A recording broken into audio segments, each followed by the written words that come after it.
Here we are, yet again, playing Minecraft. Because Minecraft is one of the few games in today's time that is actually fucking fun. All while being relaxing, therapeutic, and it stimulates the brain. I feel like a fucking engineer when I play this game. I feel like my design went into something, that blueprint in the back of my mind turned into a reality. I can't do that in any other fucking game. The game is the one with the blueprint, and you have to make it a reality. So it's just like real life when you're just doing someone else's fucking job. They're getting everything out of it, and you're getting nothing. But today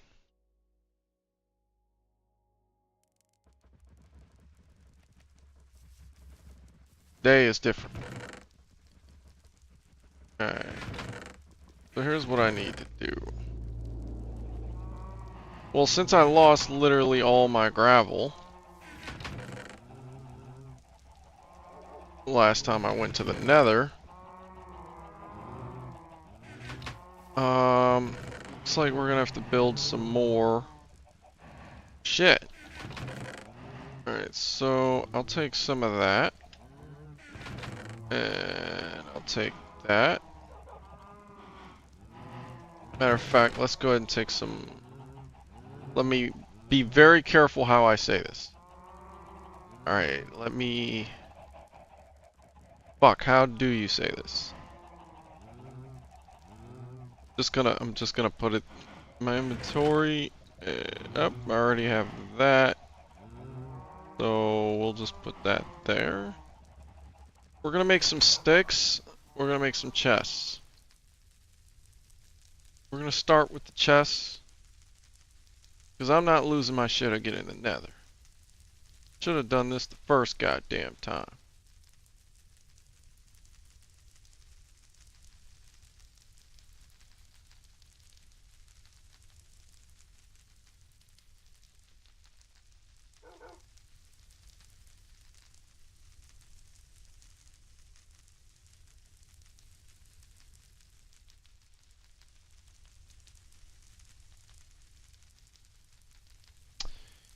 Should I build a bomb shelter around the chest and then make the floor a different material that doesn't burn? Because I could really just run and kill people and grab stuff and then just throw everything in the chest. I lost all my arrows. Made hundreds of arrows.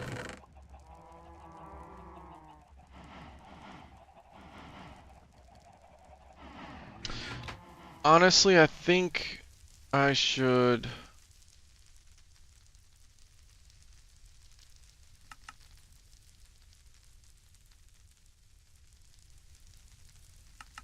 Dude, I wish if you had the material, you just make it right off the bat. Like, why do I have to turn it into sticks and then turn it into... Matter of fact, where are the sticks?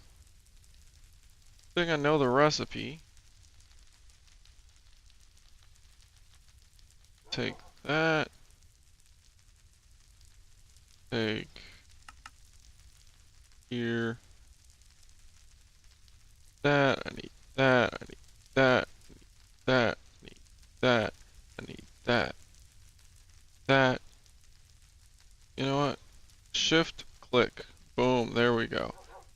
And then I need that. Alright.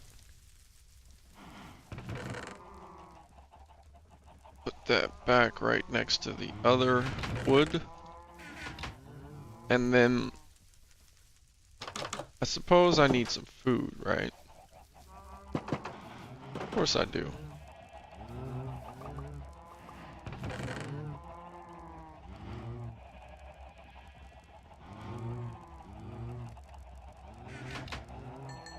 There we go.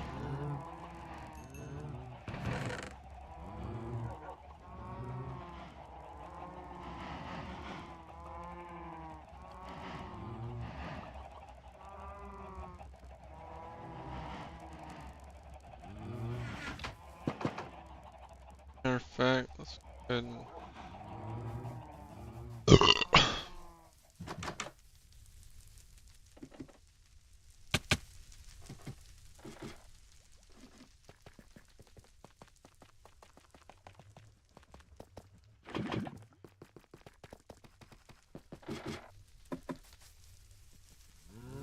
I wonder if this will burn the chest down. Just put that in this one, just in case.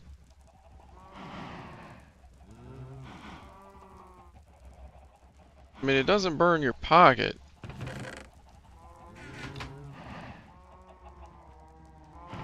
Let's just to be safe, put it in the front.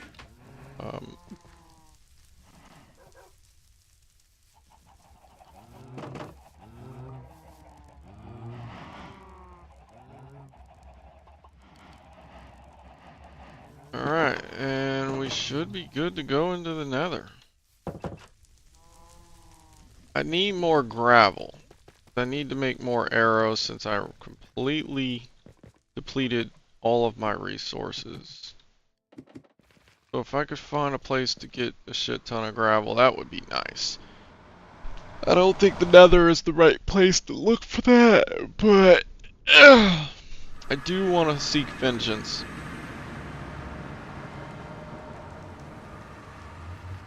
And I am curious about that area with the pillars. What are those pillars? Am I not finding the fortress because I'm too low? Or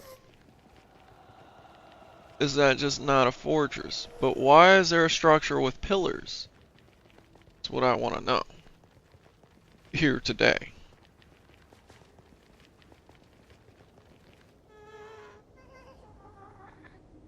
Alright, I'm gonna stop and take a breather. Eat a piece of steak. Take a quick puffy puff.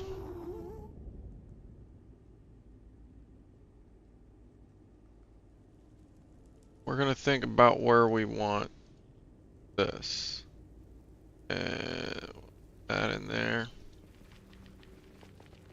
And I believe it's to the left. Okay.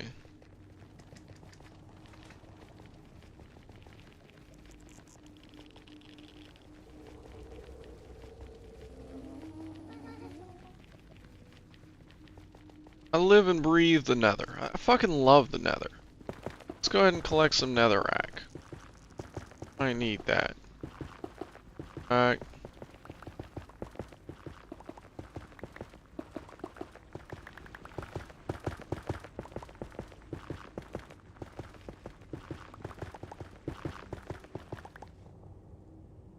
Put that on our hot bar.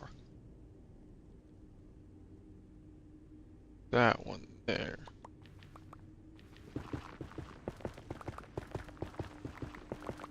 Fucking love netherrack. I love the nether. I miss the old nether. The new... They did something. I mean, I haven't played Minecraft in ages and I'm nowhere near as good as I used to be. But I still feel like the nether didn't used to be this shitty. Like, the shit last time I played literally spawned in front of my face while I'm looking at it. It's just non-stop spawning. I will shoot it with an arrow, clear the entire area, and they'll just bloop, bloop, bloop, bloop right in front of me. Just as I had already killed all of them. Here they are. Here they are again. And it almost feels pointless, because it's like I'm building this, I clear the area, and then they spawn in right fucking beside me and blow me up, and then I fall 3,000 feet to my death. You know? Into lava, and I can't get my items back. And even if I could, I have to go back, spawn in, fucking run all the way back after going through the portal, and then find a way down there, all before it respawns. The question is, what is that pillar?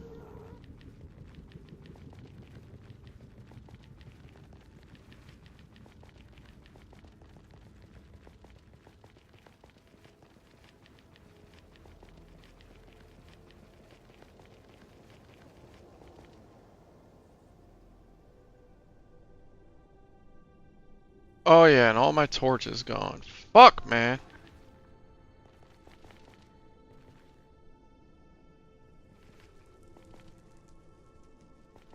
Alright.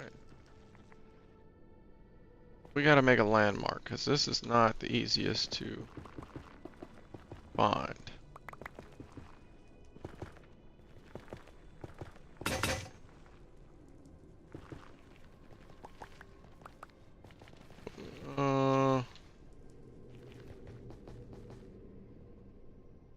Really the only option, though.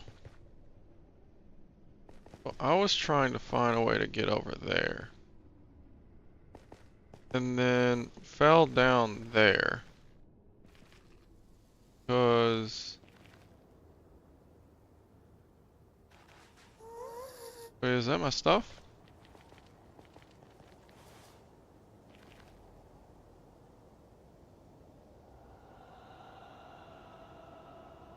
That is my stuff. I can do this. But how? With that shit spawning in right beside me gonna make me drop to my death. I don't have gravel anymore. Okay. We need to clear this shit up.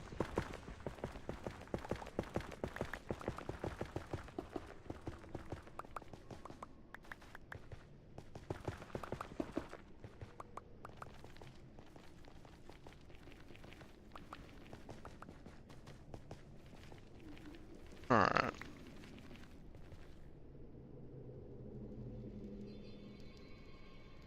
So this is the part that killed me. And my... Let's just put that like that. And... Of course it did it wrong. I mean, I did it wrong. But... And we'll just put all of these pickaxes in. Right. And shift click.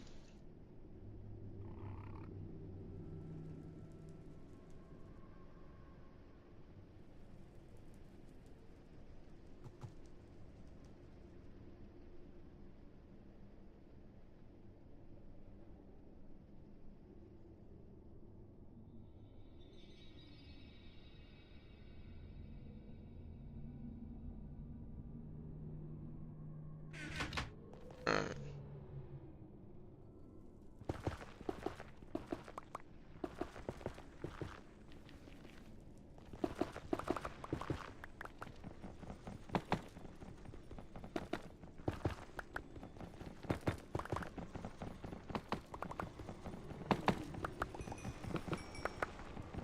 Feel like there's gonna be lava.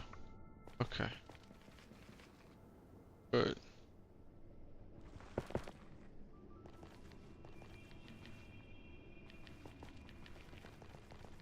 Alright. So we've got our chest set up for later when we come after getting some gravel. I would go down and get my stuff now, which is nice that it's still there. I definitely didn't expect that. I thought it was gone forever. Now I'm kind of sad. Like, I could have gotten it. And there it spawns right in front of me, as I was just saying. Like, come on, man. It's just not even fun anymore. Like, I remember the Nether used to be where I lived and breathed.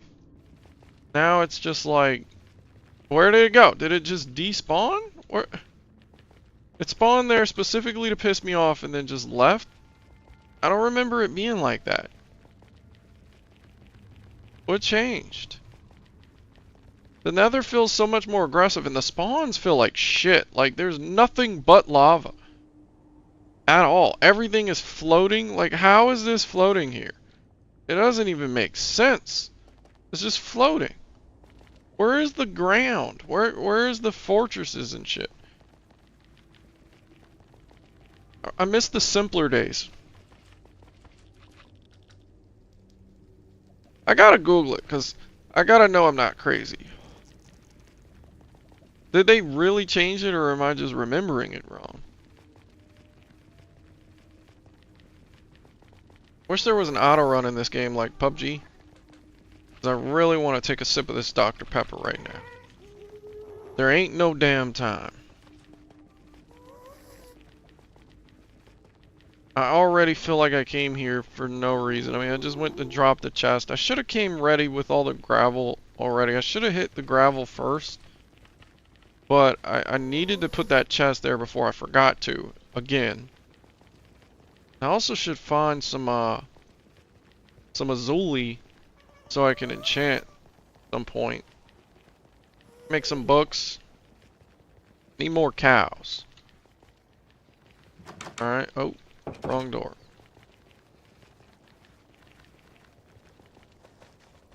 And yeah, this is why I had to build a shelter. These skeletons were pissing me off.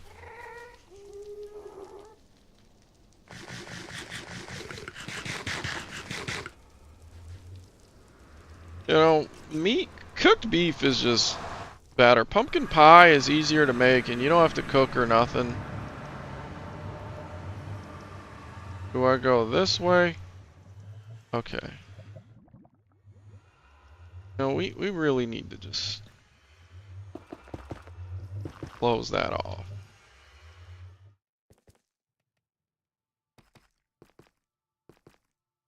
Maybe even close this off. No. This is a safety hazard. This is not OSHA approved at all. Okay. Alright. Alright, so now that we've done that, we need to craft some shovels.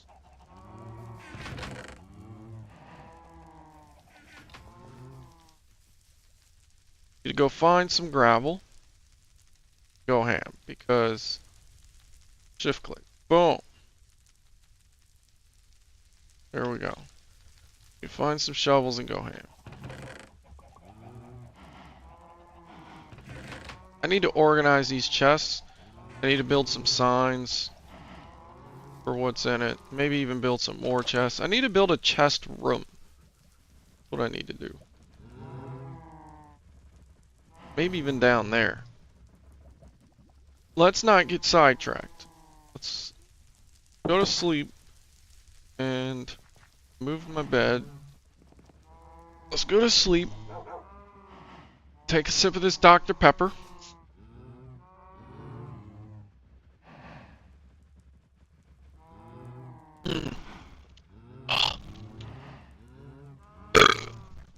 Oh, delicious.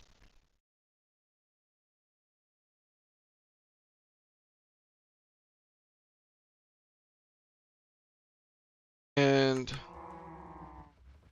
let's go find some gravel. Now we're butt naked. We don't have any armor. Jack Skellington presents Cha-Cha. The Cha-Cha dance.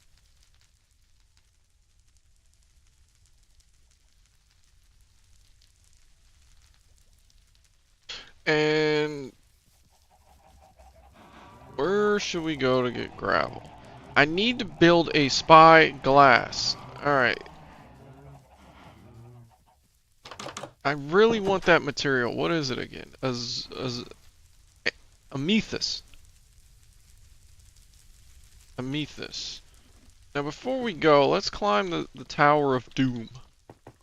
Take a gander at where there might be gravel and amethyst. Or I could just Google where this is. But, man, I wish he climbed this ladder faster. There's gotta be a quicker way. I wish a rail cart could just go vertical. Just straight up. With just nothing but power rails. Alright. Bunch of sand over there. Sand could work, because sand also drops the same way. But I like to kill two birds with one stone. Because when I break the gravel, I get flint. And I'm going to break it anyways. Right? So, I like to use gravel. Is there a way to zoom in? I want to check that out. What does that do? Where's the sun at? Does this game have directions like compass? Alright, just know that the ladder is that way. That way, follow the coast.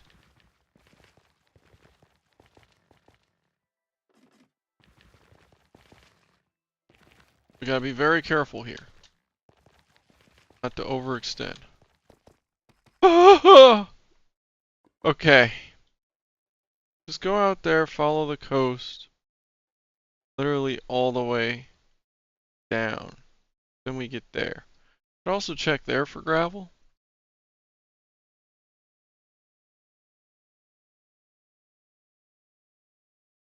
There.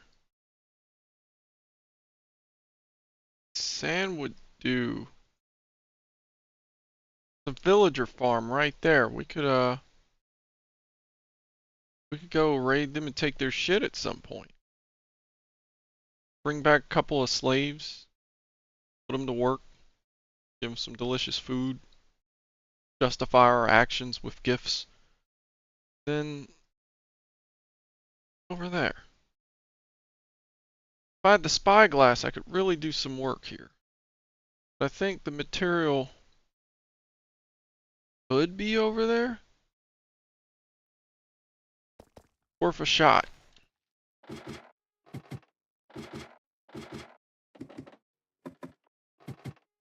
Friend was scared he would get touched by the lava. I'm like, you're not even close, man. I'm a civil engineer. I'm a professional. This was built specifically to be safe and effective. You can find your house from anywhere because of the design. From each angle you can see the lava. And yet, on this angle, it's safe to go up. Brilliant. Absolutely brilliant. Now what we'll do here, go this way, then we'll go this way, we'll fall there, we'll jump here, then we'll jump again, and we'll, you know, playing this game on survival mode with cheats is more fun than playing on creative. I don't know why anyone would play on creative. Now, I'm trying my best not to use cheats here, but it just kind of feels like a time management thing. Like, I know how to do this stuff, I can do this stuff, it's just taking a lot longer on survival. It is more impressive, though. It's like when you have a big base on survival without cheats, just more impressive. That's really it.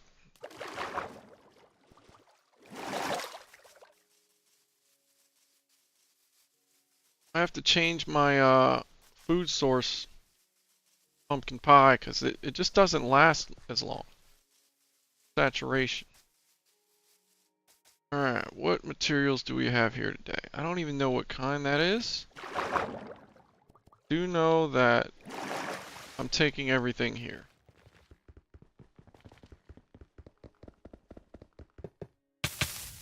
Okay.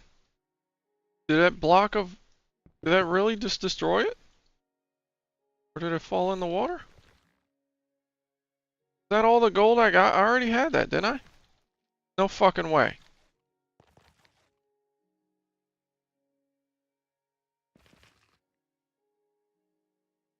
That destroys items?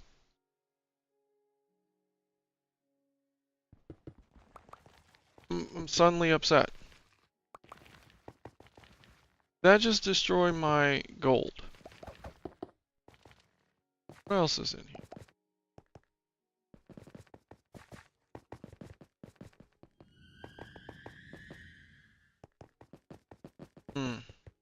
It's worth exploring.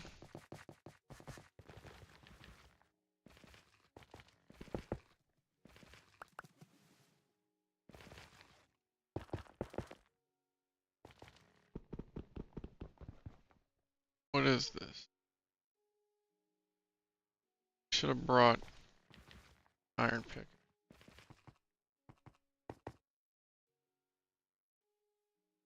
Amethyst.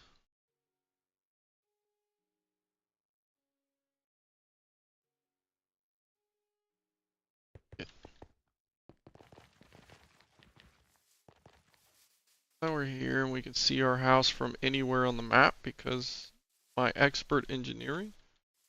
Let's look for some gravel.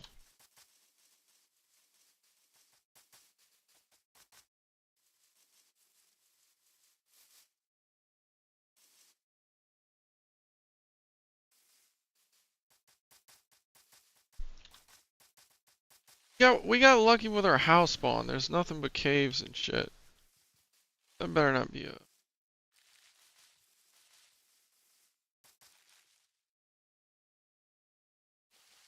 ton of gravel. Gravel. That's gravel. Got some iron here. I find it strange that you need an iron pickaxe to harvest gold, but not to harvest iron, when iron is a harder metal, right? Very strange.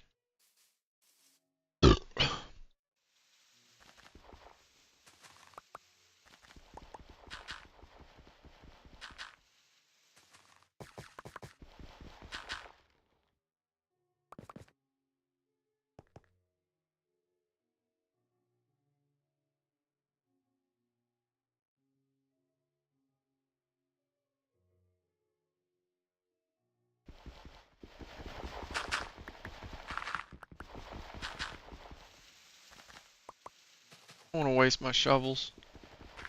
The soil. That would make it quicker though. Oh. I'm gonna waste my pickaxe though. Like a fucking idiot.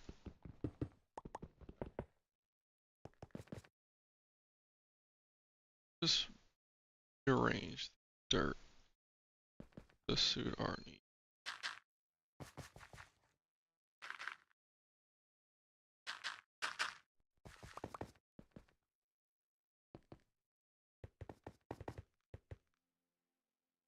Could go down that way. Say we grab some more dirt. Fuck it, we're using the shovel.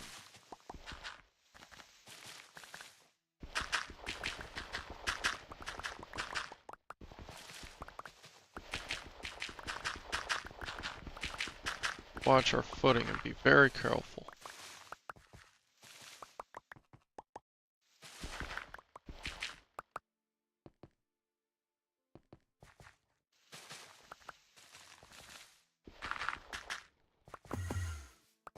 Leave me alone! Leave me alone!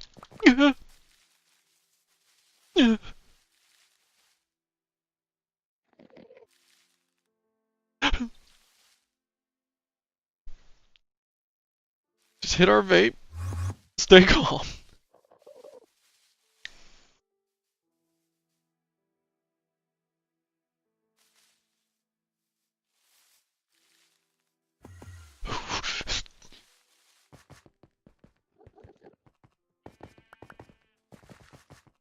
So now we can either build a bridge.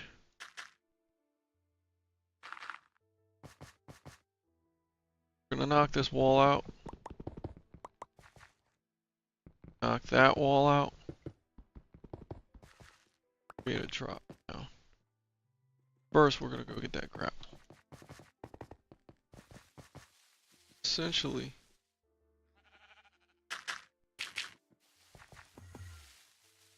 Just leave me alone.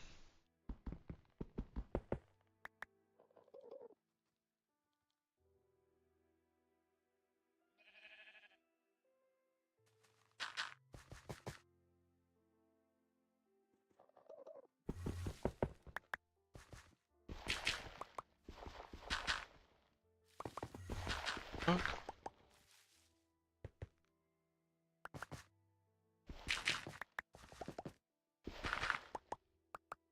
Okay.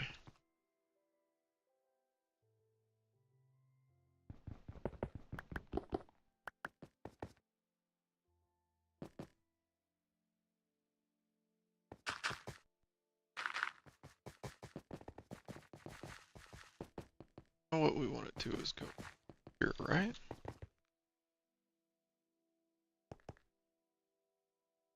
Iron down there.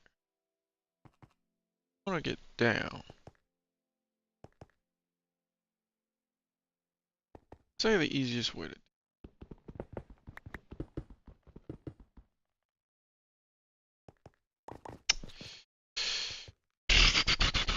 Ooh, we probably shouldn't waste that, right?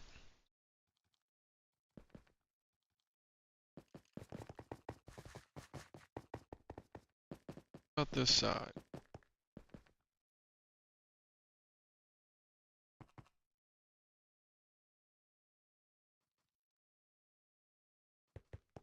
Oh, we got 42 soil, so let's just. The fuck? Back the fuck up, bro. Fucking idiot.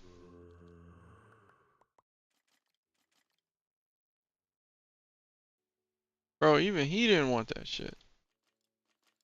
Alright, so. Build like a staircase, right? Call it wall.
Hate how all of this kind of looks like gravel. That's definitely gravel.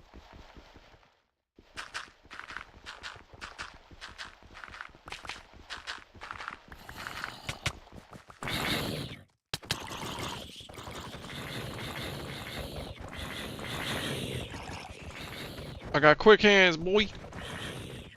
Get in the corner. Get in the corner. Die. Die like the dog you are.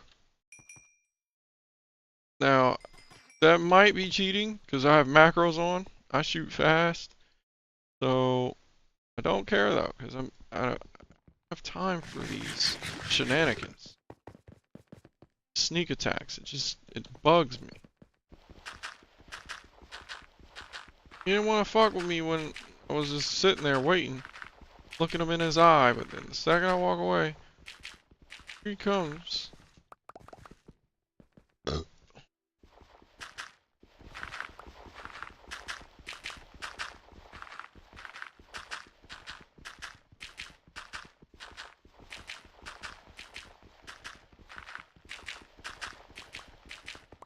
Got our gravel.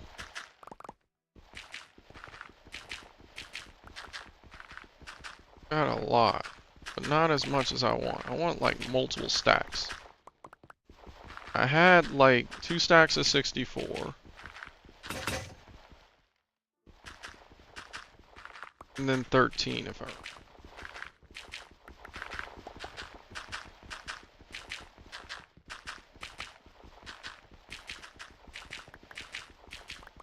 well, it's just that important to me. 'Cause I like archery.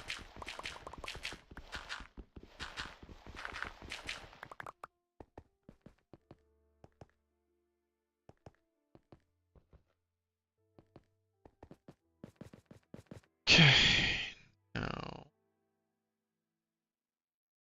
Oh, okay. We're almost there. An iron.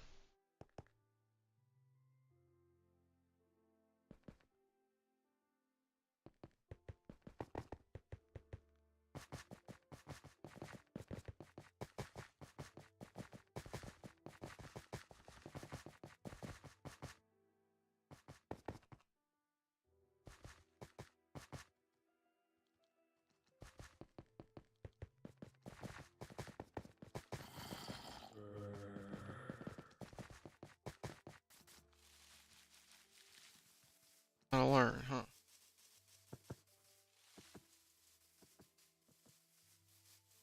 believe it's that way. Yep, I saw it through the tree.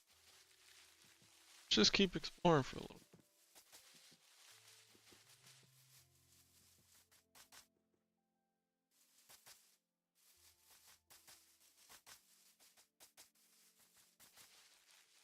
I probably should just go home and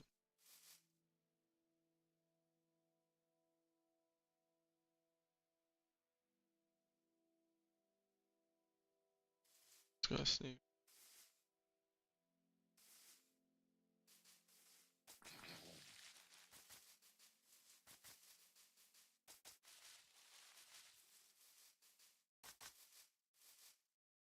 There's a little bit of gravel down.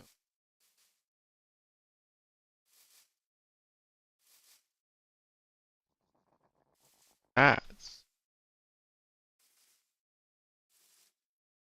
Could use this water to just get down there, honestly.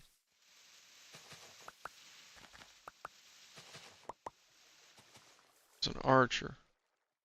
Not good. I could lure him in sunlight. What's the worst that could happen, right?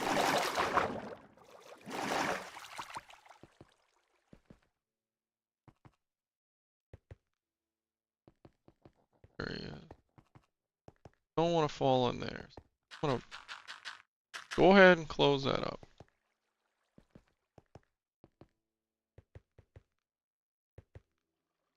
I don't want to waste this on coal. Coal is like everywhere.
along, Gander.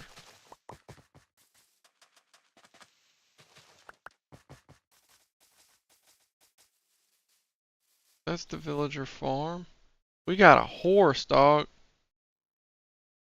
Not much use since we're surrounded by water. We got a beehive. If we get silk touch, we can do that.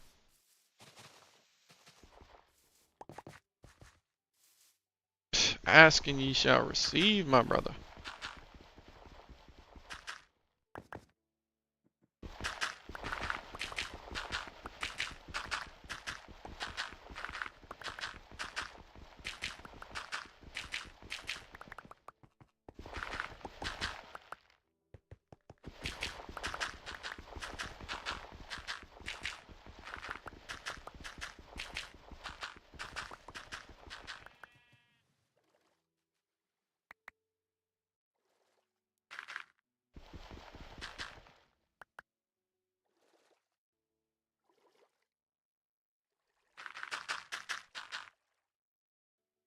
I'm out.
Taking all this gravel, bro. This is exactly what we came. Beautiful.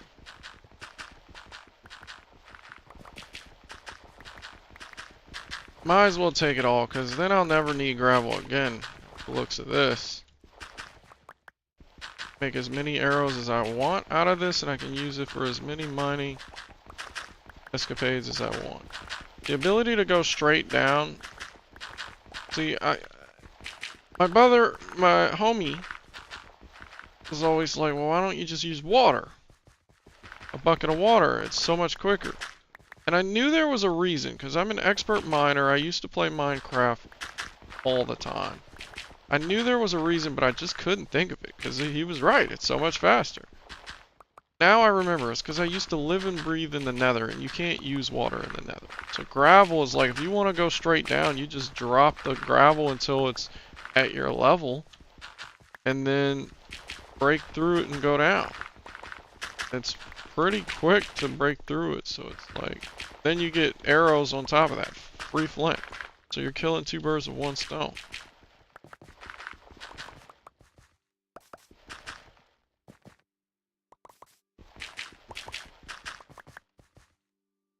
Now we have 2, 3, 4, 5 stacks of gravel. Got a little cave over here. We want to risk taking a peek. I think so. I mean, there's caves everywhere.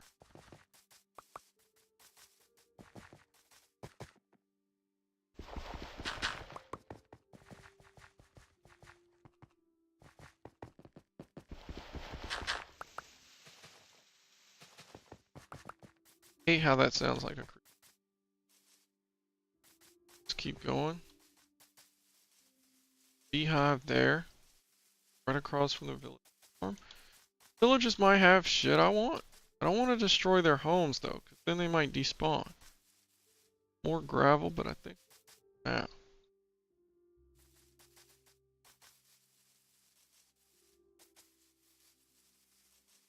Seeing what else there is.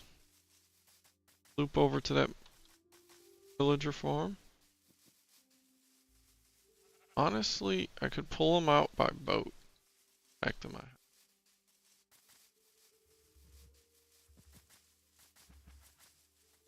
All I really need is 2, right?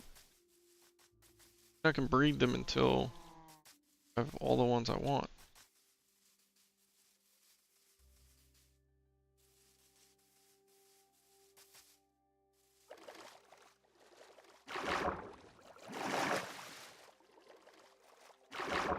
They might not spawn with as many animals as I have, though, so maybe I could just use their own village to farm them.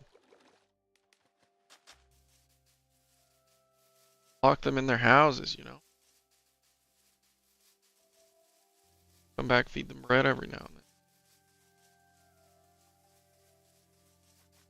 And that way the Iron Goblin or whatever spawns in when I kill one of them, which will give me free iron. I would assume, at least. Okay, let's see what's up in here. Doesn't look natural at all.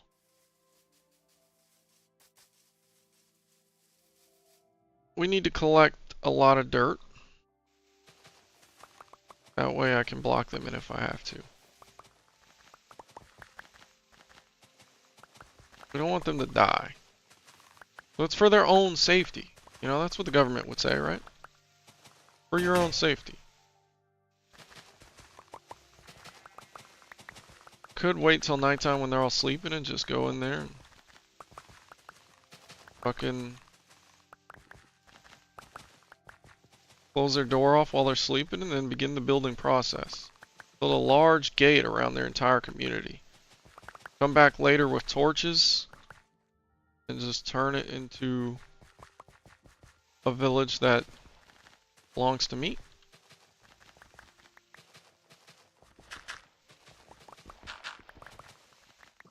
Take a couple kids in their sleep and lock them in a room. They grow up, breed them, and then leave all the original villagers, or I could just take the original ones and use them. So many options here, and it's nighttime. Perfect. Let's Viking style just roll up on this village and pillage. You know what I'm saying?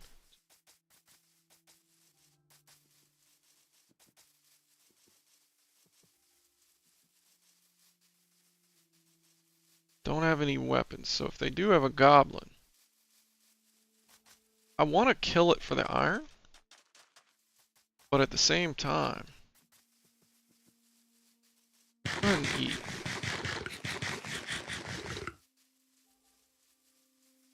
Like the wrong. They got some interesting shit over. Iron. Iron, iron, iron, iron. Stay focused.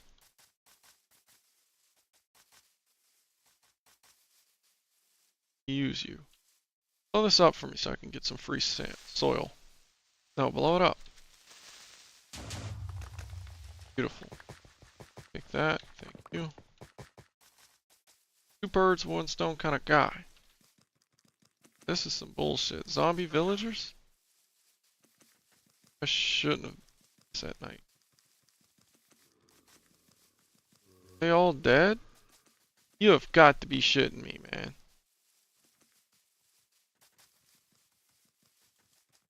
Oh, you have got to be fucking shitting me, bro. The ruin.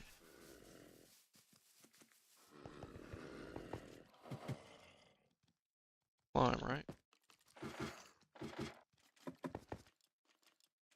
Cave here.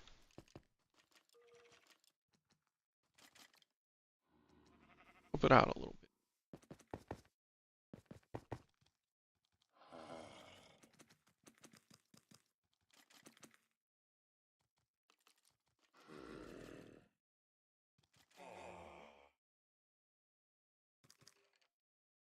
Okay, I can just wait till daytime. They'll burn, right?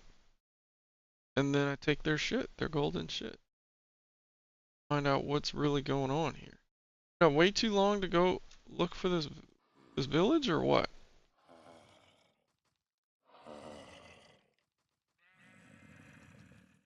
I'm actually kind of pissed off. Like, when did this happen? When When did villages start turning to ruins? Later. Wanna go?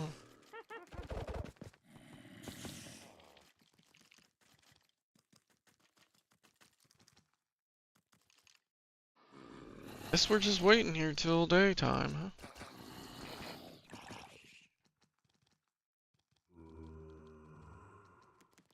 Hurting them.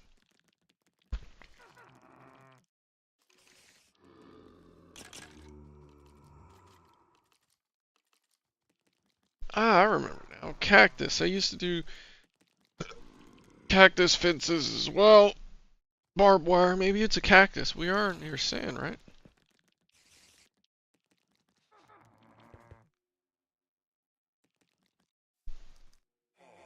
I prefer fire.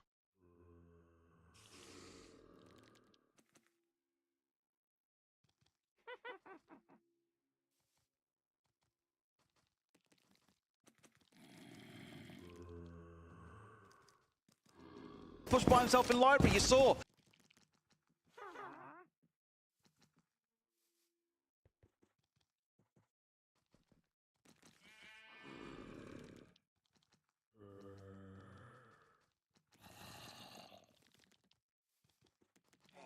I definitely feel like what you wear, you kind of embody that. But I like experimenting with different Amethyst geodes and crystals were added in Minecraft 1.17 and are not only a beautiful decoration, but also have a lot of great uses. So in this video, I'll explain it all. So amethyst geodes generate at Y30 and below. This does give us a very wide range of areas where we could possibly find them. 19 out of 20, or 95% of amethyst geodes have a side that is broken, and so it's not a full circular amethyst geode. However, there is a 5% chance to somehow run into a fully solid amethyst geode, and the size of amethyst geodes can vary a lot. For instance, this one right here isn't very large. It's barely 8 blocks tall and 8 blocks wide. They can get even smaller like this one here, but they can also be larger. Like for instance this exposed as well as incredibly large amethyst geode. You can see on this geode at least a third of the geode is gone, it's kind of open like this. But as well as that, this geode is incredibly large. This one has a diameter of about 11 blocks, and the other one had a diameter of only 7, so it is almost twice the size. And there really is a great diversity of these you can find, especially considering this one, for instance, generated on the upper end of their distribution between Y30 all the way down to the bottom of the world. And they are very likely to be found when you're low down, so oftentimes when you're mining in low down caves or maybe even strip mining, it is not impossible to run into a geode, because there is a 1 in 24 chance for a geode to spawn inside of a chunk at any level, which means that it is very common to find geodes, and because of them being that common, it's actually nowhere near rare to run into a geode that intersects another geode right below it. So for instance, this one right here, we have an effective double geode. In the actual generation of the geodes, there are 3 layers. There is the outer layer, which is a layer of smooth basalt. Then going 1 layer deeper, we have the soft calcite block, and in real life calcite is related to marble, although inside of Minecraft, nether quartz does still resemble marble a bit more than calcite does. And inside of that calcite layer, we have a layer of amethyst blocks.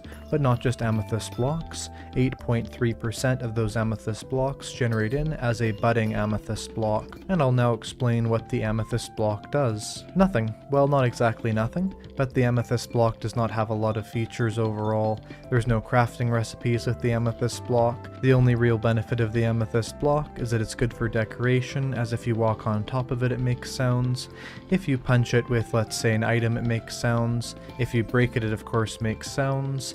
And if you hit it with a projectile, it'll also make sounds, somewhat similar to the breaking sounds, so a little bit larger than just the standing on top of them sounds. And also placing them will make a sound, so if you like the chime-like sound and the color of the amethyst block, it is a great decoration, but as a whole it does not have any uses, and you might think, well, because of the chimes there would be a corresponding note block. But unfortunately not. Here is the standard note block sound, and putting it on top of amethyst we also have that standard sort of piano sound. And so there really is no unique use of the amethyst block outside of decoration. However, what does have a unique use is the budding amethyst block. But tell me in the comments below, do you enjoy building with the amethyst blocks? I found they can definitely be a good building block, but of course they are somewhat situational, as you do not always want to be hearing those. Now what does have a unique use outside of decoration is the budding amethyst block. So let's take a look at the budding amethyst. The budding amethyst appears to be very similar to the standard amethyst, but it has sort of a large dark X shape on it. Now this is supposed to be what the amethyst crystals are growing out of, like this, and you can see that line up there, the crack line up with where the plane of that crystal is. But beware, the budding amethyst is breakable, but you cannot get it even with a silk touch pickaxe. If we break one of these limited supply budding amethyst blocks, they will just disappear. What if we try and push the budding amethyst block? Well, we can get ourselves a piston and a lever, and if we put the piston right here facing the amethyst and we put a lever down and we flick it, basically that amethyst block will just disappear. Now of course you can push standard amethyst if you want to, but that budding amethyst, if tried to be moved, will simply disappear from its current position as if you had broken it. And so when finding an amethyst geode, you want to treat it like a mob spawner, where you don't break any of the limited blocks like these. And it's sort of a farming area that once you've found one, you could base maybe a little area around it. And why is it a farming area? Well, because the budding amethyst grow crystals out of every single exposed side, and you can see that happening right now. This is a smaller crystal, I believe it's the medium amethyst bud. There's also the large amethyst bud. There's also the small amethyst bud, and finally it grows into the full-sized amethyst cluster. And basically the way that the game works is it randomly picks a side of the budding amethyst to grow something on, but if that block is covered up, it just won't do anything. So for instance, let's say this block right here in the ground, only one side of this is exposed. So let's say the random tick picks this, which is about every 70 seconds, and it picks this side of the block. Because it was not air exposed, there was a block here, it just won't grow anything. Let's say the next time it picks this block and it picks this side of it, which is also covered up, also nothing will happen.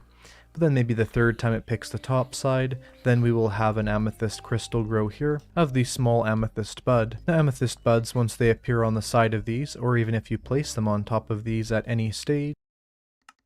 Alright. They're all dying. Beautiful. Okay. Where is it? For some reason.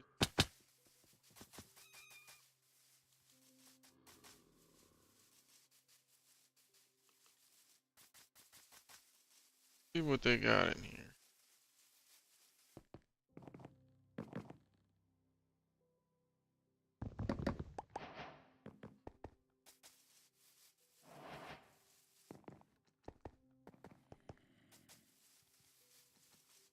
How is he not burning?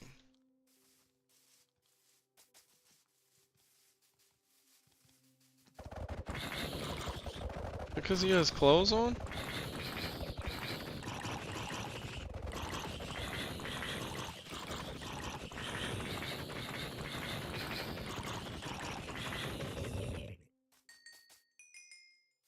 Trash.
At least we got a diamond and some iron out of it.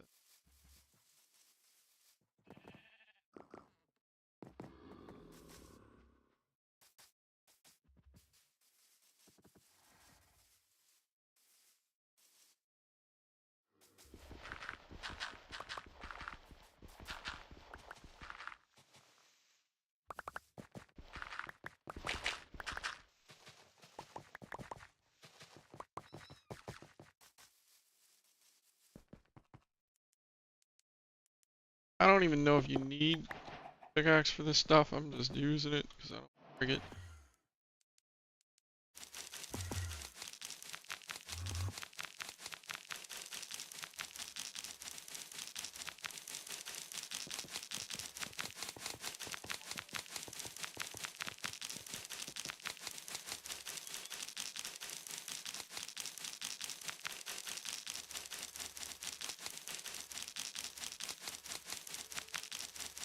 I think you need silk touch to collect this, but I just want to break it.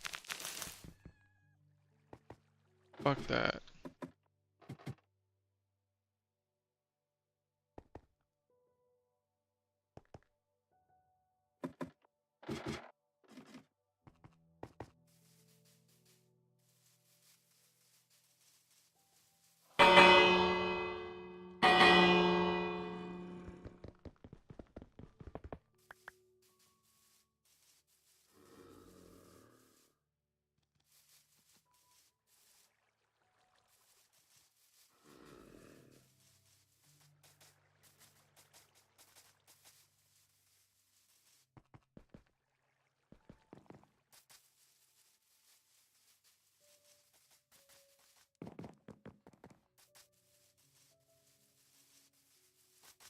There's a sad story behind this.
This was a big villager.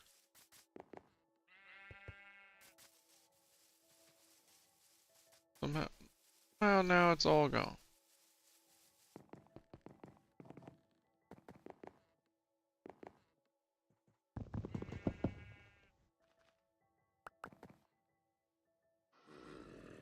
Oh, pressure. Thought of that.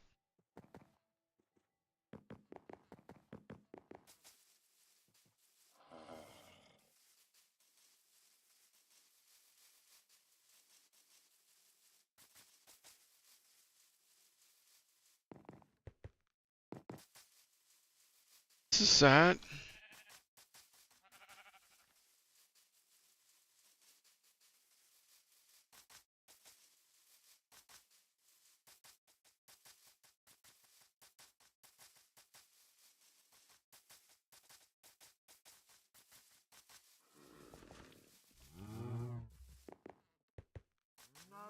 Last.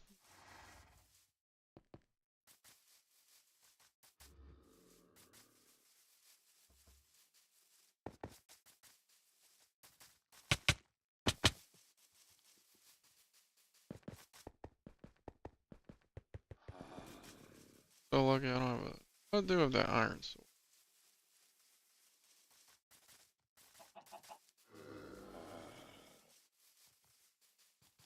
There's a way to cure them, I think, right? Come on. How do I get out?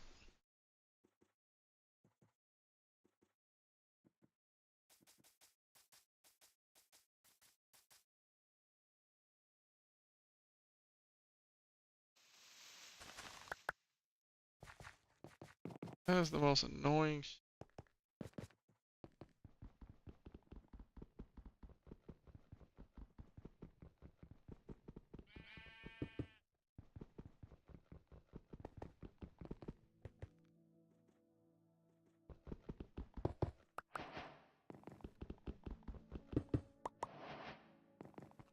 On my farm equipment.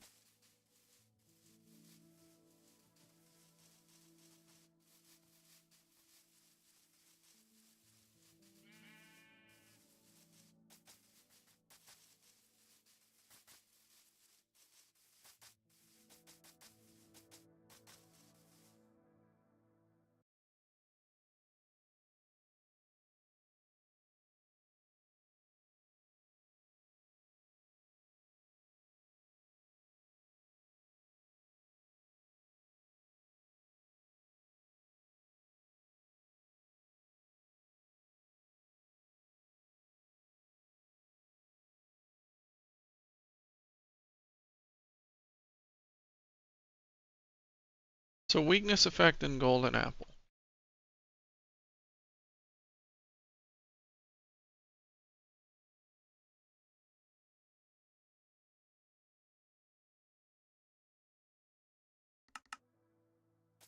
Okay, so I need 2 of them to block in.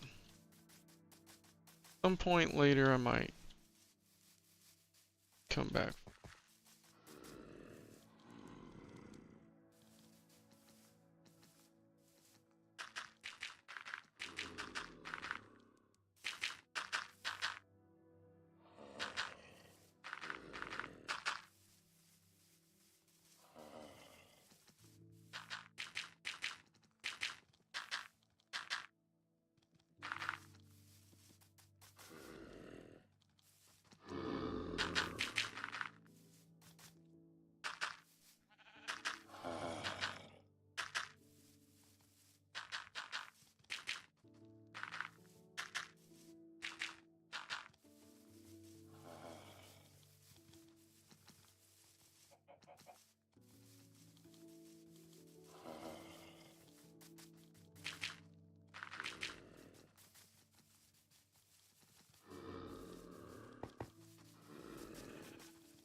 Alright, that should be good.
Didn't find our amethyst.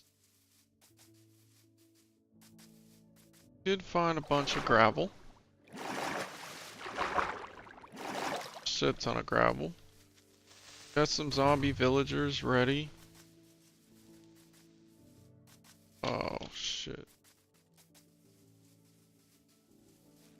They need to leave me the hell alone.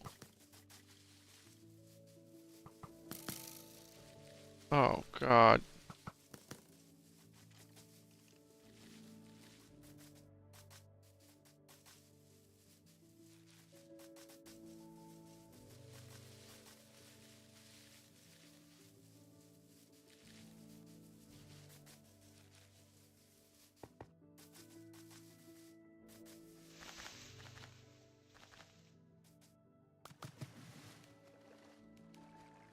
Back where I was.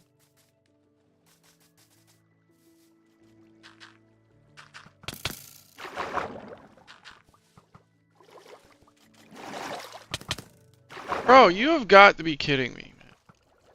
Like, this is why skeletons just need to be taken out of the game. Shit is so fucking annoying, it's unreal.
Alright, so this is like when I have friends in, I can signal to them, I'm ready to go to the nether, come on.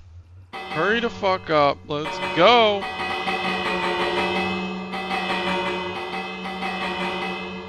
Yep, let's get the fuck out of here.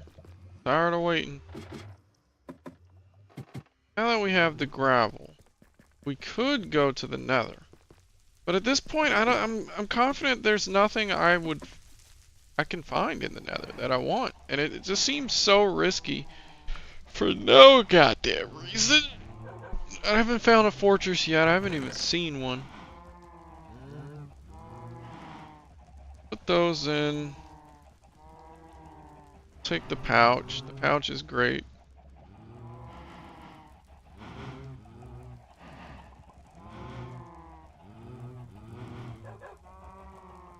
An extra bed. Why not, right?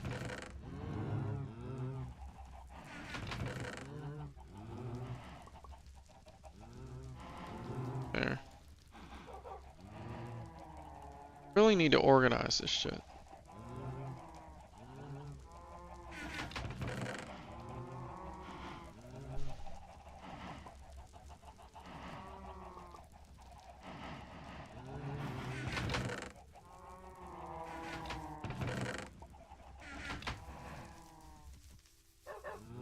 I'll do it when they get full. We got the enchanting table. We got a bunch of workbenches. What was the next thing I was gonna do? Could make arrows.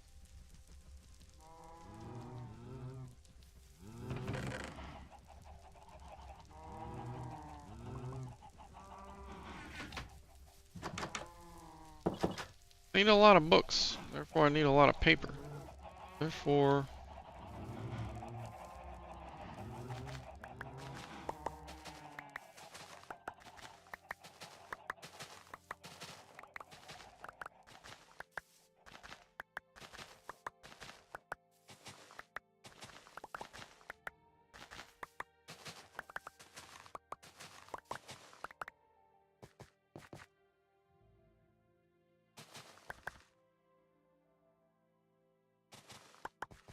why is this soil gray? Ah, almost looks gray, like it's moldy.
We gotta find amethyst.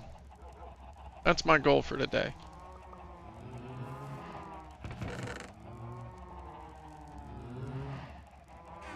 Alright. Book. 3 paper and 1 leather. Okay, so that's not too bad.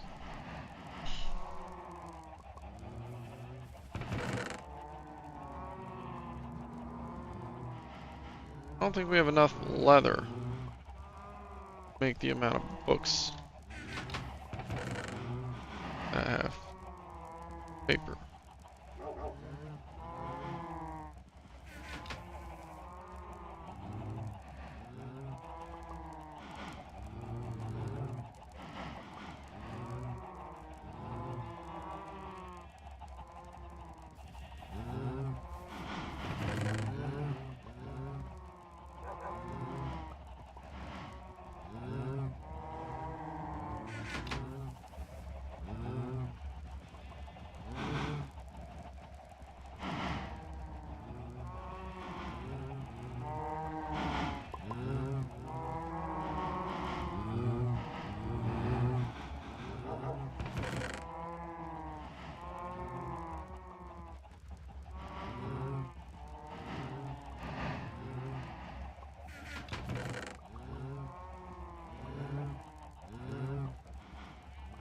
This is a trash can. I just throw that there to get rid of it, honestly.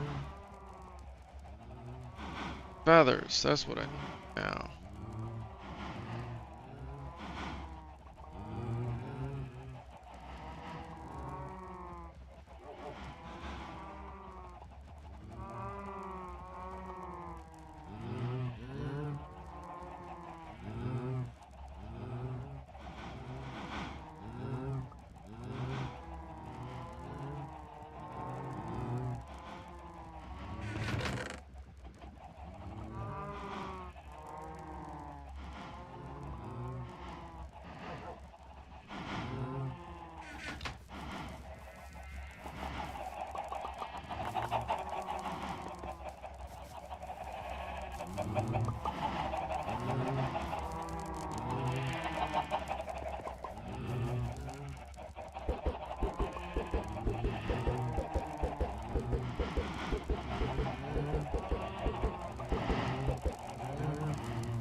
Let me go get a stone sword real quick. Ideally, I should do this baby stuff. I should kill the babies. I should kill the adults first and then make the babies.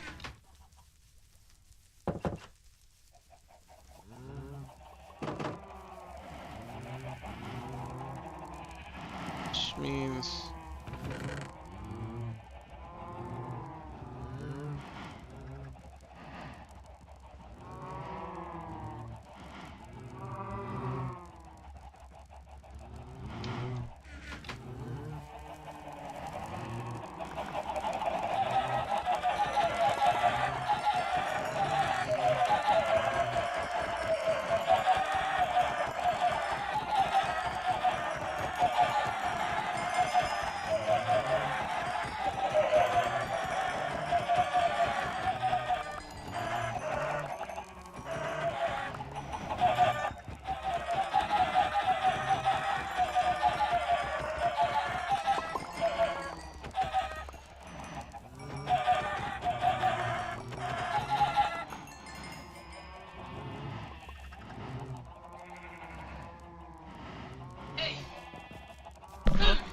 Oh, hell yeah.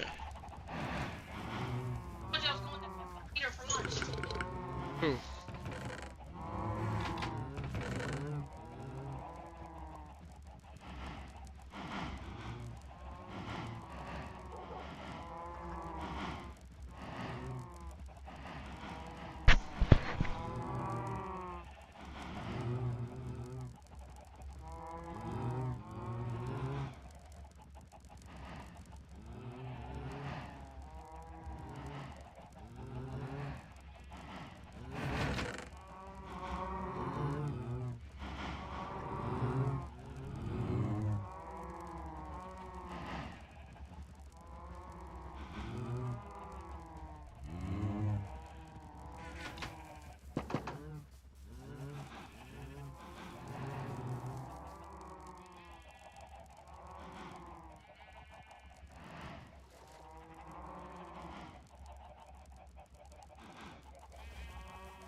Hmm?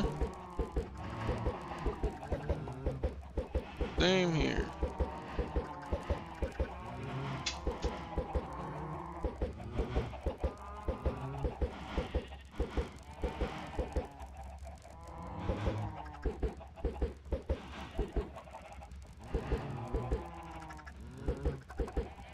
Is this supposed to rain today?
Oh, thank you, thank you.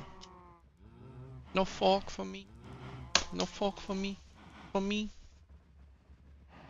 Oh, thank you, thank you. Now you want to get up. Move her. Hiss at me. Hiss at me or hiss at him thinking it's him. I want to lay down.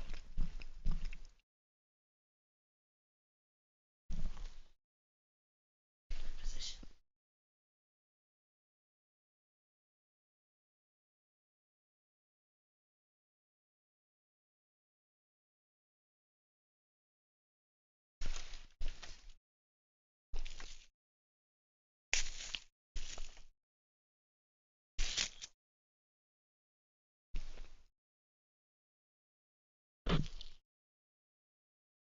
There you go. Still goes. Mm-hmm.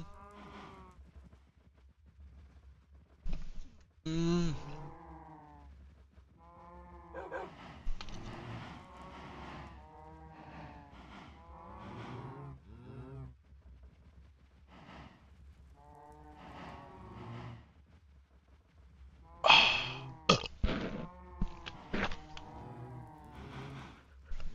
Uh-uh.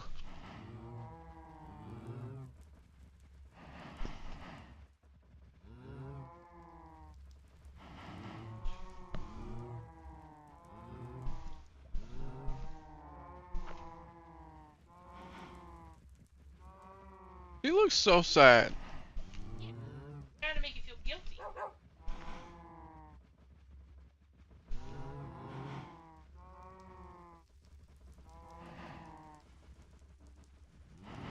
This is my food.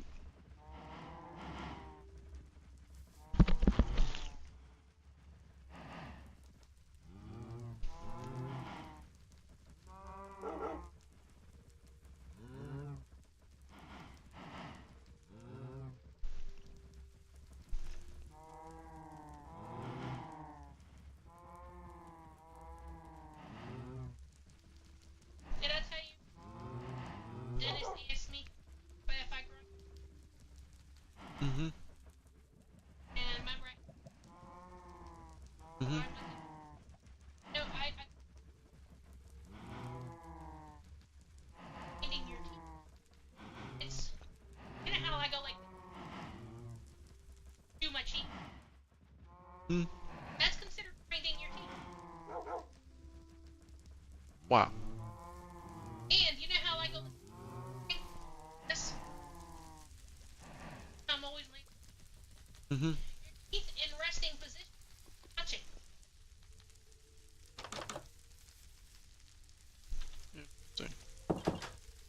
Actually called teeth because Yeah.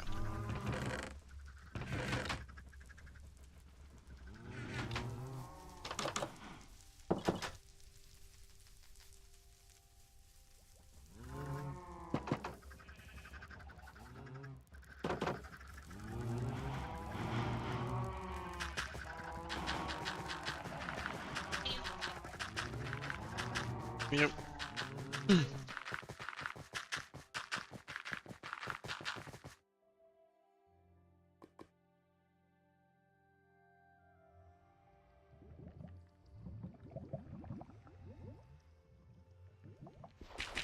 Yep.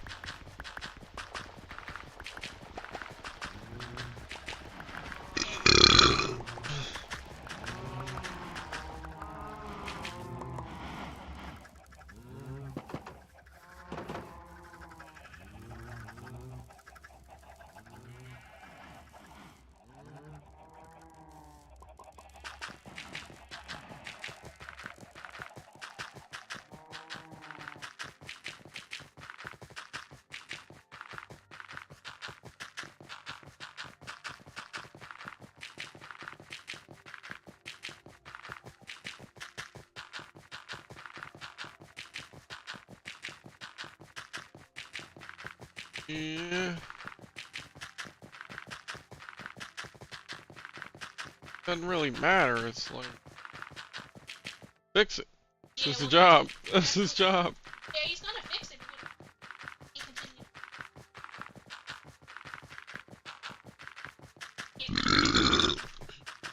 Yeah, get new teeth. Human teeth are so fragile, I don't even want them. Like, give me some artificial teeth. Everything else is artificial. Might as well have some teeth that won't fucking die just because. Every other animal has teeth that don't just fucking commit suicide. Except humans. He's old as shit. And he lost one tooth. Okay? Like, he's never brushed his teeth in his life. That doesn't even... That's helping the argument I'm bringing. You're not defeating my argument.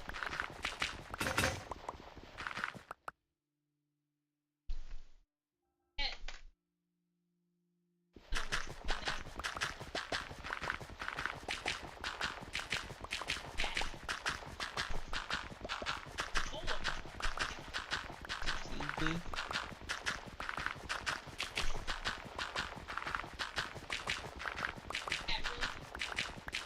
Nothing.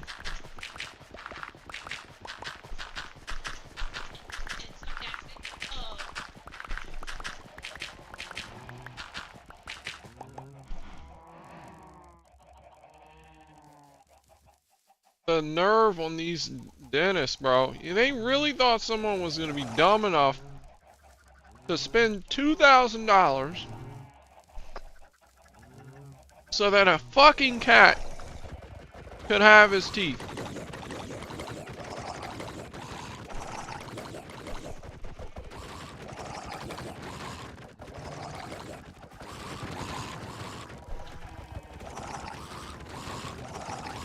Get in that corner. Yeah. I just beat his ass and took his shit. He's got the whole set of armor. Thank you, sir.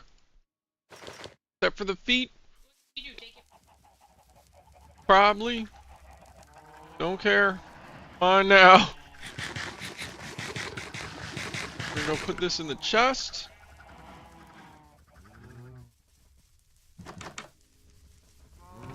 And I guess we gotta take it off first. Yep.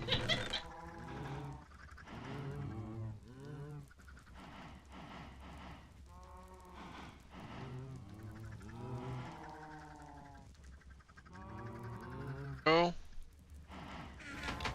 We're making out today. Coming up on my house. Wearing them nice clothes. Thought he was special. What he didn't know is the whole time, all I'm thinking is that could be my shit. That's why you don't go and spend $1,000 on anything. You don't go and buy the nicest car out there. Because you think, you in your head think someone's going to drive by and be like, man, that's a really nice car. I wish I had that. But really they're thinking I could just take this shit right now. Yeah. Probably.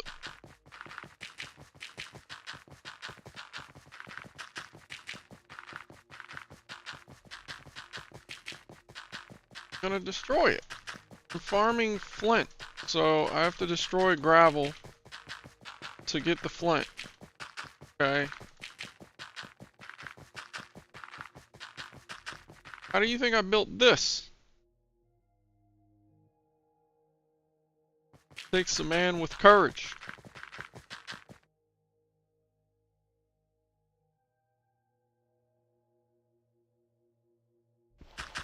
Not what I said. Now I'm getting flint. Some of it goes back to just gravel, some of it turns into flint. I've already got 13. I need 64.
I should enchant this shovel with looting. I get more flint from this.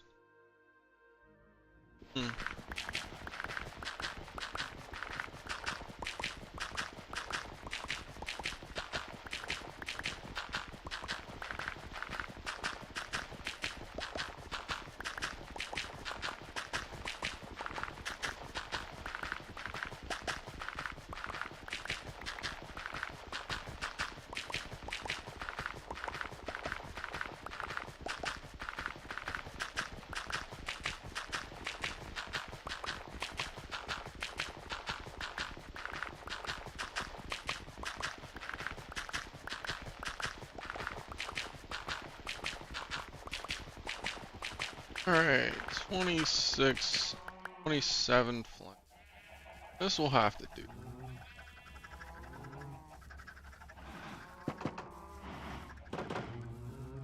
Actually, I need sticks, right?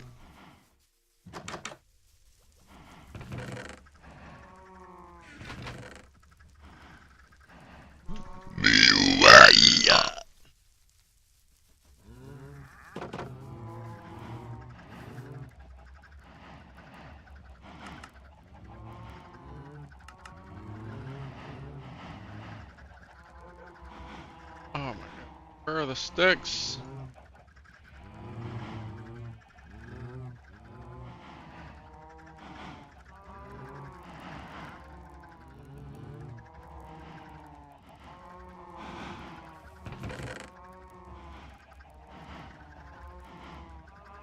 Close enough.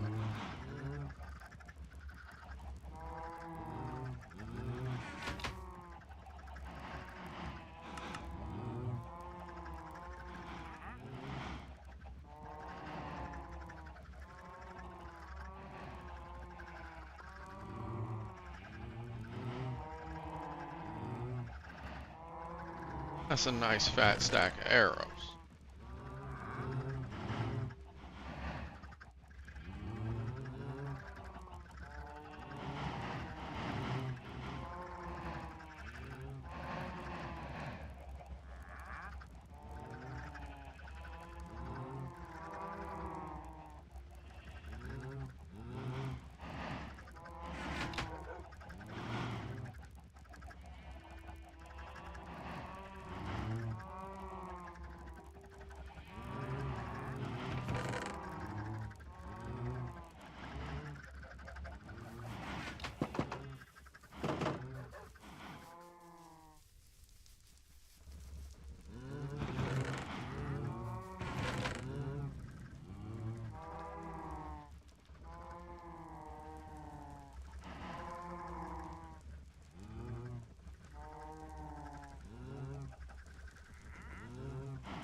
Got quite a bit of arrows here today.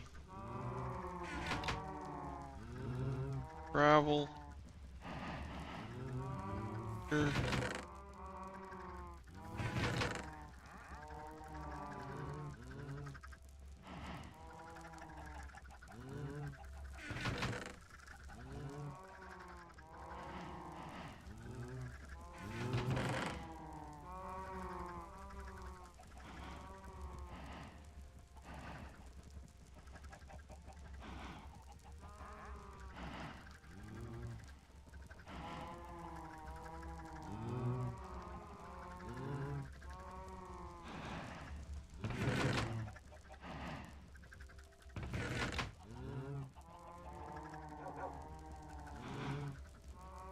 Right.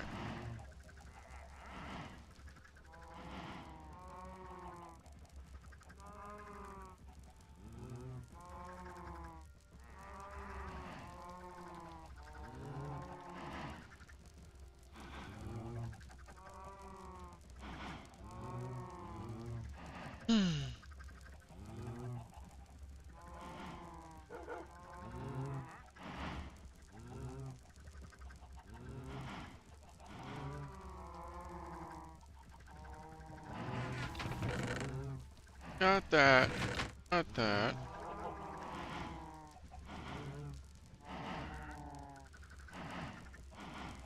Launcher is there.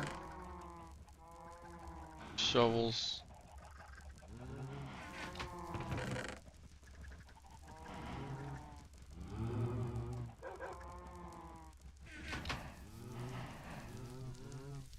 And then I need to find.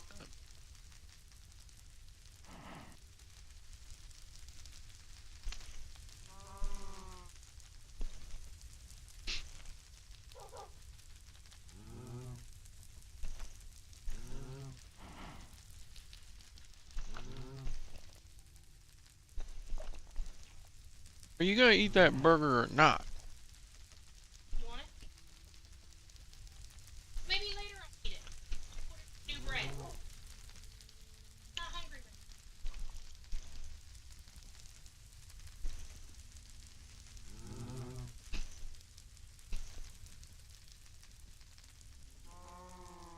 Mm-mm. Can't even think.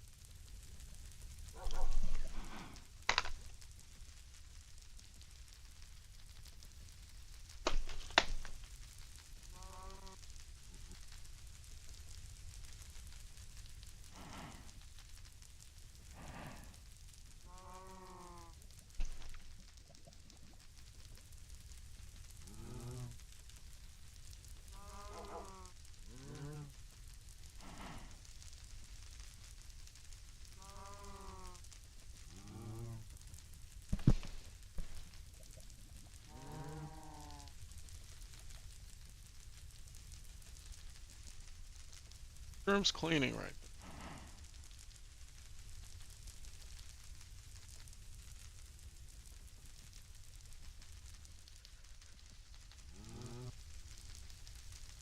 I'm trying to give him the best chance of survival, and he needs to feel the vibrations of Samuel coming close to him. And then disrupting that with the bubbles.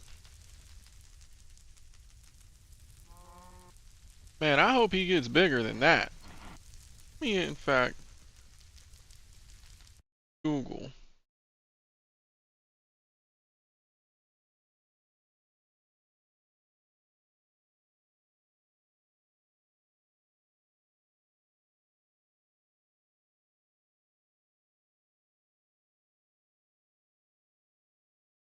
A little bit smaller than them, but 1.5 inches.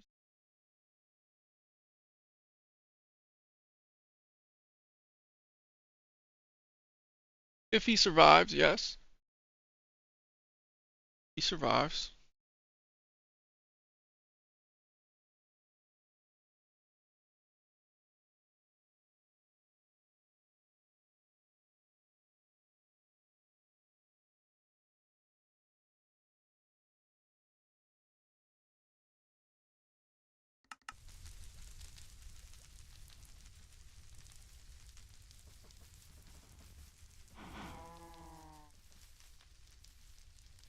Alright, what was that? Fuck! Messing me up. 8 amethyst. So let's finish watching this. They will start to grow, and they will grow in the same way that new of these would pop up. So for instance, let's say this one's right here. What do you do with the Do you really want to spend the rest of your life watching ads? Guys, just download Pi. It's a free Google Chrome extension Having and it an basically ad blocks about ad amethyst blocker shards now is that we've just collected them evil. and made a farm for them? Well, there are only 3 crafting recipes that use the amethyst shard. The first one is making an amethyst block. So if you want to have a massive amount of amethyst blocks for a build, you can set up a giant amethyst shard farm, and 4 of those will turn into 1 block of amethyst, and the average of breaking one of these crystals with fortune being about 9 of these crystals. Per every one of the amethyst clusters you see, you can get an average of 2 of the amethyst blocks, which means it is fairly easy to farm a large amount of these over time. The second thing you can do is craft the spyglass with 2 copper ingots as well as an amethyst shard. Now funny enough, this recipe does not work oriented the other ways like this. It only works with the amethyst shard above. So how does the spyglass work? Well, right-clicking will zoom in to a faraway area on the screen, and we also have this overlay pop up, but if you're on Java you can press F1 to get rid of that, to make it similar to like the Optifine mod's zoom, although this is definitely a bit further than that mod's zoom. and you can zoom in to see things. Now the amount is just F1 to get rid of that, to make it similar to like the Optifine mod's zoom, although this is definitely a bit further than that mod's zoom, and you can zoom in to see things. Now the amount of zoom is very interesting.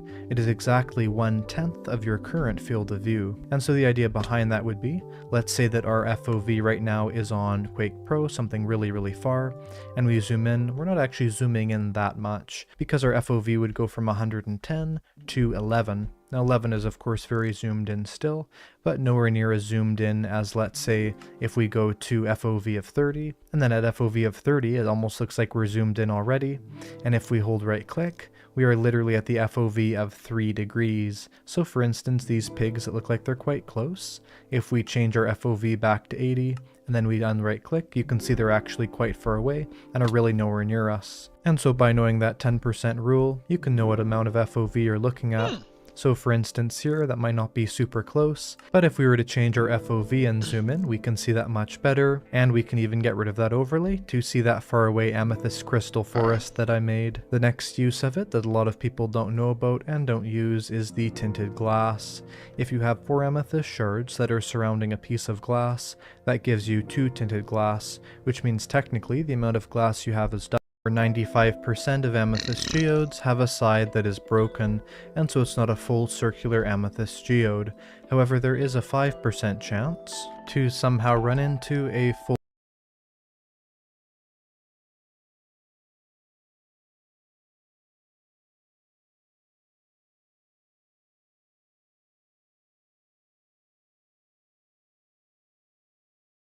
Brainstorming is my superpower, not organization.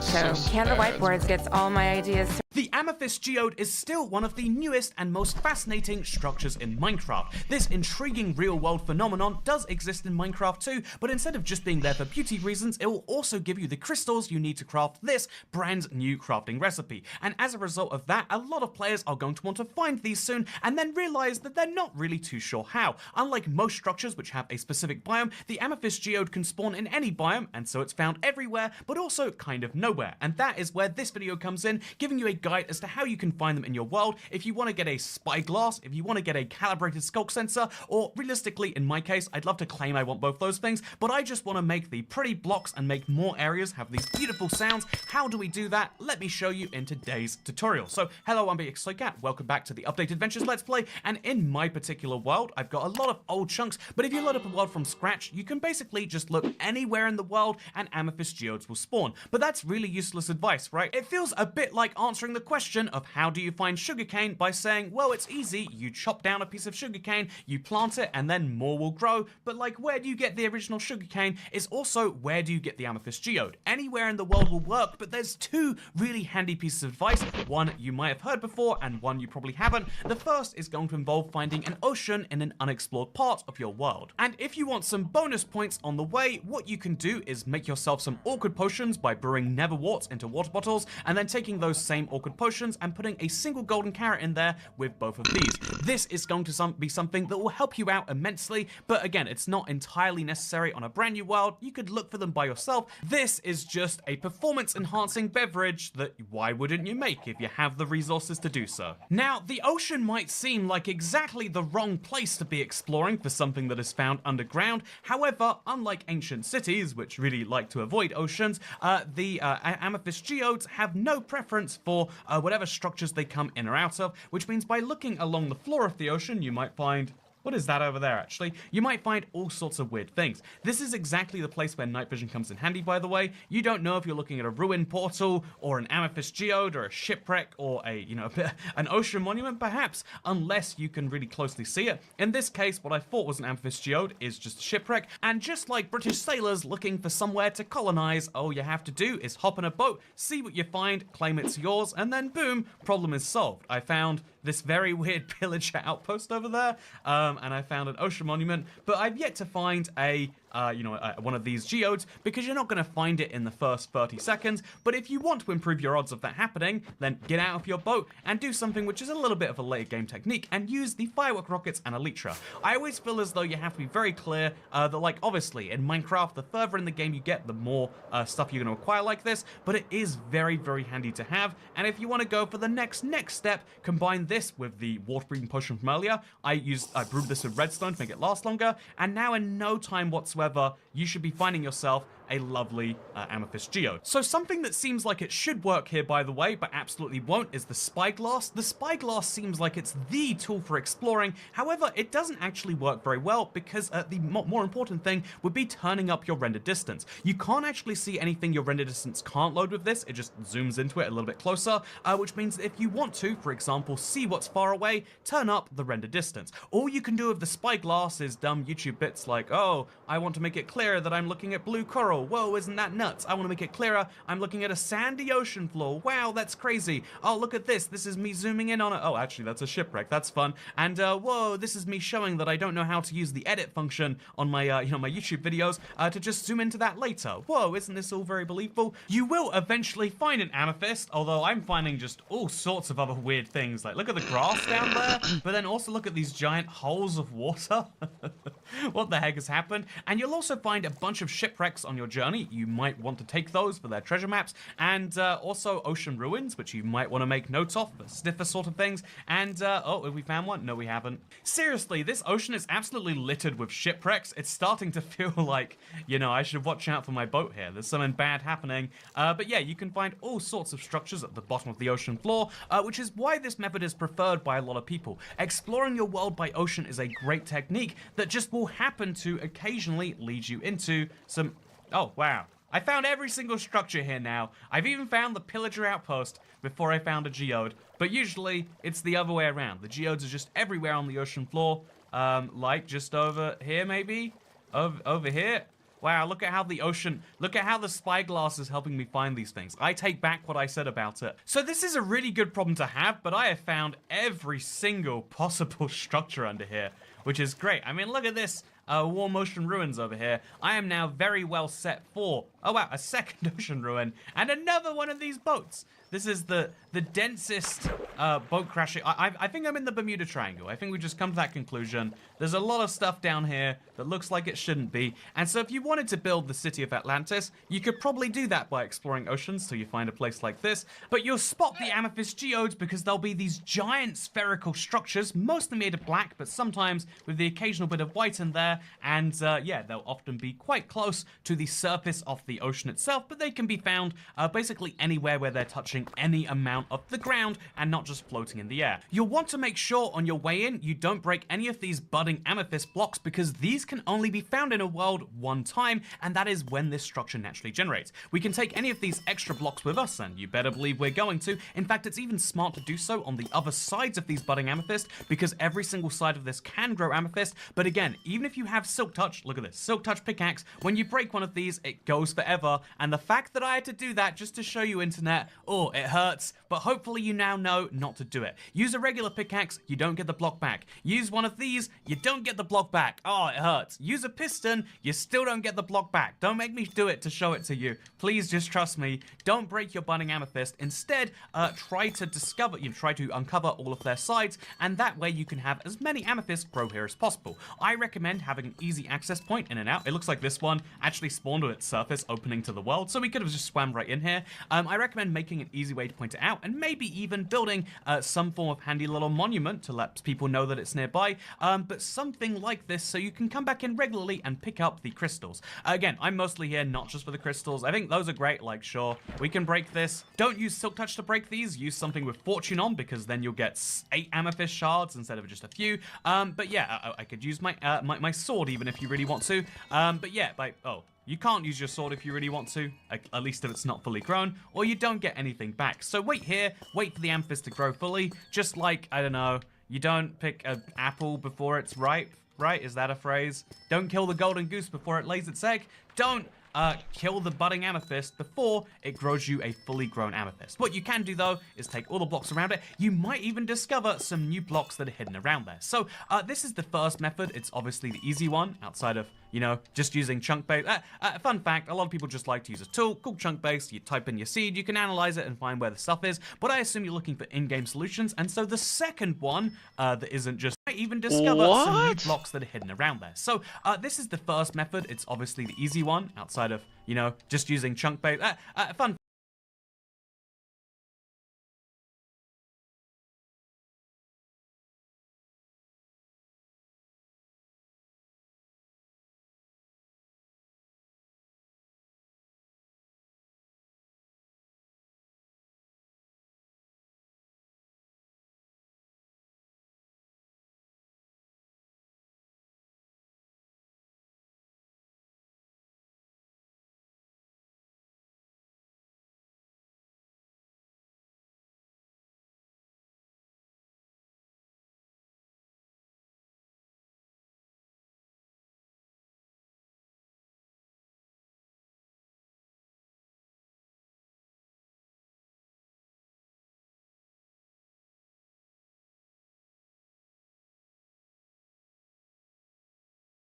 chunkbase.com.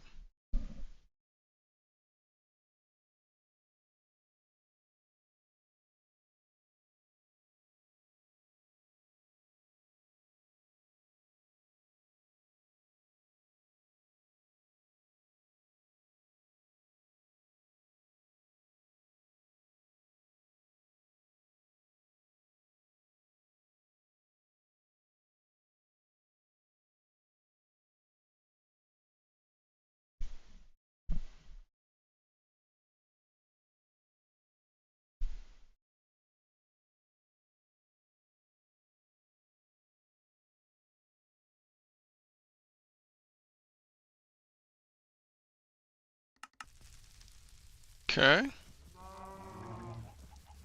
So it looks like I should bring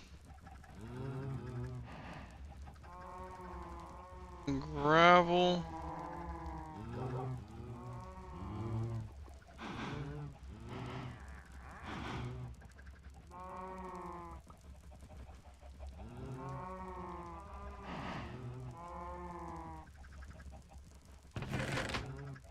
Get a boat. Oh.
Alright, so we got that. We got the boat, we got the gravel. Probably gonna want a bucket.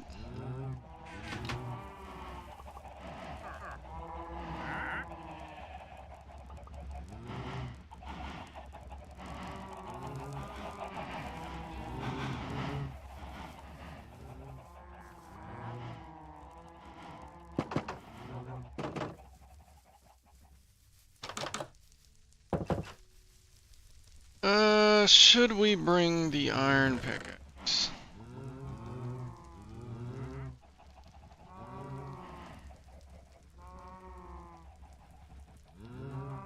What if we find diamond or something?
You eat that?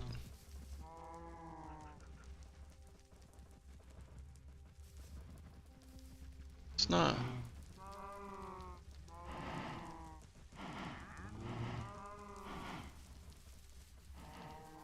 Now what I want to do is I want to go up to the tower and see if I can spot the ocean. He was saying that that's the best way to, well, the easiest way to find amethyst. Don't know why I want this spyglass, I just do. Like it would make so much cooler being at the top of this tower.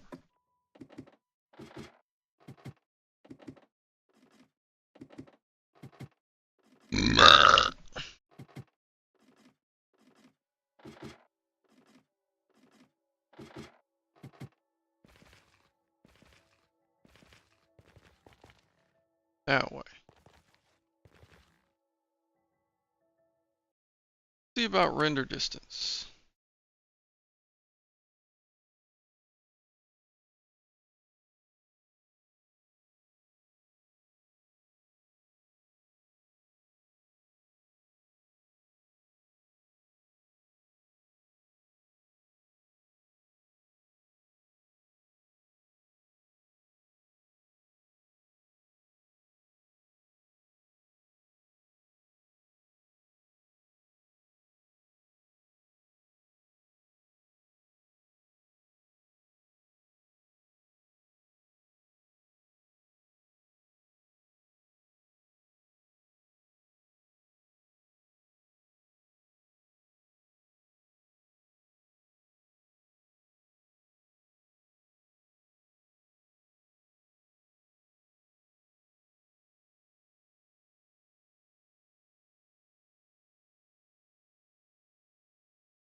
Alright. Take that.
Okay.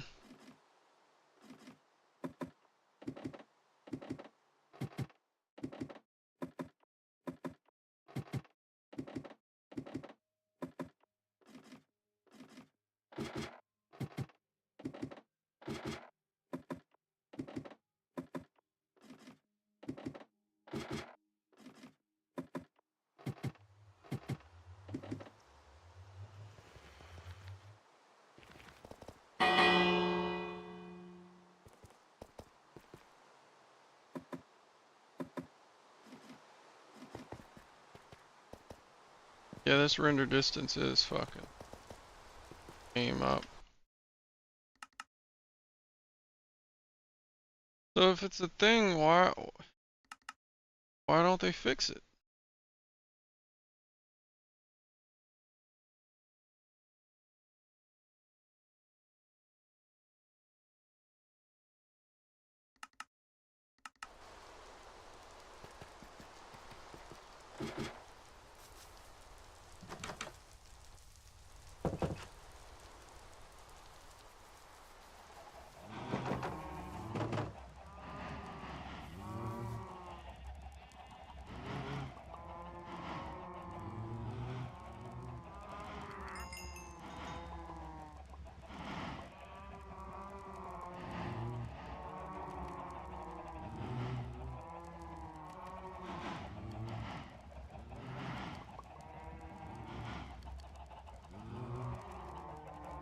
It's just gonna keep going?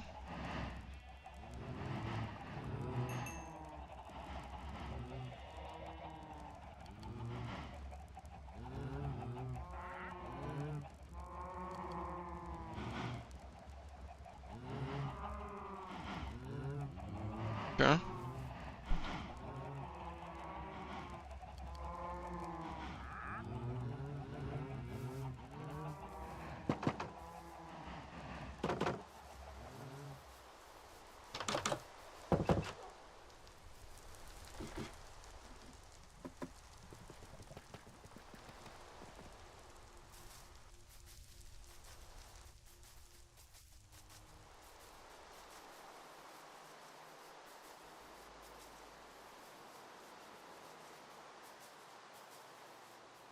Alright, 6, 15, 66, 498.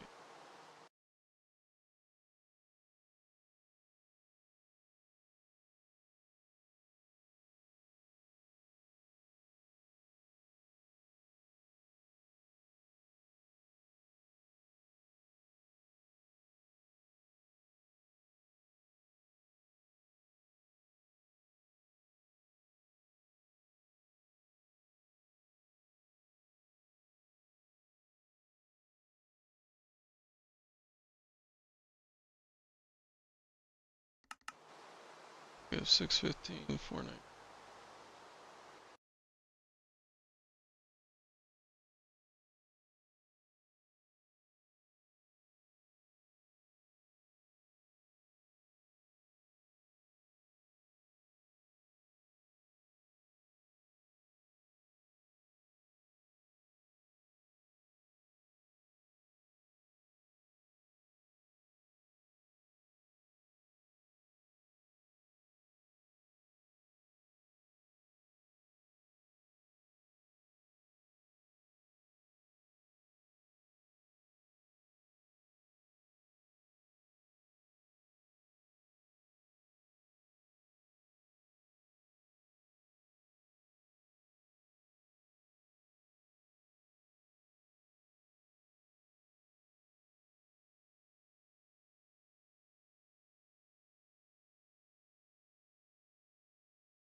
Hmm.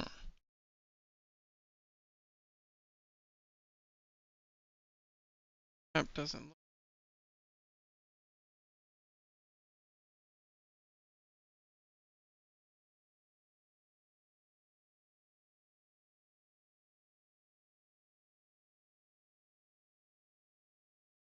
Oh well, we'll just go. I don't know if chunk base.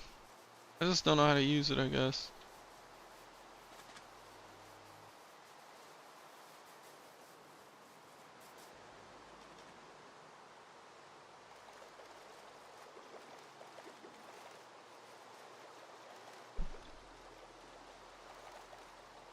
We're gonna look for amethyst.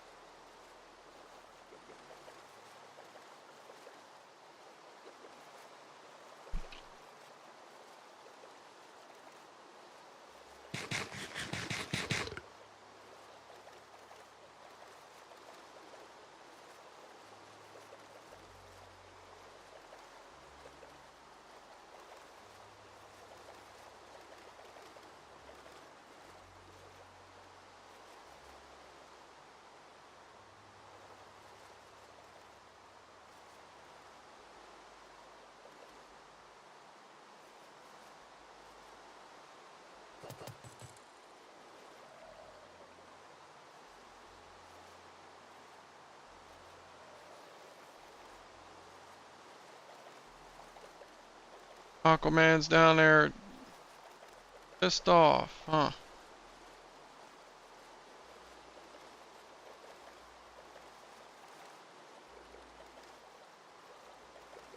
Let's go look at that. Looks like it could be.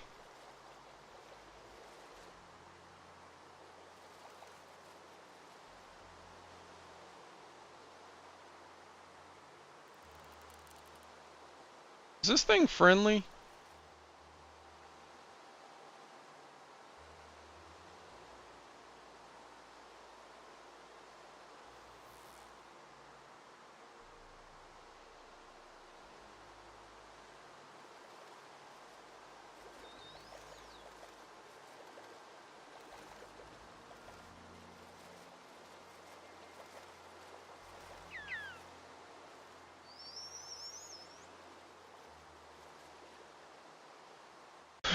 Let's see.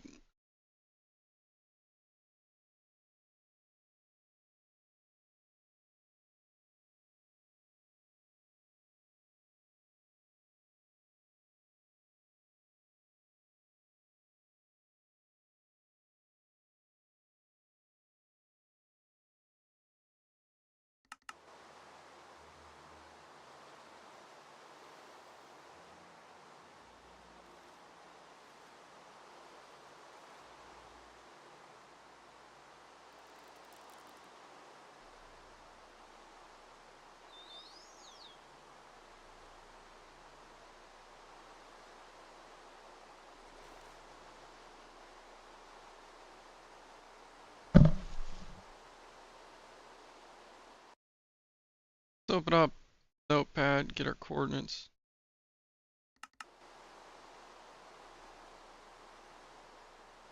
Negative 500.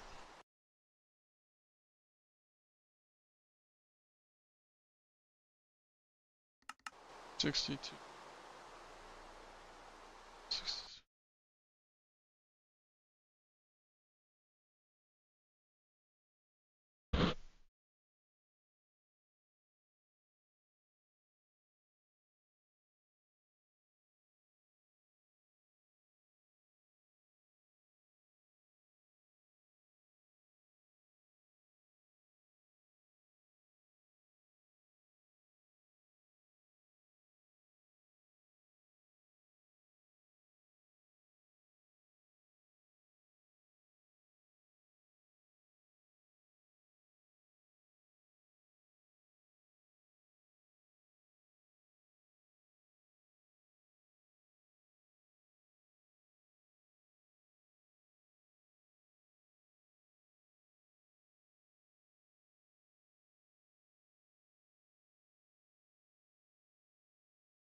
Alright.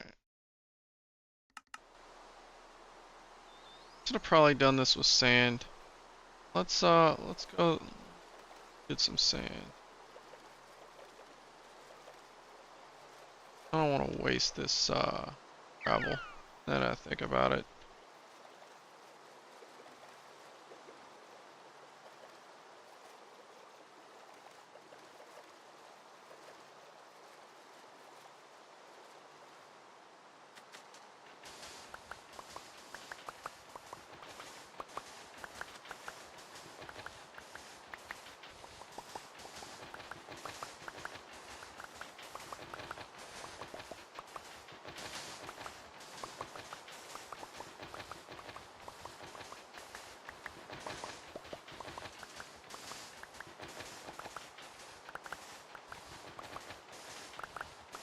I say more than 64. I gotta build like a tube, go down in no water.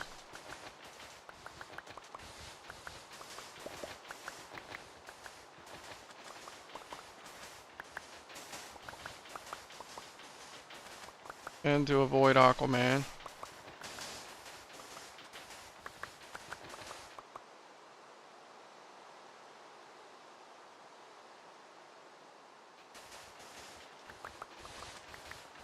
Say 4 stacks of 6.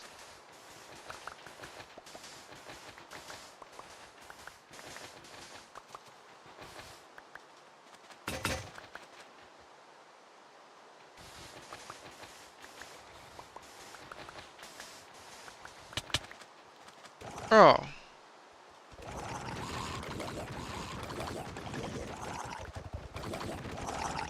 Fucking Aquaman.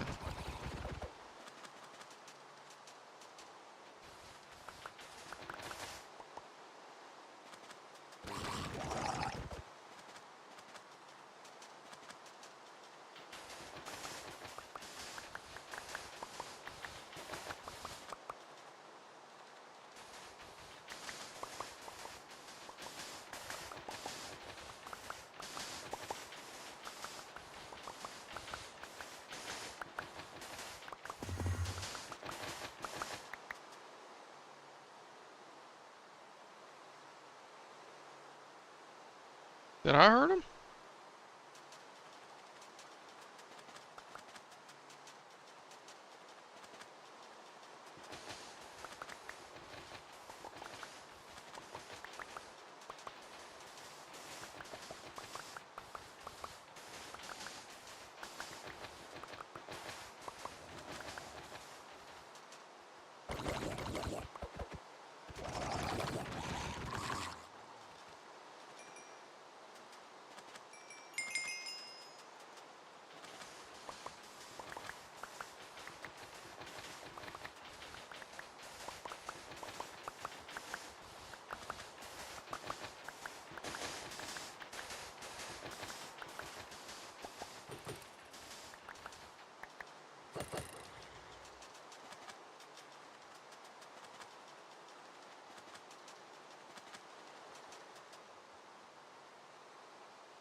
562.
Boom. Bingo.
I gotta make sure I'm doing this right.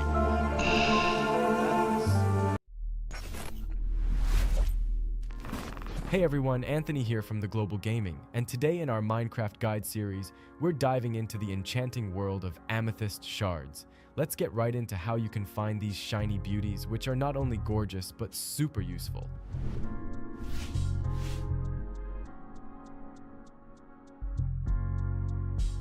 First things first, you're going to need to locate a geode. These geodes are somewhat of a hidden treasure, typically found underground or nestled within cave systems. You might be walking around and suddenly, boom, there's this giant hollow sphere with layers of smooth basalt and an inner layer of amethyst blocks. It's pretty epic when you find one. To harvest amethyst shards, you'll need a pickaxe. Stone or better does the trick, so make sure you've got one on hand. Once you're inside the geode, look for amethyst buds. These are blocks that stick out, and they come in different sizes. You'll want to find the ones that look fully developed. Why? Because punching any of these larger buds will drop an amethyst shard. Just walk over to pick them up after they break, and you're all set. Now, for all my fellow crafters, here's a quick tip on how to use the give command if you're looking to get amethyst shards directly. Though, where's the fun in that, right? If you're playing on Java Edition, just type in, you'll type give AP amethyst shard 1. For those on Pocket Edition, Education Edition, Windows 10, or Console, give Alp Amethyst Shard 1-0.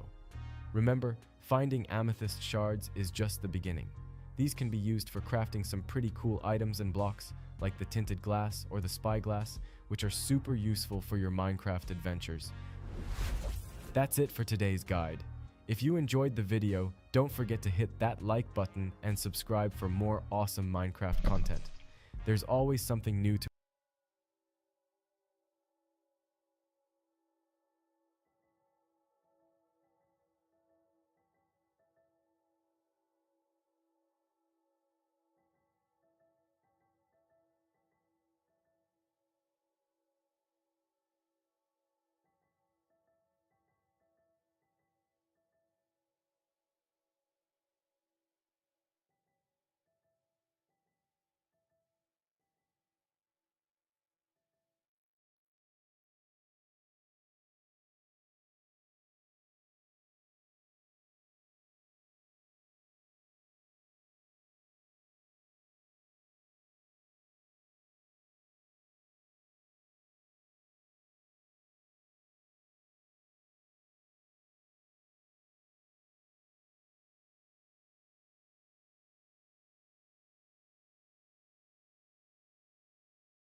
Alright, so I just need to expose all these buds. Well,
so about 7 Minecraft.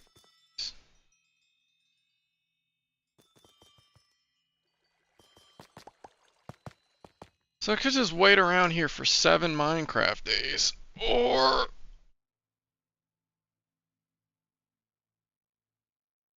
I could mark this location and be gone. It's just, I find it strange that this stuff hasn't already grown.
So we found a amethyst and somehow didn't find any shards here that are fully grown.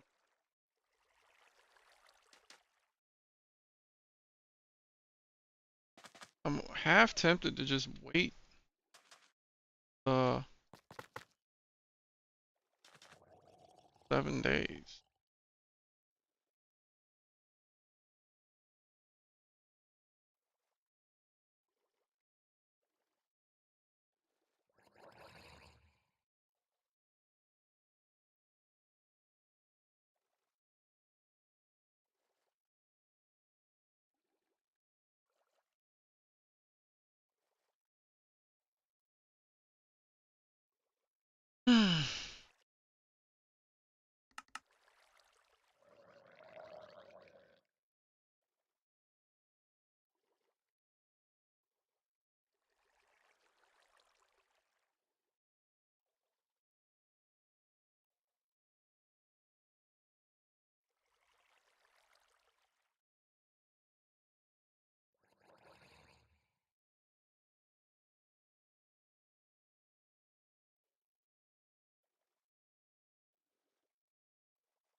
You've probably seen Minecraft's new amethyst crystals, and you might also want to farm it.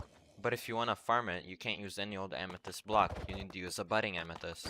After a while, budding amethyst will grow a small crystal like this one, and it'll eventually turn into a big one. But you can't mine it with silk touch, which is really annoying. So you will have to resort to finding amethyst geodes and making a farm there. You've probably seen Minecraft's new amethyst crystals, and you might also want to farm it.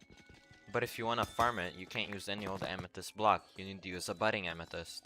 After a while, budding amethyst will grow a small crystal like this one, and it'll eventually turn into a big one. But you can't mine it with silk touch, which is really annoying. So you will have to resort to finding amethyst geodes and making a farm there. You've probably seen Minecraft's new amethyst crystals, and you might also want to farm it. But if you want to farm it, you can't use any old amethyst block, you need to use a budding amethyst. After a while, budding amethyst will grow a small crystal like this one, and it'll eventually turn into a big.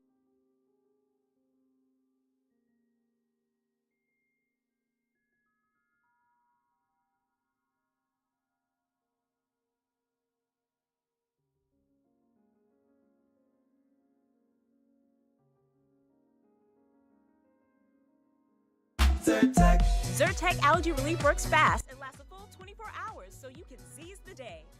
In this video, I'm going to show you how to get amethyst shards in Minecraft. It's pretty simple to do, and to get amethyst shards, you'll only need to find the amethyst geode. So the easiest way to get an amethyst geode is by drinking a night vision potion. Then go to the ocean and you'll see pretty clearly into the water. As you can see right there's an amethyst geode. Then just swim down to it, use your pickaxe to get in. Once you're inside of the amethyst geode, you will see some amethyst crystals. You can break these crystals, and as you can see, it will drop some amethyst shards. I really hope you found this tutorial helpful, and thanks for leaving a like and subscribing. I will see you in the next. Alright, seems like what I should do is just mark this one off and go get a new one.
I don't want nothing to do with that. What does this even mean?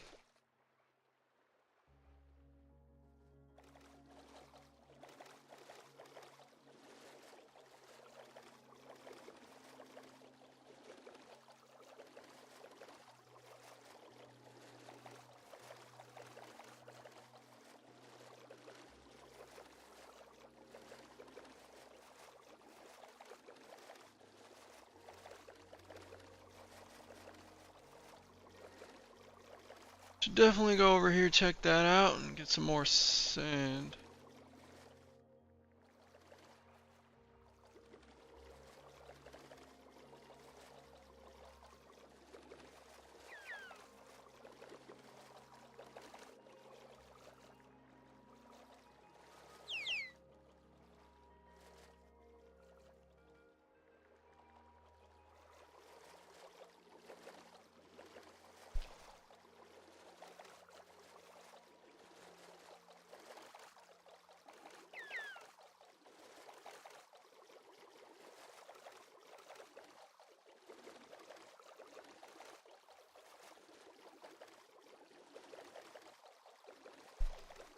Should have took an explorer's, but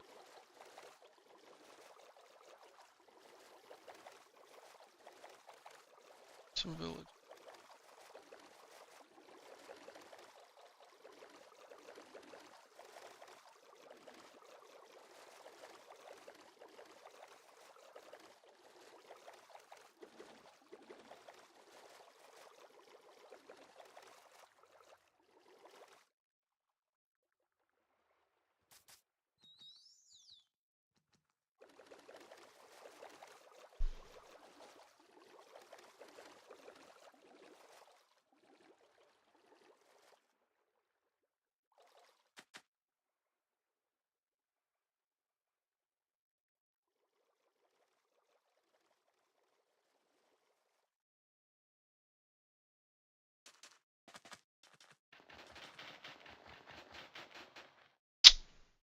Bro.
Over and wants to walk away.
Bro, how long does this last? There.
Not what I thought it was.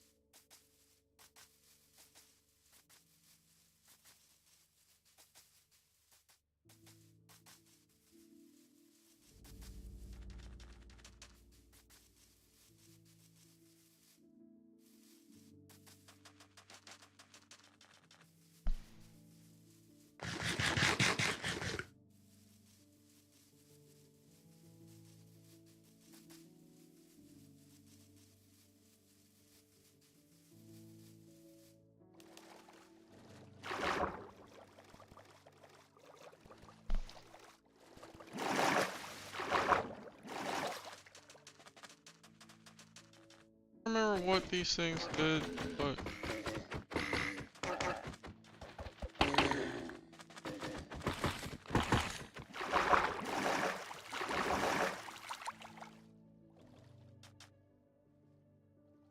grab. It was like a turtle shell or something. Maybe I'm thinking of forest or something.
Even at the second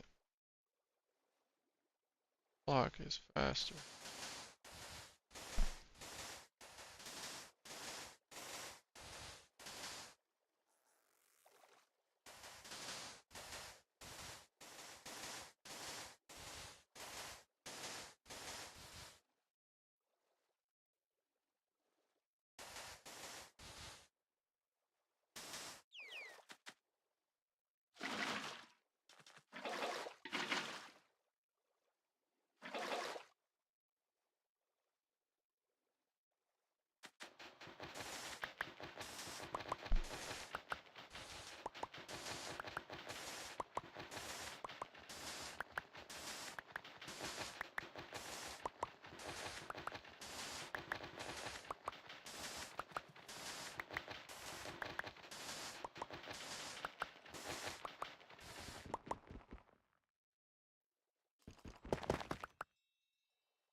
Oh, wow.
Guess that's what I've been looking for.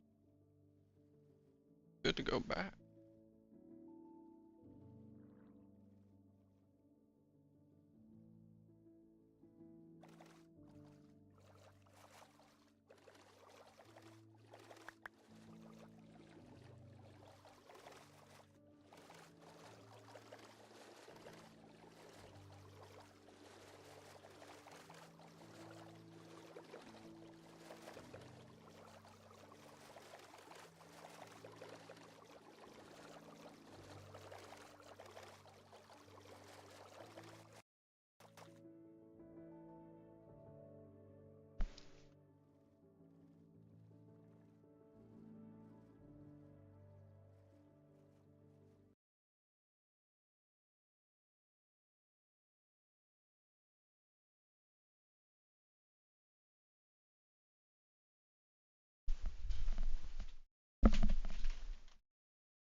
Alright.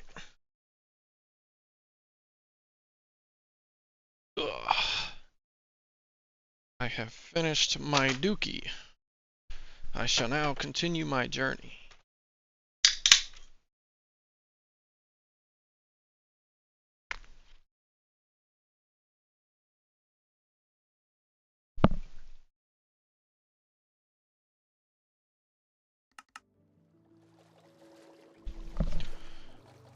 Alright, what is this? There's a chest down there. And I want it.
Really should just go back and drop all this stuff, but curiosity.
That was extremely easy, finding amethyst. So I guess just get a boat and go on the ocean and just look around for a round, dark object.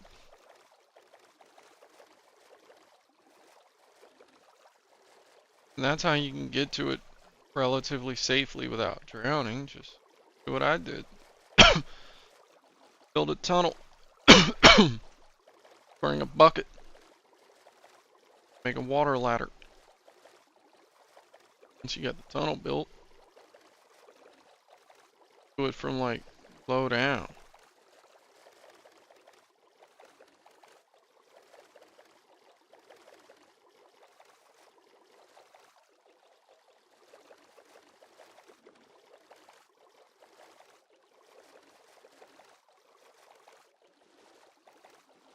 Can't believe how close to base I found one though.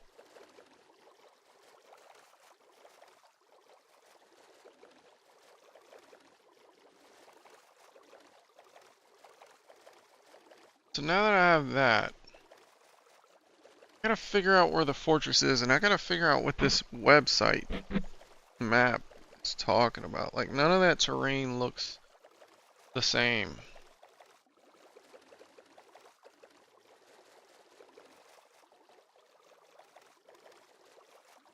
I should be able to wrap around this way.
Now let's see what the view.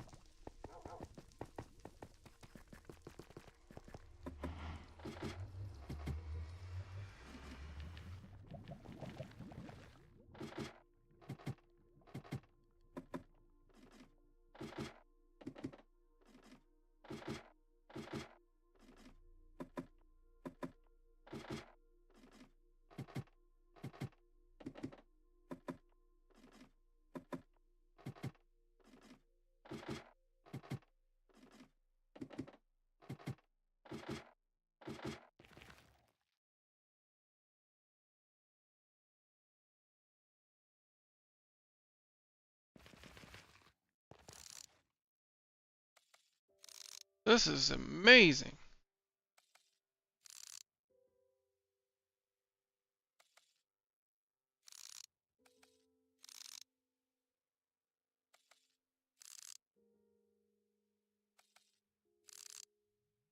Iron.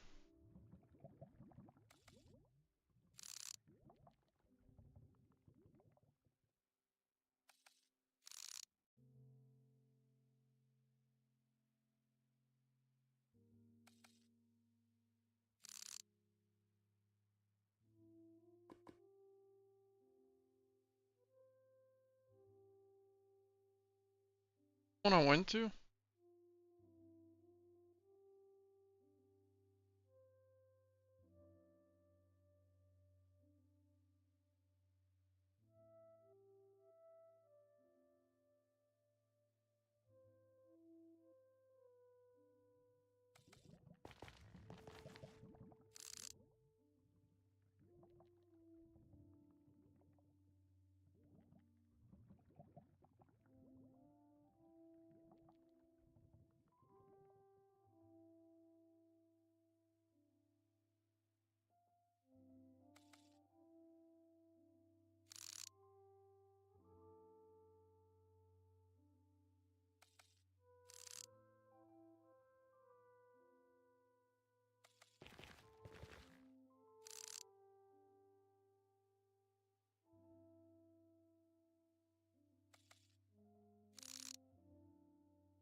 We'll go hit that,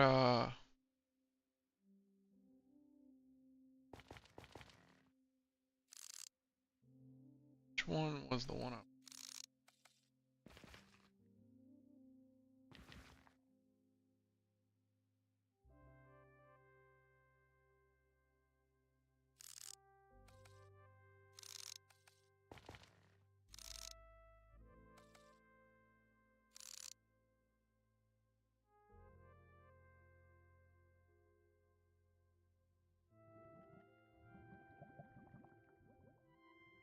This one looks abandoned, no. This one has lights on. I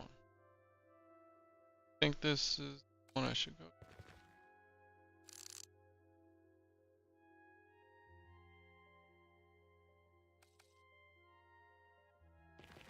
Spyglass was totally worth it.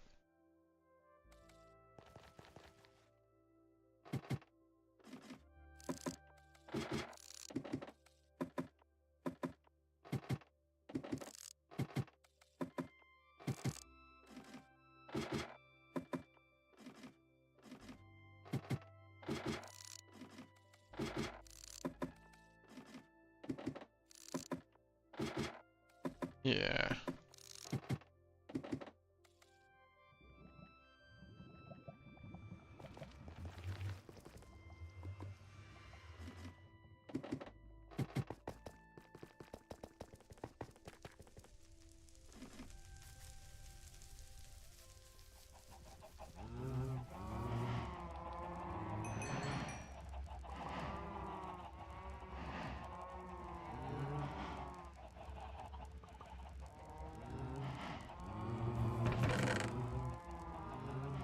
Hmm.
Six, three, six, five, six.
Where did I come?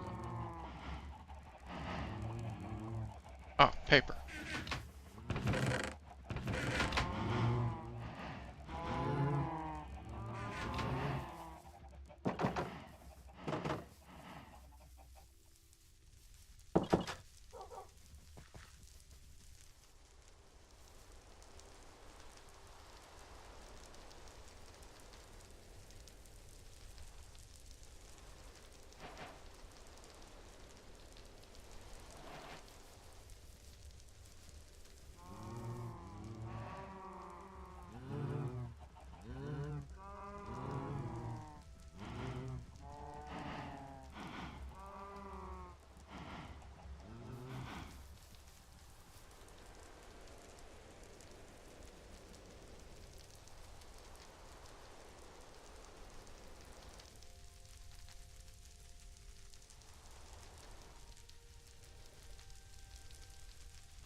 Why would it zoom out in the corner instead of from the center? Like, I really don't understand.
I'm still trying to figure this map out on chunk base.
Let's test this theory. Is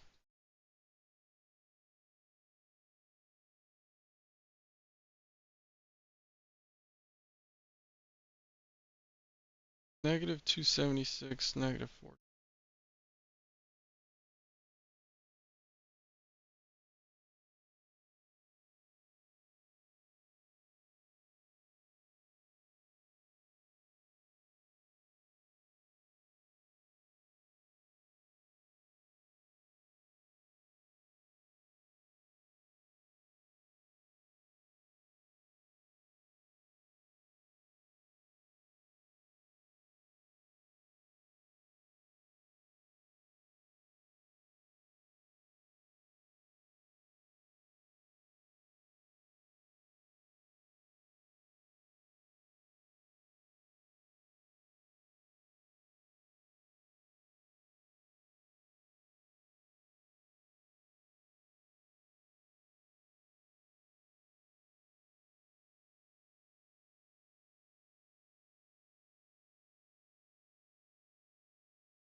Negative 66.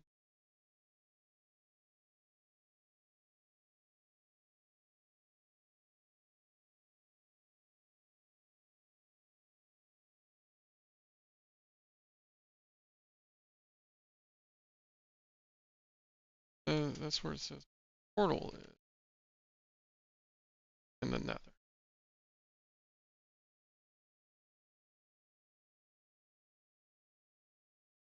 Now let's test this theory here.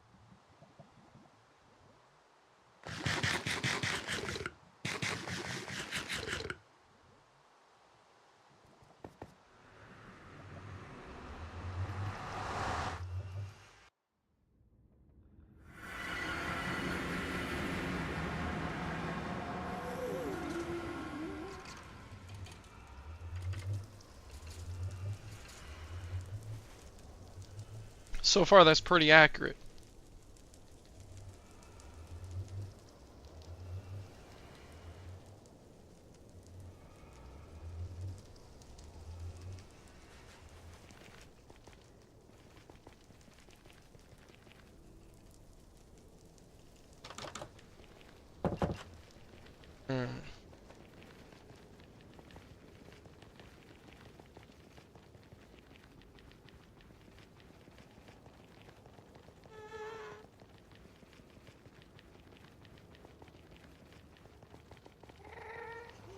We're gonna just run, grab the chest, started a whole nother campaign.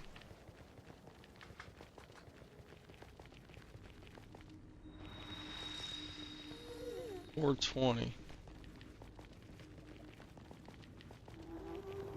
6.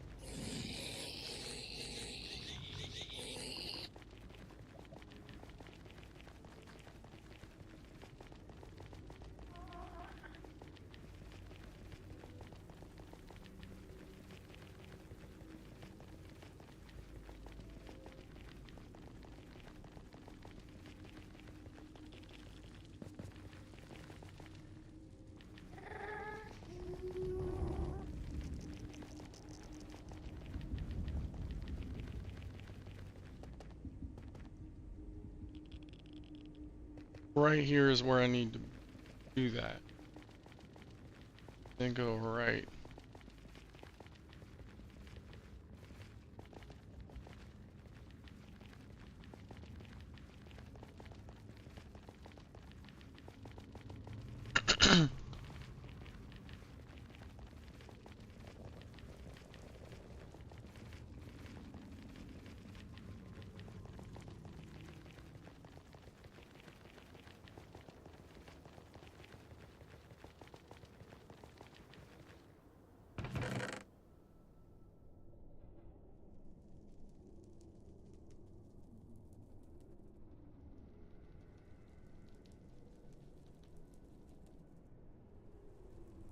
Perfect.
Lava is right above me.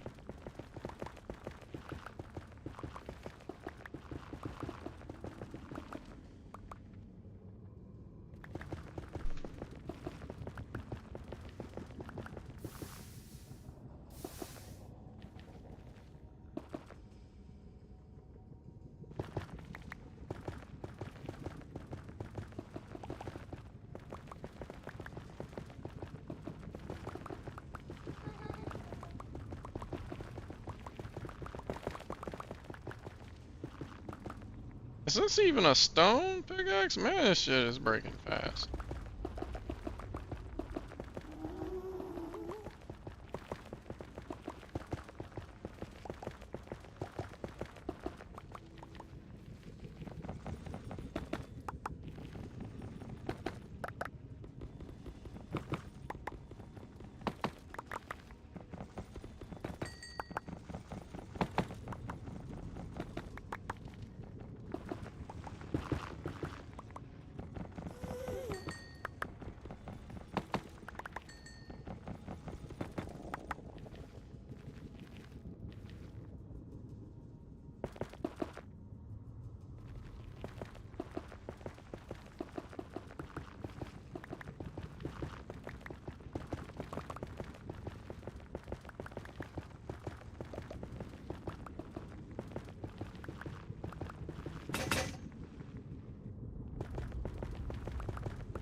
How am I missing this stuff?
That's it? Pork chops?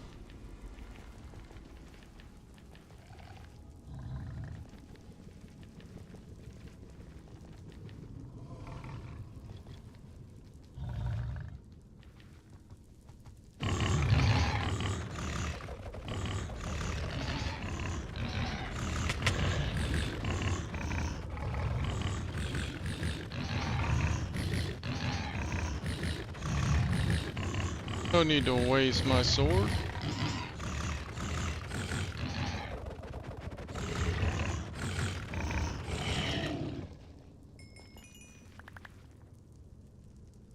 Look like multiple leather, but I only have one.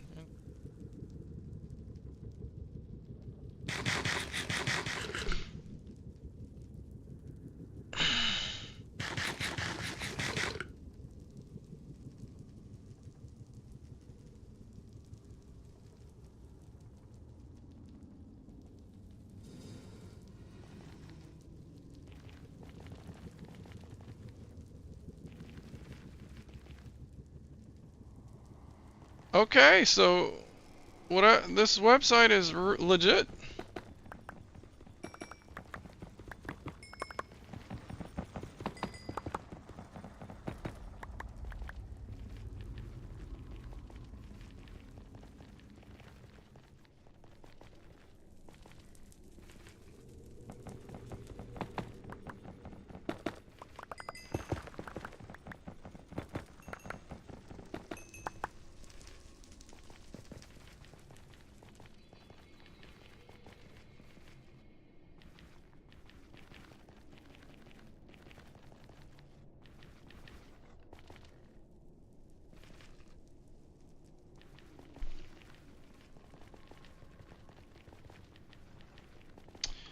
Now we need to build a way up there. And we need to bring some torches and mark this off.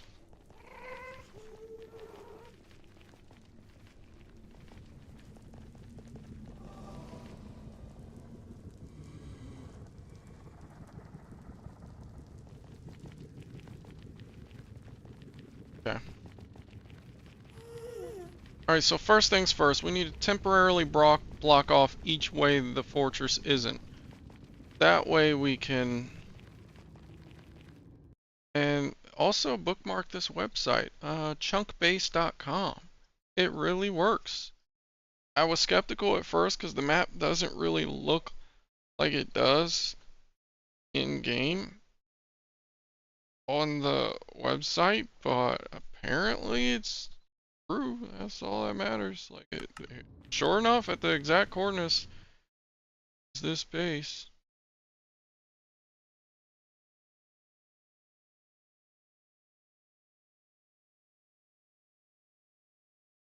Then we'll close out the website. We don't.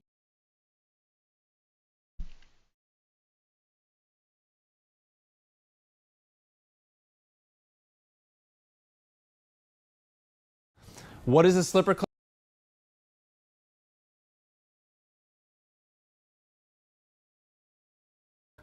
Magnesium is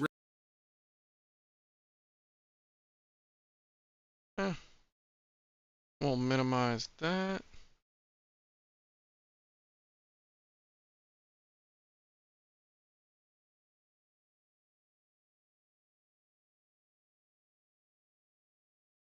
Update our notepad. Definitely another port.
No one needs to know that I found this using chunk base. So need to block that off. Make it kind of impossible to get.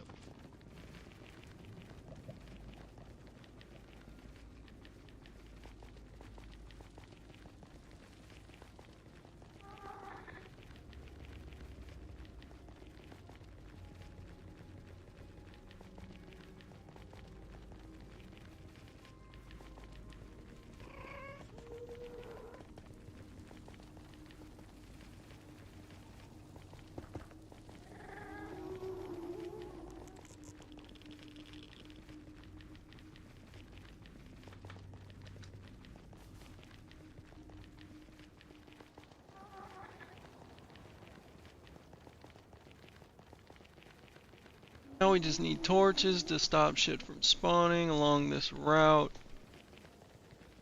Then we can set it on hard, honestly, and make the enemies drop more gear.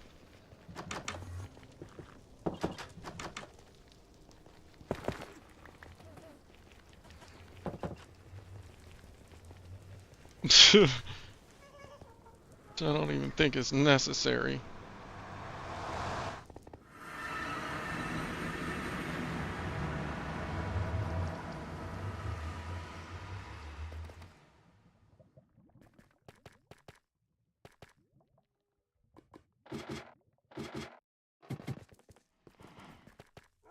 I think I lost all my torches though.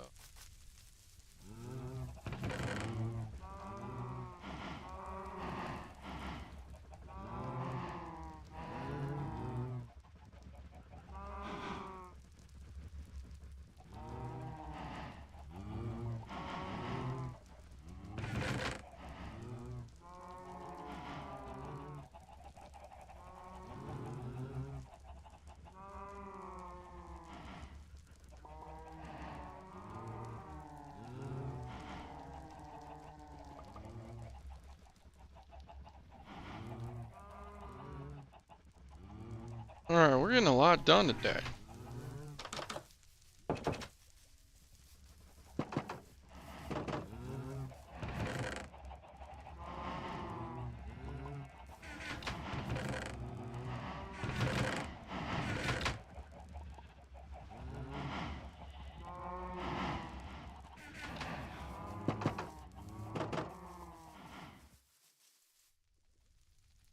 Torches, so what do I need? A stick and a pole?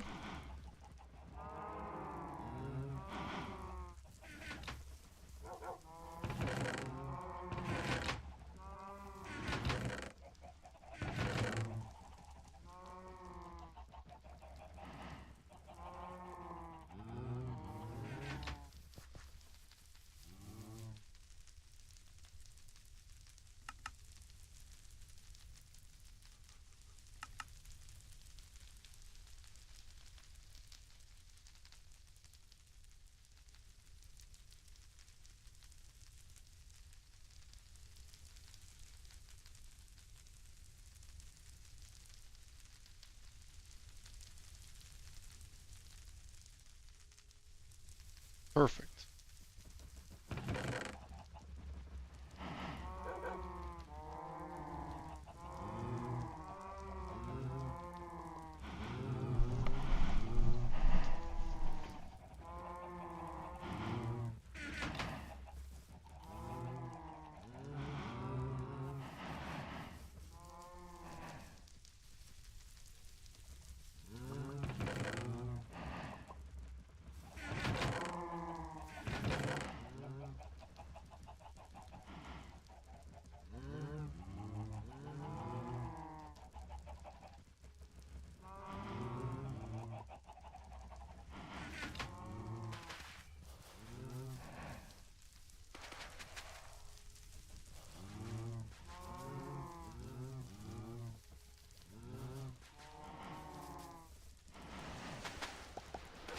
This stuff's good. So this can slow down enemies when they get close.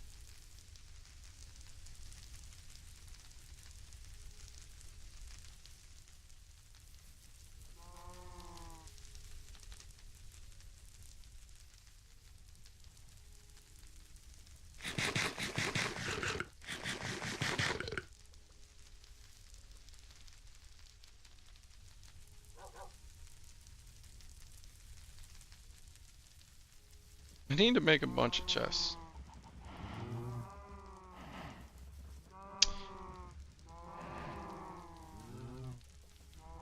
I think I should make a chest room.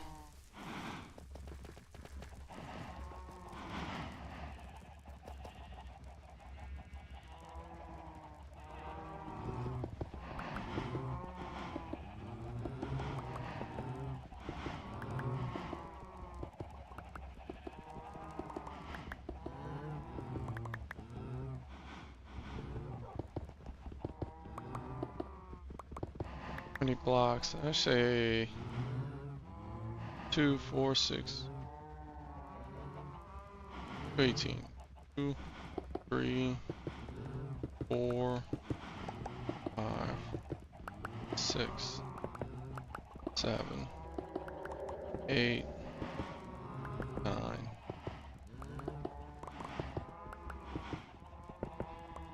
12, 13, 14.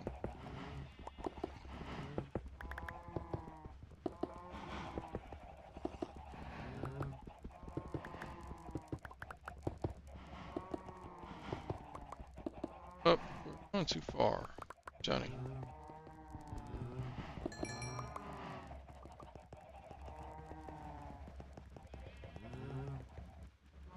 Three, 4, 5, 6.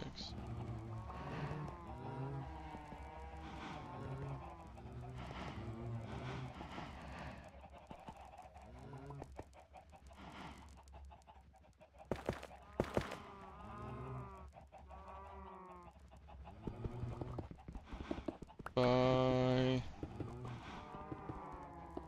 what? 9?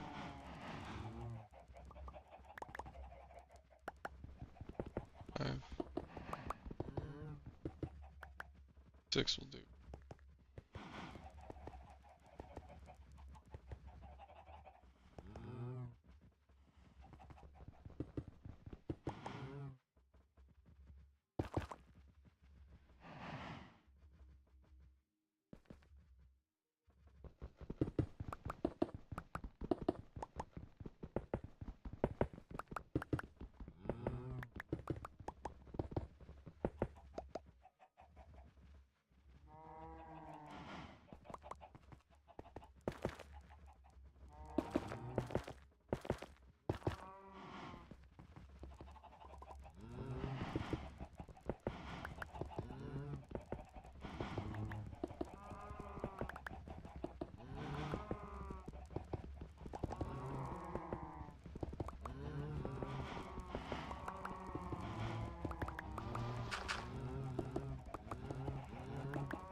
I think I might hit the roof too. 3 high, might as well.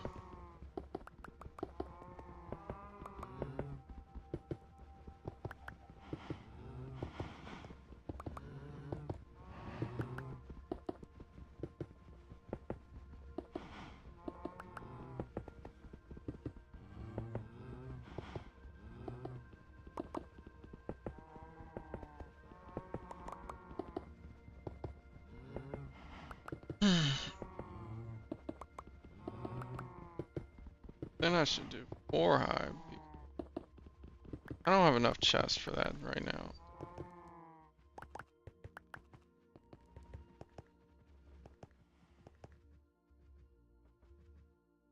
This feels a little claustrophobic.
Well, for the first time ever playing this, I'm gonna have to take some stuff from my buddy's stash.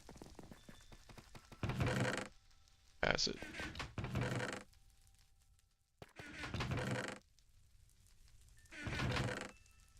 Oh, fuck yeah, he has it.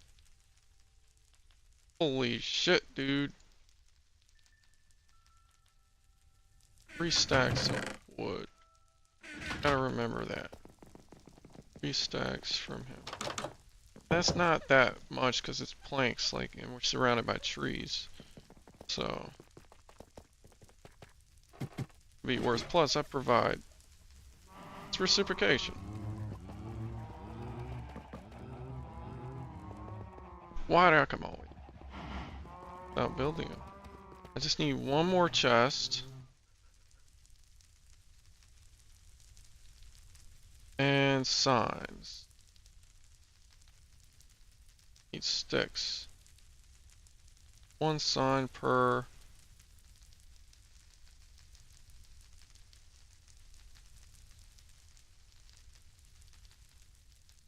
Would say, okay, 18 blocks deep. 6. Go for 9. Fucking 12.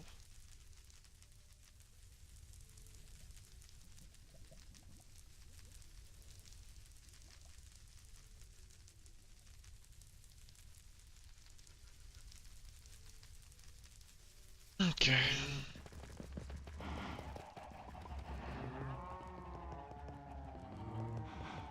Six, 7. Good thing I went for that.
don't know what to label this next box. Let's take a look at our inventory.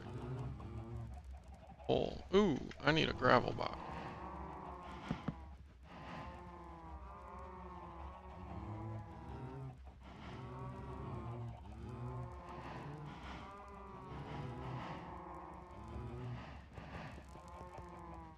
Beautiful.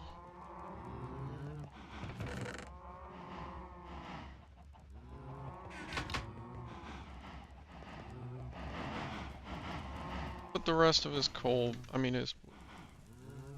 I think I took, what, 3 stacks and I didn't even use all of it. Probably won't even notice this is gone. What was in here? Oh.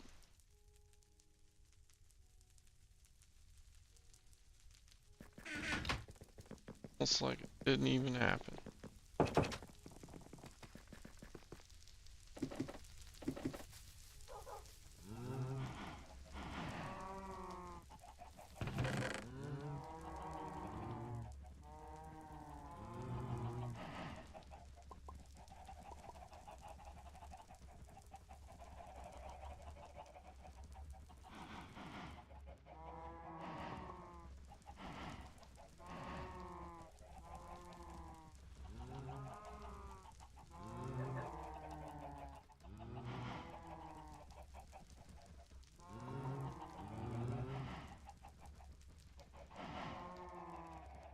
I should make a trash can down there.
Alright, so trash can is good.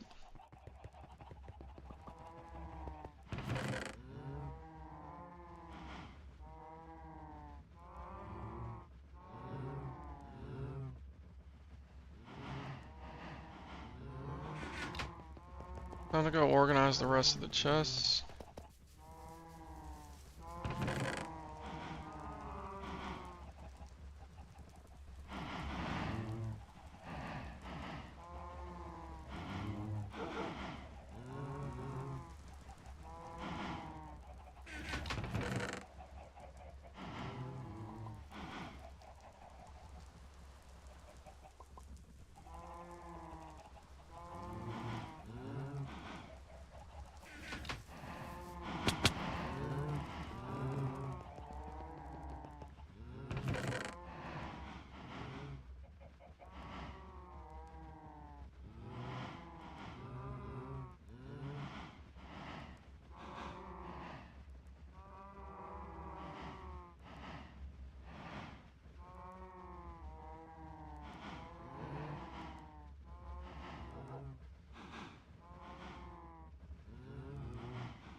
Should I put my jewels in ore chest closest to the lava? I feel like this is gonna end poorly.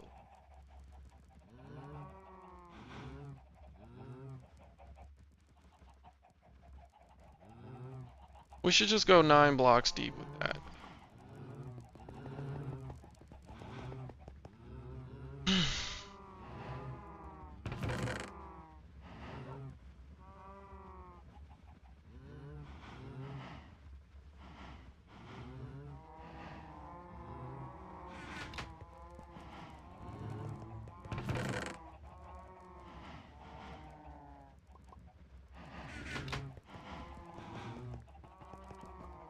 You know what?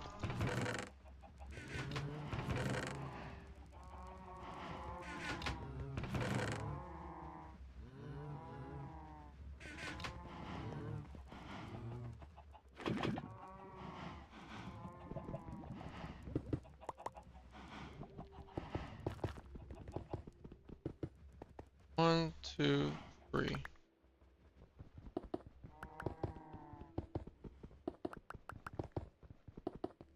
I stopped counting. 1, 2, 3, 4, 5.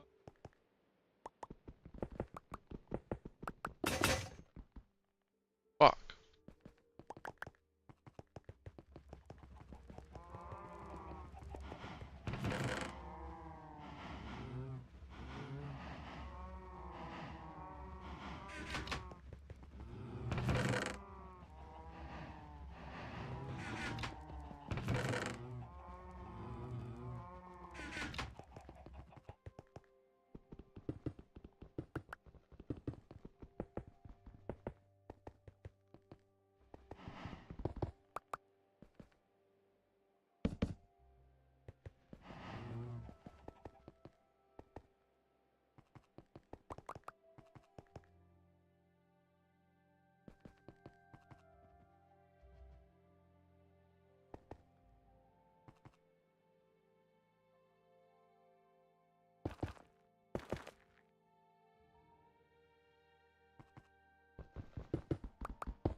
Worst case scenario, the Enderman takes that particular block.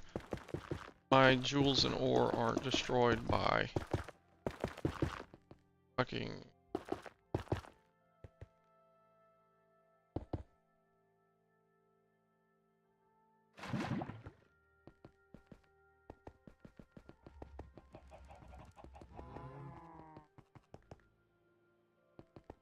Alright.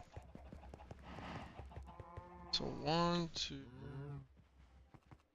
6, 8.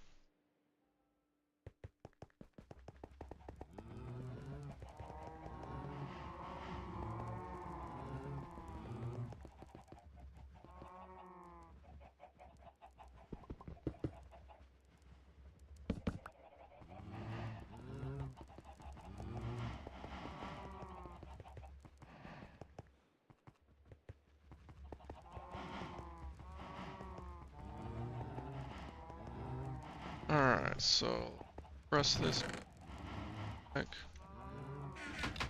Let's put this stone.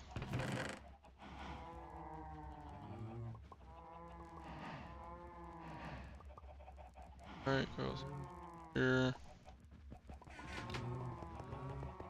Travel box. And hose. The horse armor can go. Armor. Now what else can we take? It's completely empty.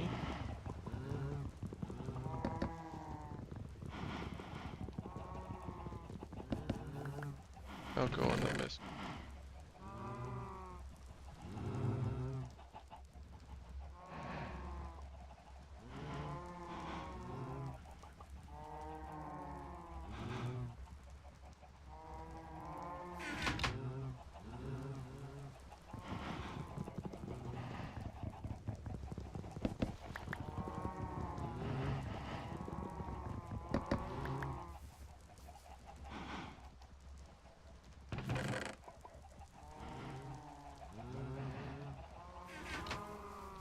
I do feel like I should put extra chests.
Should make another box for sand and glass.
I guess that shouldn't be a travel box if I'm not going to be taking this out.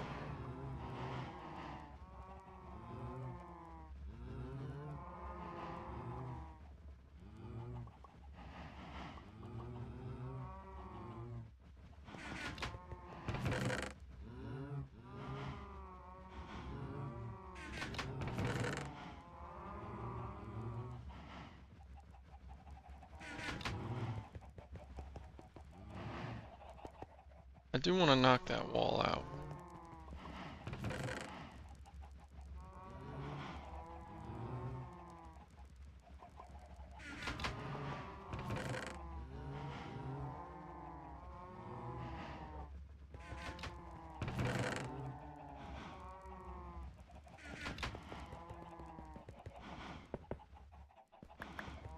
How far deep?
Should just do a misc block.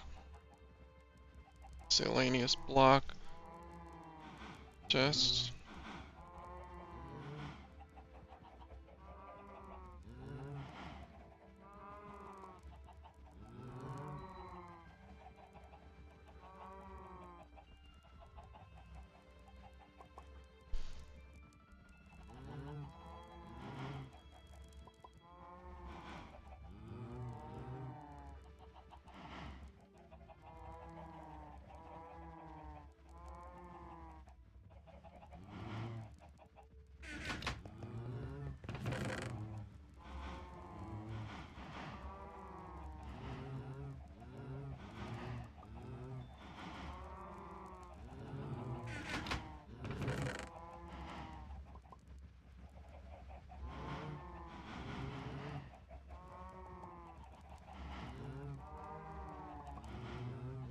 If I make enough bells, I can signal where I am, but that's just a waste.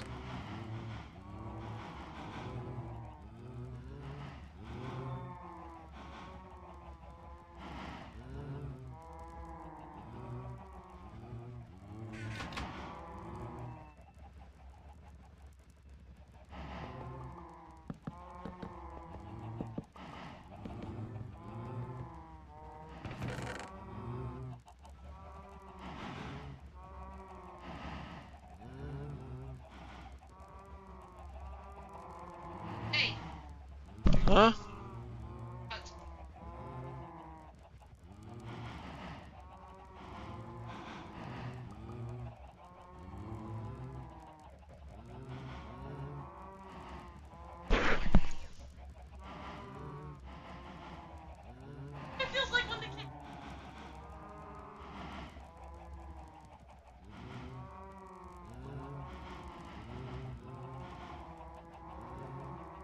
Yeah. I mean, it's science. I can tell you exactly why I hurt so bad. Because although they only weigh, say, 12 pounds, what do you say, 12? All of that 12 pounds is put onto a small surface area, their paw. So now we're talking pounds per square inch, right? So that's like PSI. So if we divide, let's say, what do you say, 2 inches? Well, let's say 12 pounds. What I multiply? Okay, so whatever. Let's say let's divide that among. Gotta divide it by 12.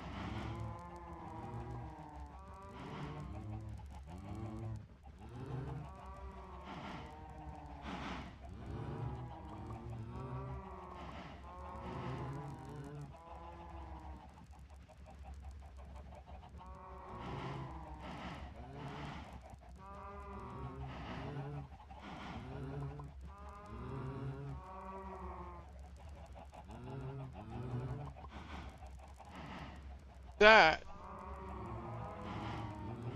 3 pounds per foot. It's in a 2-inch area. Let's say they only have 4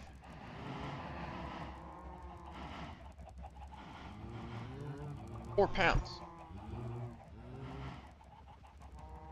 in a 2-inch spot. So that's like the equivalent of a 4-pound shot glass sitting on your stomach.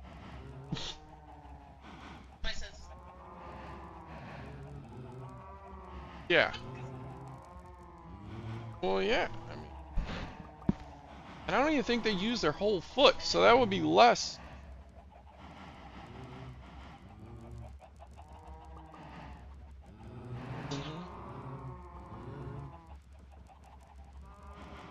Science.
Not the track.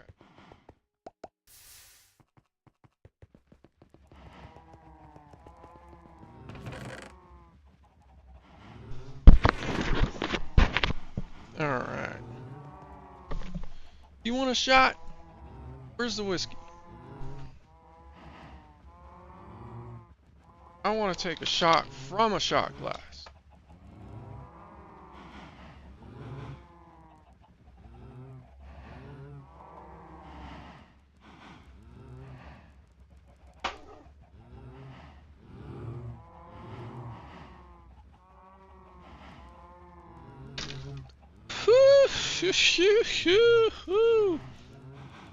Ah!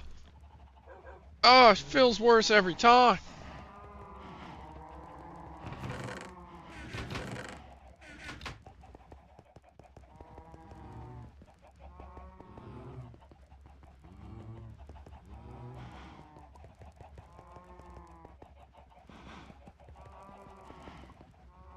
Beautiful. I've made a storage room, as you can see.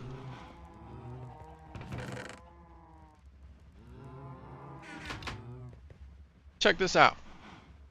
So, because I am a neat freak, and every single time I went into a chest, I got freaked out, like, because during the game, it's not like real life where, you know, every drawer has its thing.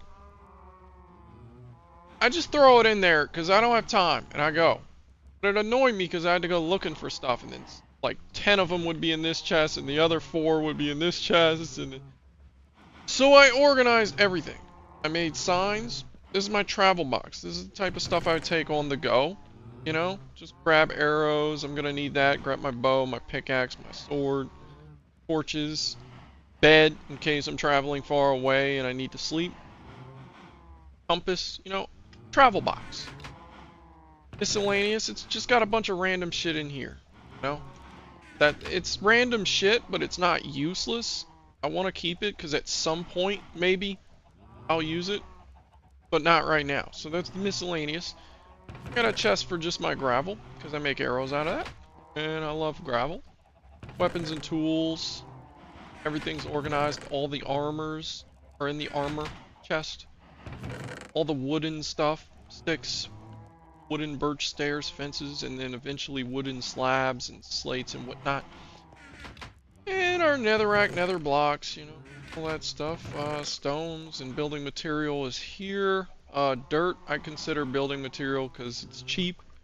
You're just building something quick. Or farm building, like if I'm building crops out, I'm gonna need dirt.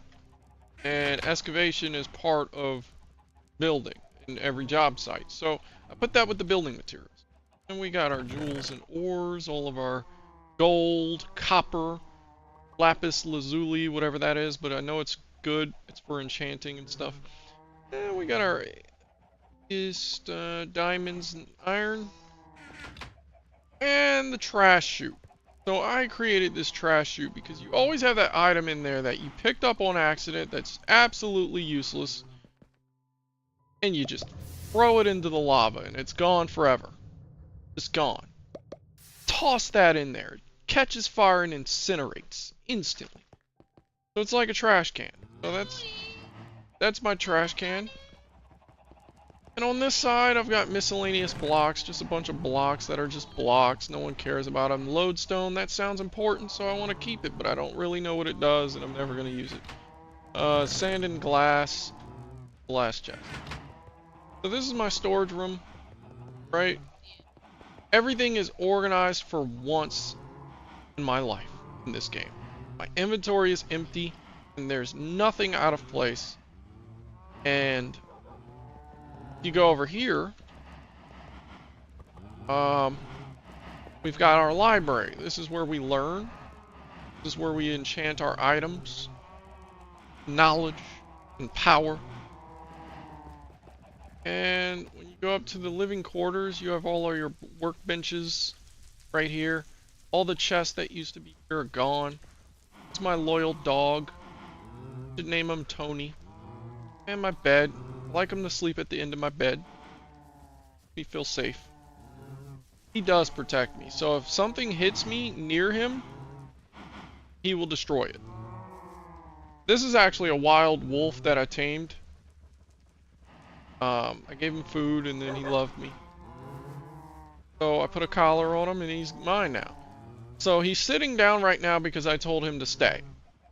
But if I were to do this, he would sit up, right, and follow me everywhere. So I could take him on journeys, but I like him to stay there unless I need him. Because it could get dangerous and I don't want him to die. And I mean, I'm fine with dying, but if he dies, I would be kind of sad. Get him over here by the bed. Tell him to sit. Just sit right there. Right up on the bed. There you go. Alright.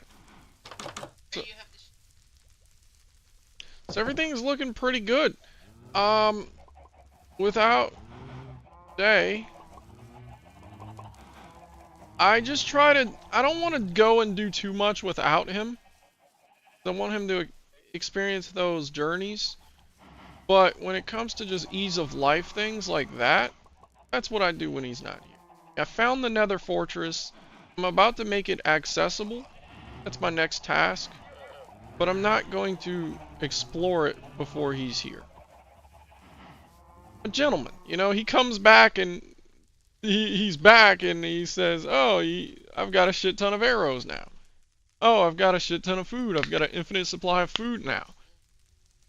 It's not like I went and explored the universe and took all the diamonds and shit for myself. I didn't beat the game without them. I just improved things. You know, like how I added this big ass tower up there. It's got lava flowing down it. Why?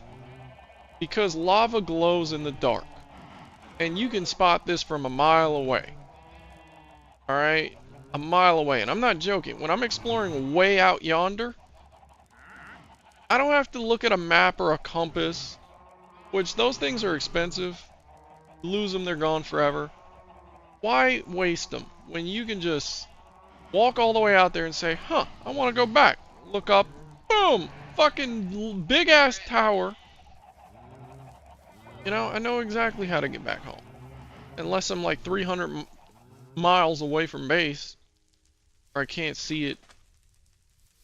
But if I'm that far out, I'm going to bring a map. Or have some other way of knowing how to get back. Worst case scenario, I have my coordinates for the base saved to a notepad. That way, I can use my GPS device to find the location of this house. We're good to go. Take that, organize these a little bit.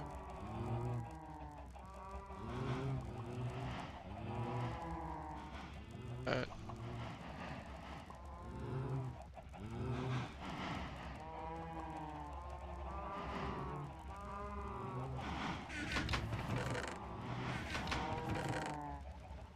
Can keep all the same.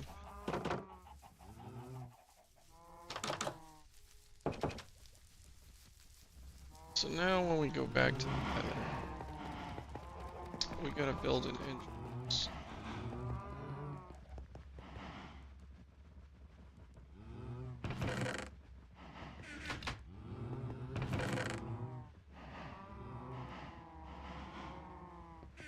Wood.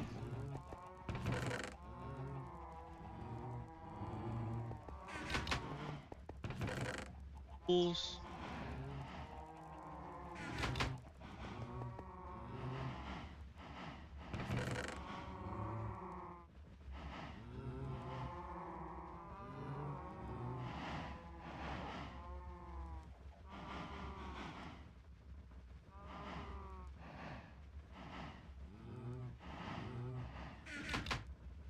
Alright, all I need is food. The rest is in that chest.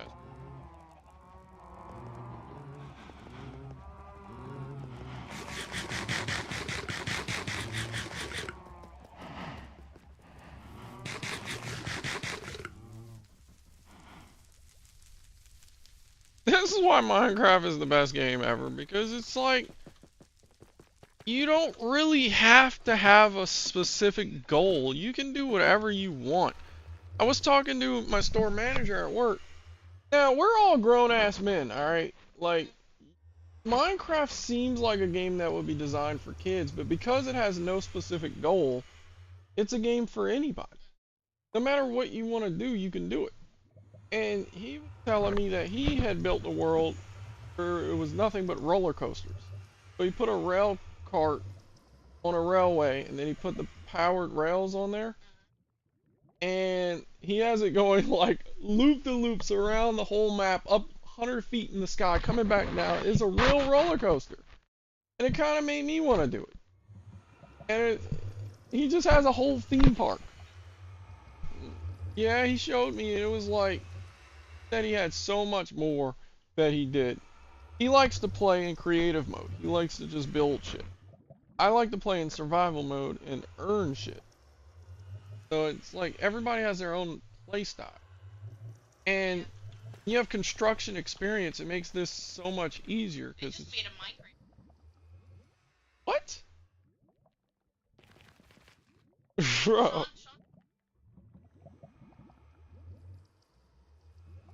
Bro, are you kidding me? No, I I'm need to serious. see a trailer. There's a Minecraft movie? Dude, what? With real people? Real people. That's, man.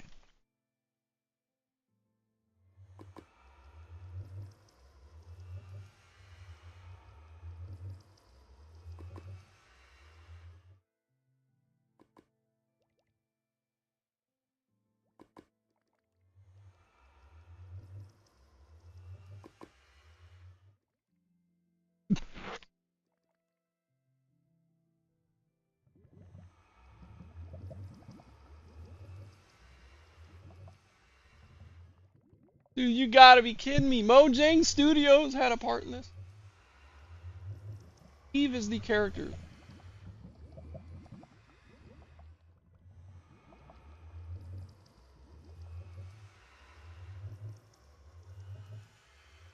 Dog, it's got the music.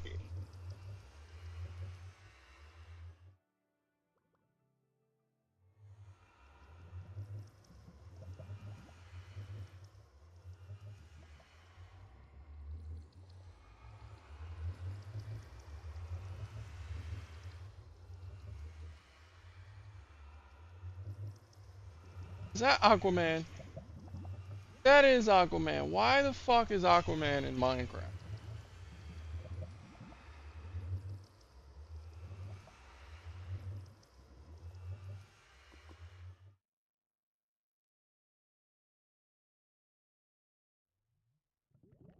Alright, this seems more like an advertisement about the game.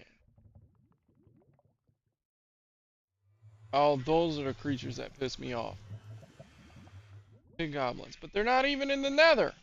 Why is there pig goblins out on the overworld?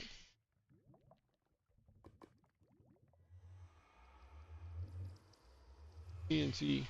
Now, if they depicted it accurately, like, it would have took him fucking 4.5 hours to get that. The movie would be 4.5 hours long.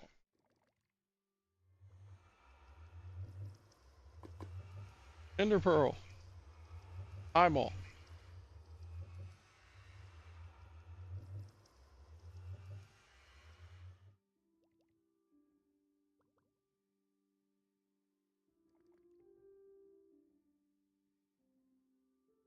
Oh yeah. Nighttime, baby. You're dead. Why you gotta be smart like me? I taught Jay something when we were playing, like, if you... The way I farm... The way I play this game, I do everything for a reason. I'm not the most knowledgeable, but I know what works. When I farm, I put them in a hole in the ground so they can't leave, so I don't have to chase them, and I know where each animal is at all times. And then I create hundreds of them in that small hole.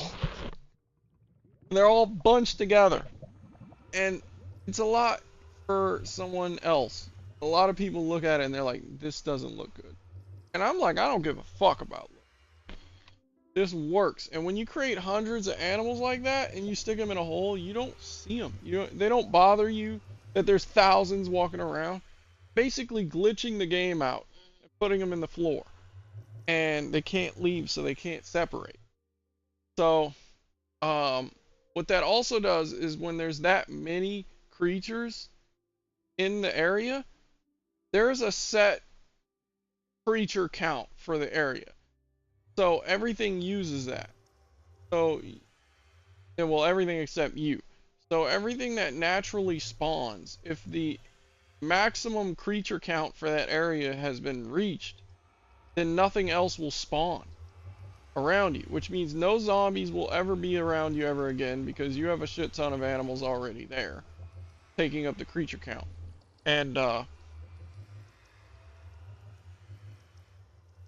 And basically you're safe around your own house. So it doubles. You have infinite food and infinite materials from those animals, whatever you need, feathers, leather, whatever you need, you have infinite of that, and at the same time, enemies won't spawn near you. So your house is actually a safety point. Whereas if I wanted to do that in game the normal way, I'd have to salvage so many materials, it's not even fun. Which would take a long time. So it's like real life. You know, you find loopholes. It's not that I'm cheating, it's that I'm smart.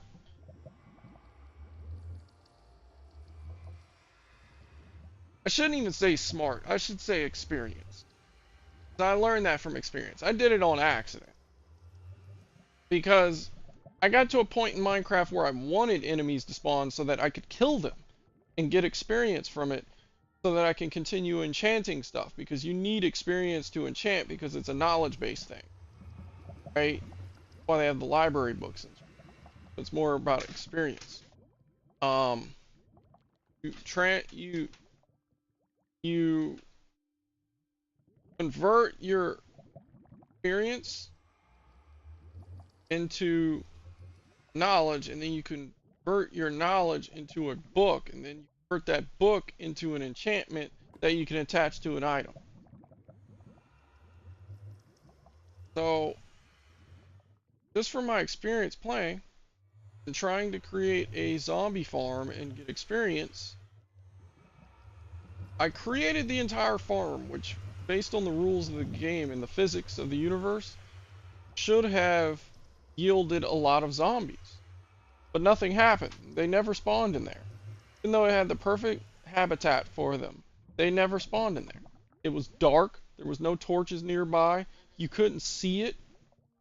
All the physics of the game allowed them to spawn there, and they didn't. Used for the longest time, and then I realized after killing a lot of my chickens, all that quiet vanished. I killed a couple of my chickens, there were zombies everywhere. That was like, holy shit. So that's why. Then I looked into it, and get the hell down.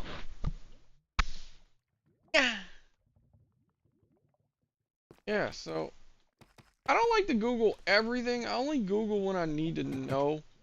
Like I'm getting intel for a mission. Like just a moment ago I needed amethyst shards to create a telescope. Binoculars. So I could utilize that big ass tower I showed you. Lava on it. Like if I'm gonna climb all the way up there to look around, I might as well have some binoculars. So I looked. That was my new mission. I had to find that amethyst shard to create that binocular. So I googled where in the fuck do you find it? Basically I went to the library. Yeah. I didn't cheat, yo, that's not cheating. That's research. That's networking. Okay, what is the internet, right? It's a network, right? Yeah, but the game. So, no, let me finish. Let me finish. No, let me finish. So, if the internet is a network, then that essentially means a collective knowledge. Okay? So, you have a collective knowledge. That means, if we translate that to medieval times, that was, hey, our community knows this stuff. So, our community is either weak or strong because of what we know. Right? So, their community knew how to make a fire. So everyone there knew how to make a fire. Not that they cheated. They didn't cheat by networking and finding people that... No, they're not cheating because they found other people around them in their same world that knew this thing and then they learned it from them. That was networking back in the medieval times, right? So they, as a collective species, knew what each other knew. So if you translate that to modern times, it's not my fault the internet exists, but that's just a quicker way of networking, which allows me to communicate with my other species and find knowledge that they already had. So it's basically like doing your research. That's all it is doing your research. And everybody before they go to war or go on a conquest should do their research with what information they have at their disposal. So I don't think that was cheating. I think that's what they would have done 100 years ago. I think that's what they would have done 1,000 years ago. I think that's just networking. Except it's better now. So is it really cheating? No, it's not. God damn it. Well, the game world, alright, like, they don't have networking. There's no one else here. I'm alone. The books, the books, I'm the one creating the books. What are you talking about? Yeah, I made all those books out of leather and sugarcane paper. Alright? I'm the one creating the books.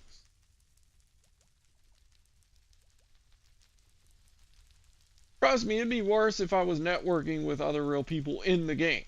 If there was another person, a random person in the game right now, he would have so much more knowledge than me and then just immediately know what to do. And I would just be following him everywhere. But that would be boring, right? I want to do it myself with the other person's knowledge, not do it with the person who has the knowledge, right? So I don't think that's cheating. I think cheating would be if I played with another person who already knew that shit and then I just walked with them everywhere they went and just got free shit. You know, like, that would be cheating. I mean, but I learned as I'm doing it already. So it's like, I don't need to know anymore because we just did it and I already have the shit. But if I learn before I get the shit, now I have to use what I've learned and go out there and get the shit. So it's more sacrificing, you know, because maybe I went to the wrong spot. Maybe I fucked up. Even with Google, I still have trial and error. Because Google's not going to tell you, okay, go to this exact spot. Every map is different. That's why I don't think it's cheating. If this was a game where every map was the same, and all you had to do was look at their map and then go straight there, yeah. But in this game, every single person's map is different. It generates the map as soon as you press play, right? So on that map is unique to everyone out there. No one else has this exact map. That makes sense. So imagine if Earth was different on the other Earth. Imagine your Earth was different from my Earth. I couldn't just tell you, oh, go to South Africa and that's where you'll find batteries. Well, in your world, it's in Ukraine. Right? So they didn't tell me exactly where it was. They just told me how I can find it myself. So it's not like they gave me a fish. They taught me how to fish, right? So that's not cheating. Right? Right? It's like a baby. You know, a baby, it wasn't cheating. It would just learn on its own that fire is hot and then burn his finger and be like, oh, not doing that again. Or his mom could just tell him beforehand and be like, you know, don't touch that. That's hot. Right? You know? Is that cheating? Someone told me beforehand that, you know, you're wasting your time. Don't go over there. Go over here. Search these types of areas. Still had to fucking listen. Right? So am I cheating? Thank you. I am the master debater. It's funny. I always say that because it sounds like master debater. Master debater. Alright, so now I gotta go up the Nether Fortress. Gonna want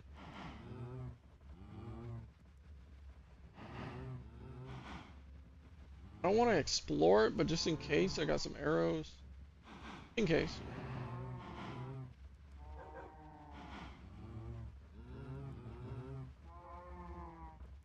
Take some torches.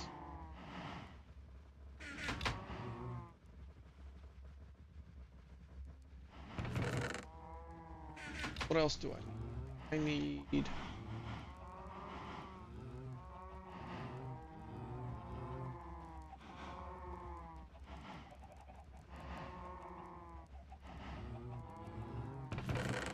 weapons and tools. I think this is good. I feel like there was something else I wanted to bring. Fuck it. We're going on conquest, you know? Yeah, I don't Google everything. I just Google things that I know that I have no way of knowing unless I do.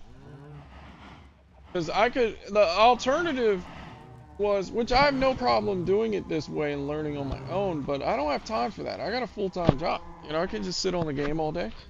Let's just do a 40-minute thing, you know? Google says you're most likely to find it in these areas, so I go to those areas. And I find it. Or I don't. Every game is different. It's an easier method of finding it. Like if you knew coconuts grew in the tropics, right? That you don't have that knowledge. Imagine you don't have that knowledge. You're gonna go through fucking the Arctic Circle in Antarctica looking for coconuts. That's not gonna work. So you go to Germany, still no coconuts. You're confused. You go to Africa, no coconuts. Okay, now you're up in Canada somewhere, no coconuts. Hey, it grows in the tropics. Now you immediately know to go down in Cuba somewhere, or Guatemala, or Florida, somewhere over there. You know, somewhere in the tropics. You know, it's not telling you exactly that it's in Florida. It's just, you know, it's in the tropics. So find somewhere that's tropical. That's all I do. That's all I do with Google. Need a general idea so I know where to go. Which is what the Vikings would do. Is like, hey, you want some riches? Go head north. So they head north. It's not like I told them exactly where north it was. Get on their boat and go north and the best. It's like, that's pretty much what I'm doing.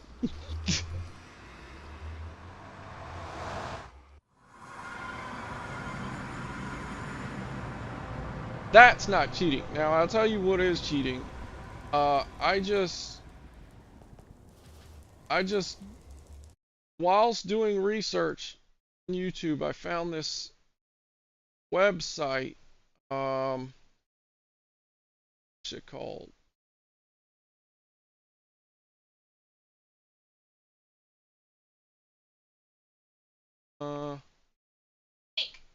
In the bookmarks. Chunkbase.com. So this guy on YouTube said if you really can't find it, you can always go to that website and cheat. So the website, you type in your map seed, which is basically like its VIN number, its ID, you know, its social security number. That's your map's social security number. So everyone is different. So you have like a 42-digit number that is your ID for this particular map. And when you type it in on the website, it knows all of the information, like it's several bank accounts and whatnot. So in game terms, it knows where things are located. So it will locate it for you on the map and give you the coordinates. Say like if you want a nether fortress, it's over here. Which I did cheat just for the first time, just to see if the website was legitimate, because I thought that was insane. Went on there, and I typed it in, and it said there's another fortress here, and I had been in the nether for fucking 3 years. Me and Jaden just died like 40 times down there looking for one, and we got the worst nether spawn ever. And I was looking everywhere for it, and I got tired of looking, and I figured, hey, why not? Save myself some time. I did, and it worked, and probably never use it again. But now I know it works. I don't think I'll ever use it again. Everything else I have no problem finding on my own. Fortress is... Nether is dangerous. You're pretty much, in the game, you're going to hell. Take a portal, go to hell, and when you're in hell, you can't use your bed to sleep. You can't reset spawn points or whatever. You can't have a home base, really. If you die, however fucking many hundreds of miles away from the portal you were, that's how far you have to run to go get your shit. You smell like poop? Yeah. Oh, I'm like, man, did I wash my hands when I shit earlier? Like, I know I did. I know I did. I'm sniffing my finger. I'm like, what is that? I heard somebody. God. And then I'm like, alright, it's not these three. I'm like, man, do I need to go wipe again? What is the hell is this? It's gotta be mom. Man, that stinks. God, that cat's poop smells terrible. Man, I have the liquor shits and it don't even smell like that. I'll drink a gallon of milk in one day and it won't smell like that. God. I thought I had some stinky poops. That shit. Oh, God. And you can smell the humidity coming off of it. Like it's moist as hell. I feel like I'm inhaling fumes, like wet fumes. Goodness, man. I can see why, like, animals use poop to locate prey. God. That is disgusting. Fucking lazy ass animal.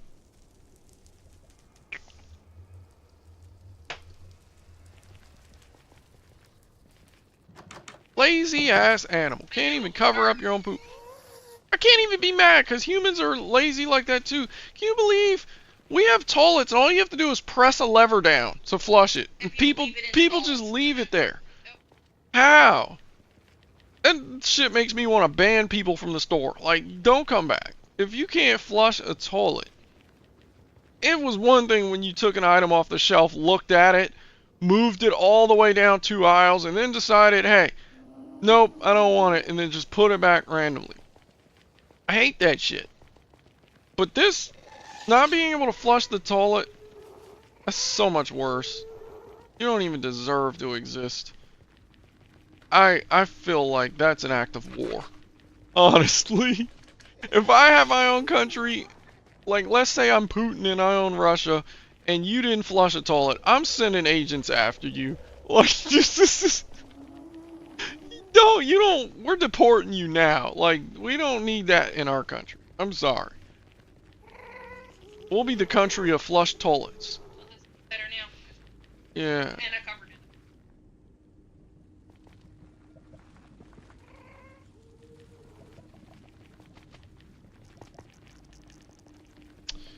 Yeah. Country of flushed toilets. Where everyone is happy. Man.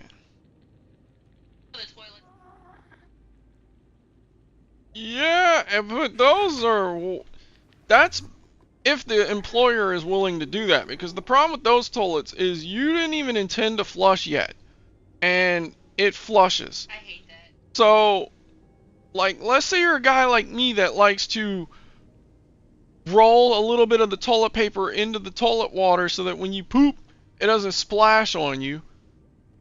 And then as soon as you're done doing that and go to sit down, it flushes and you're like, fuck, man, now I have to start over. God damn it. Now the toilet is flushed 8 times before I'm done. And now the employer has to pay 8 times their water bill. So, I mean, is it worth it? I mean, if I had a business, I would, because that's better than cleaning the toilet up. And you have less chance of it clogging if it's flushed 3 times during their poop. I mean, I would never put that on my worst enemy, so I wouldn't put it on my employees to clean toilets. I mean, if we gotta hire a professional company to come out here and clean our toilets once a week, so be it. But I wouldn't do that to my worst enemy. That's a health hazard, man. You don't know what's in that guy's poop.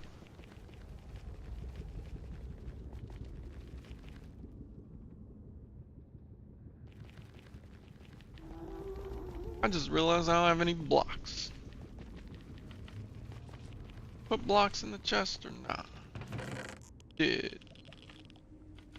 Take that. Take that. And maybe that. Case. That should be good. So yeah, I mean, I don't take too kindly to people who leave poops in their toilets. 'Cause that shit's nasty.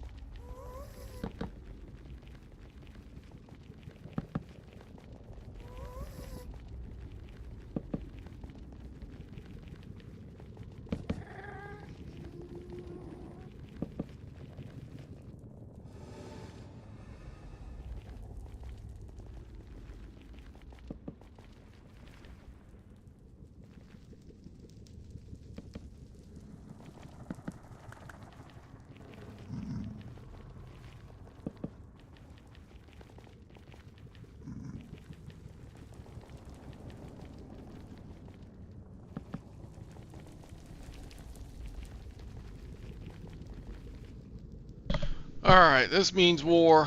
Come on, brother. Let's go.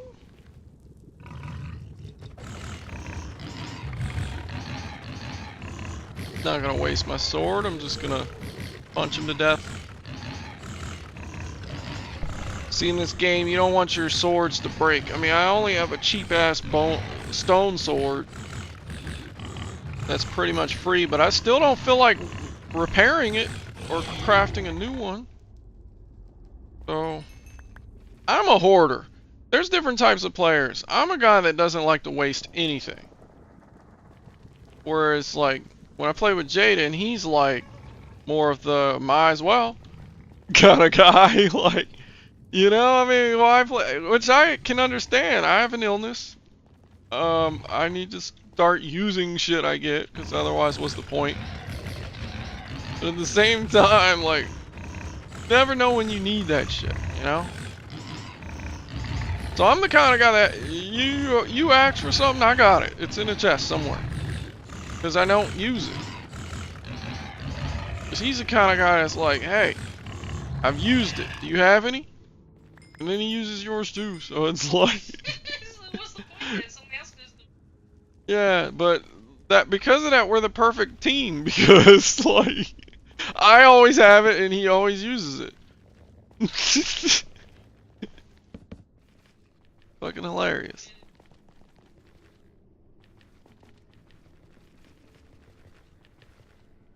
Oh, yeah. Alright, so this is where we'll build.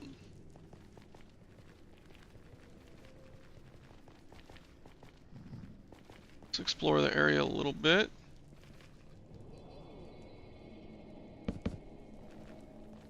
Place some lights. Zombies don't spawn unless it's dark. So, wherever you go through caves and shit, you gotta some lights down, you know what I'm saying? Now, we don't know exactly how high up the entrance to this thing is.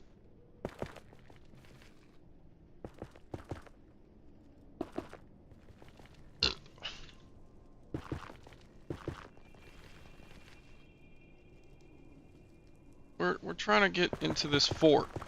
So we're raiding a castle in hell. So it's going to be dangerous, right? And what we are going to do today is very dangerous. Extremely dangerous. Probably shouldn't do it. But I'm gonna.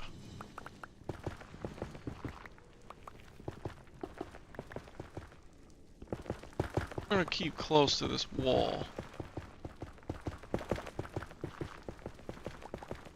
Where is that pillar?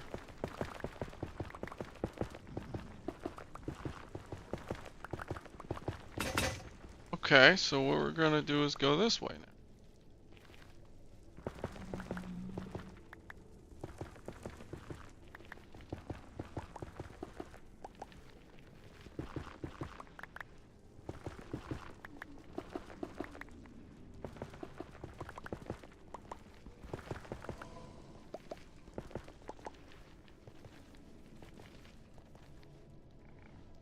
Okay. Let's explore this real quick.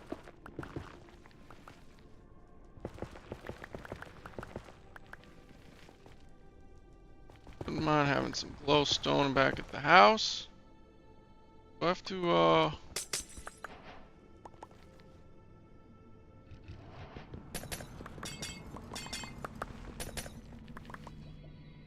glowstone dust.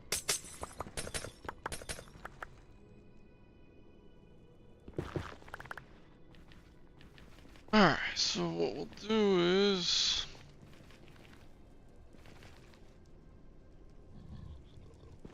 bone digging.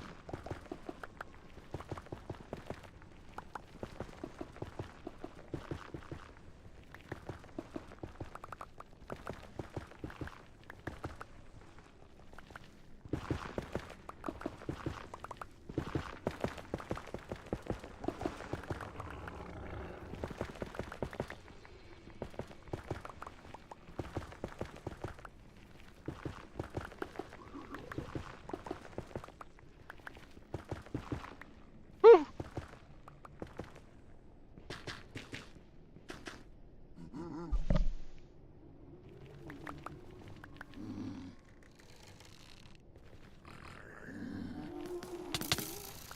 Mm-mm.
So he really doesn't kill me.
Mm-mm.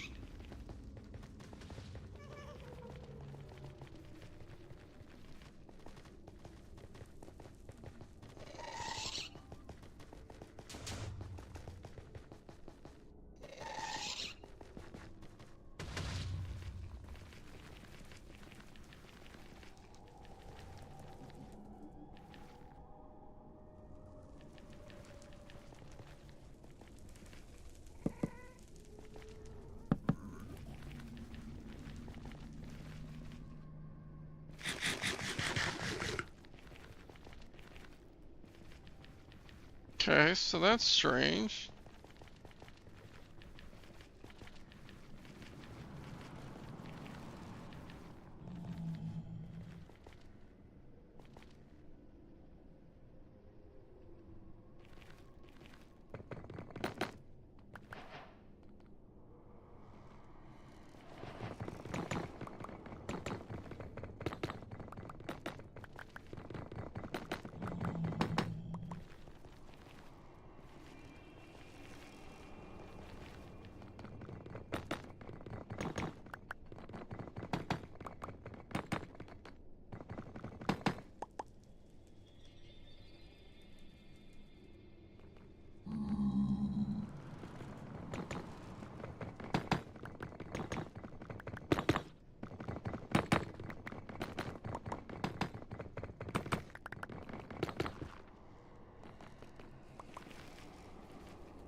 Alright, we'll wall off everything and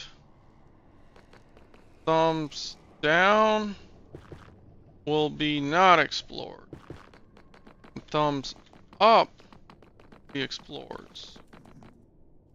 Go with that.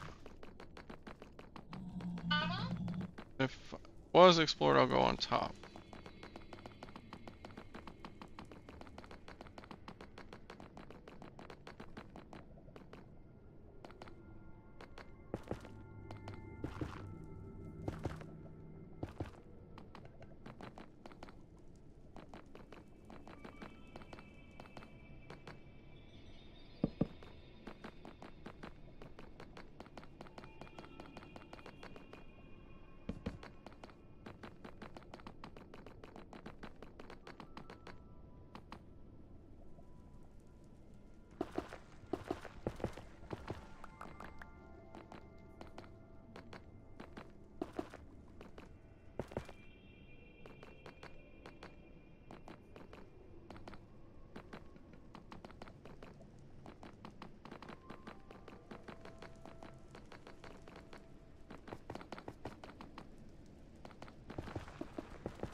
Alright, we can put this as explored.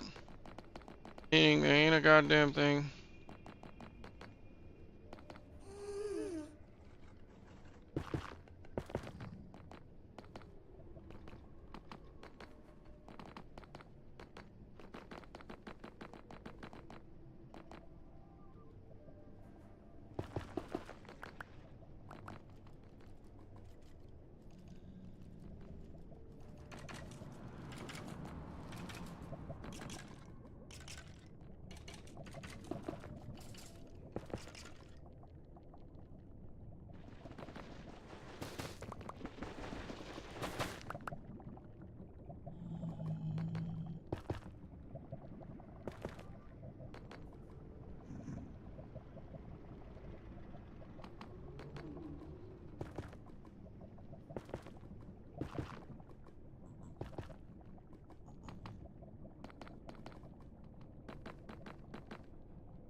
Huh?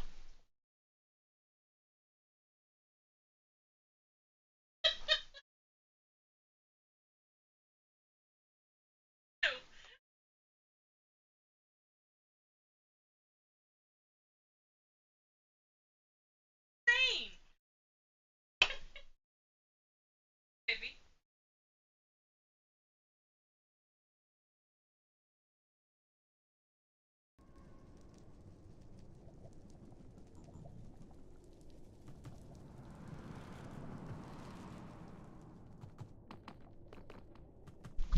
Alright, I'm in hell fighting enemies taking over a fortress. I gotta focus. What is this? Nether wart.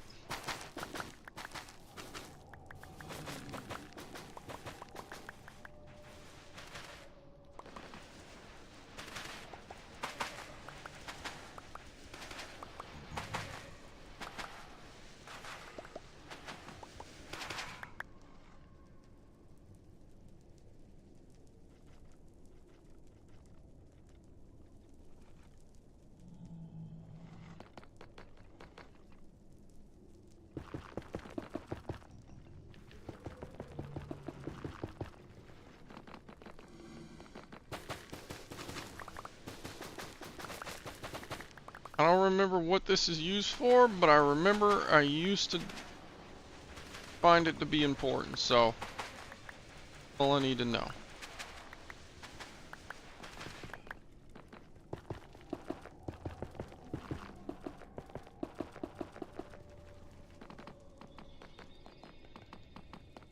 Where'd that come from? Wait. Oh.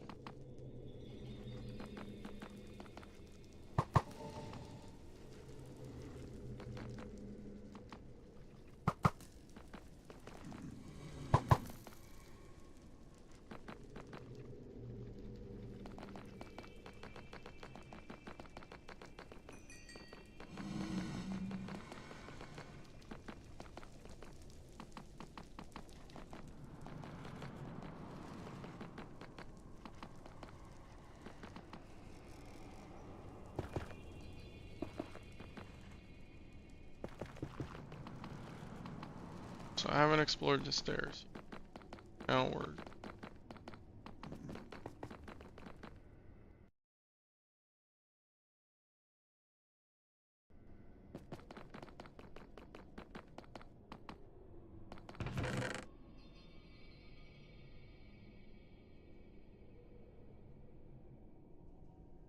Rib armor trim?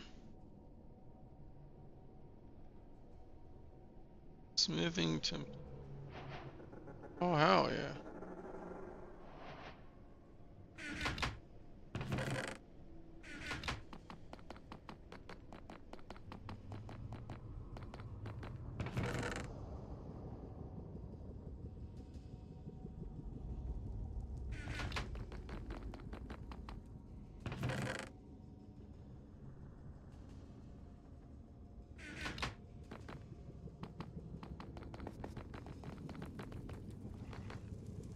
Oh, fuck no.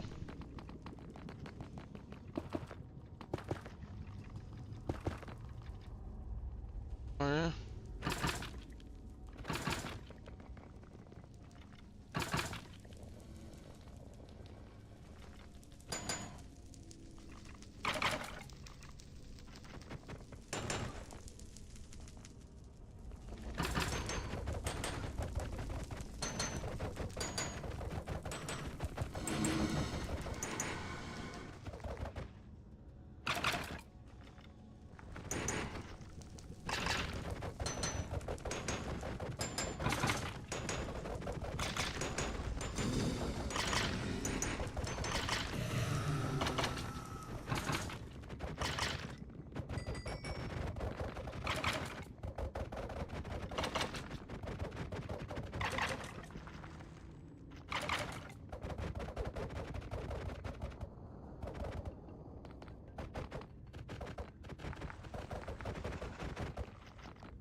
Work smart, not hard.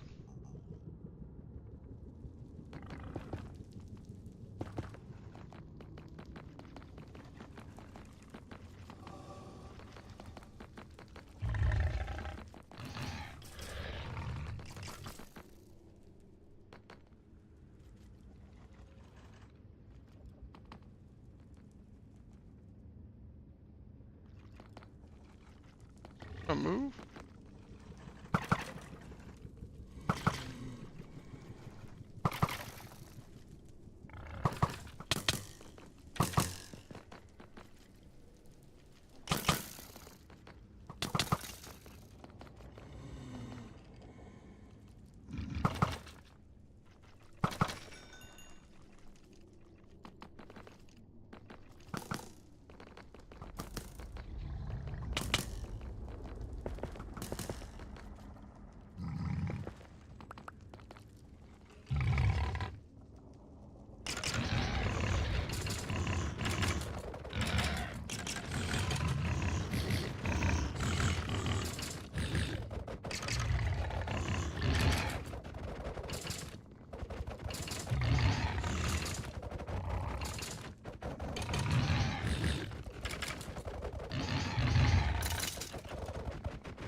Be nice to have a blaze rod.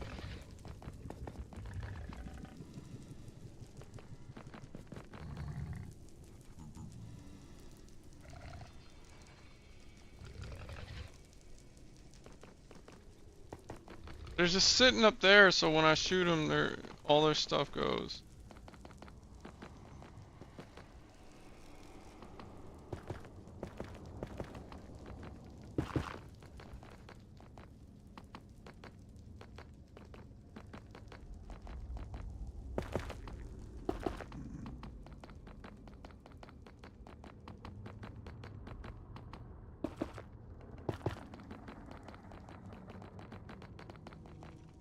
Huh?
Now them tall skeletons, they get something, I don't remember what.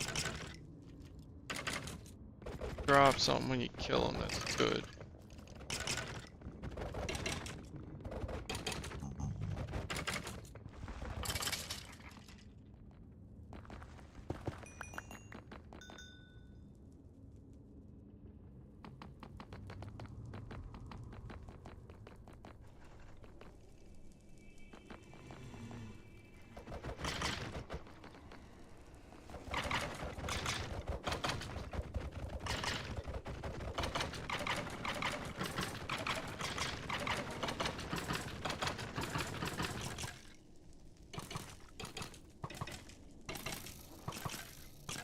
That's right, kill each other.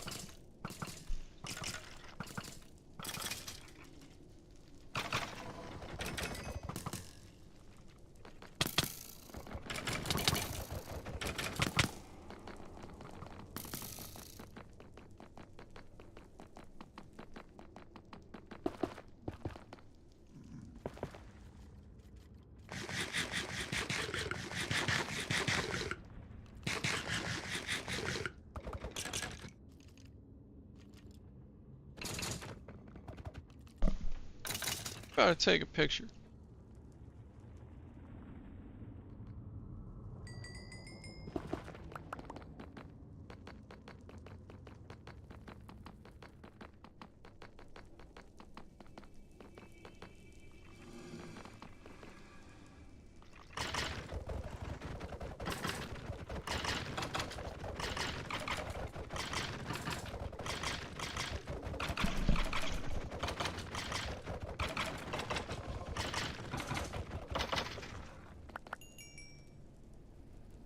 Is that really what they drop? I feel like I've been here.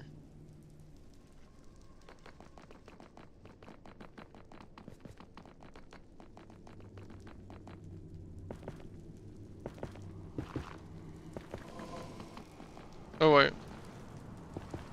Eat it.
Baby.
I had so much shit.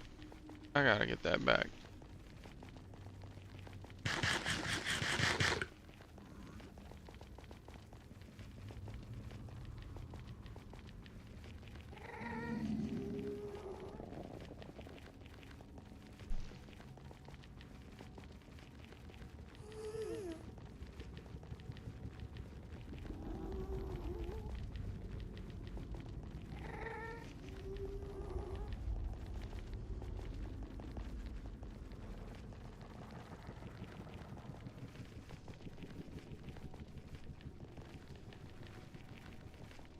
Actually,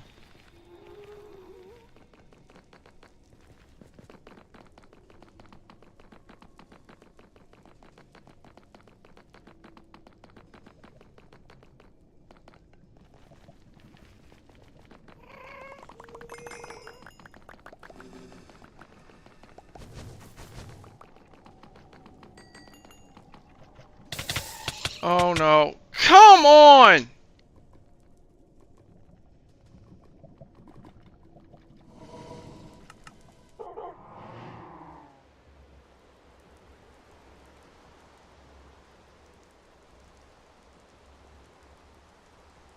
Oh my fucking god. All that shit. For nothing. All that shit for nothing, bro. Literally everything goes in the lava.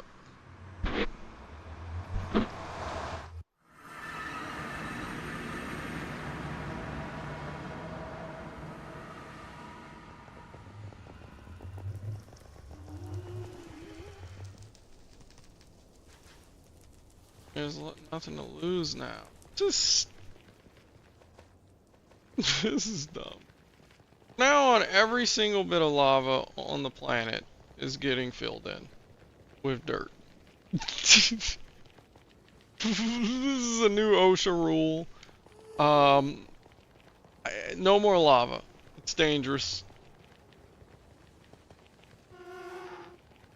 We've got the save the data sheets, and they say that lava is not to be allowed any longer. It's extremely deadly.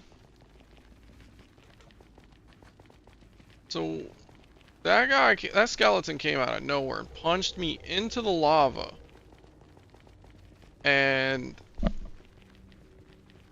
I died and lost roughly 80% of my shit forever in the lava. I know exactly where it is, but it's not there anymore because it incinerated. So there's only half of my stuff there. I don't know which stuff exactly, but I'm pretty sure everything valuable just vanished.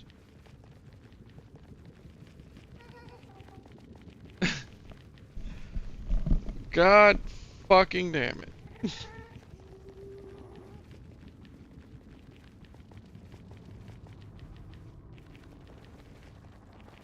It is crazy. And you know what? I'm upset. But I gotta go back to look, because it would be irresponsible of me not to... Okay. We're gonna have no shortage of blaze rods here. I think I might just call that stuff a loss.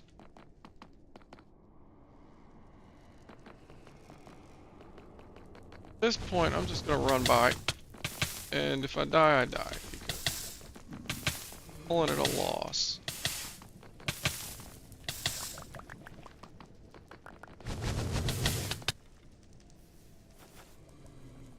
It's just a lot of shit going on here.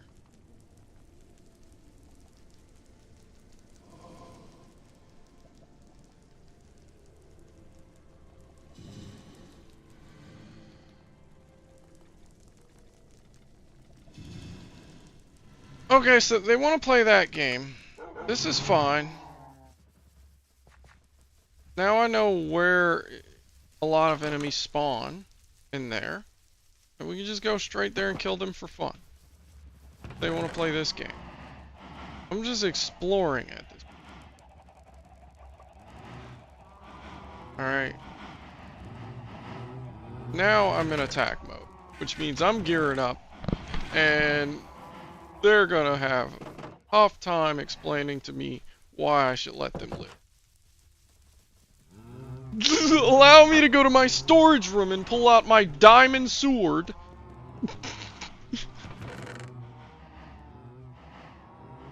Alright.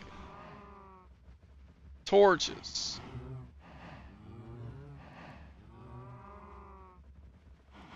Arrows. 64. 64 arrows. Gonna go to this chest. And then we're gonna go to this chest. And this one. We're gonna get out the wiener launcher. Bow and arrow. You remember that bad boy when I named him long back ago? Yep. We're gonna get that. We're gonna get a iron sword. We're gonna get a one stone pickaxe. We're gonna get our armor.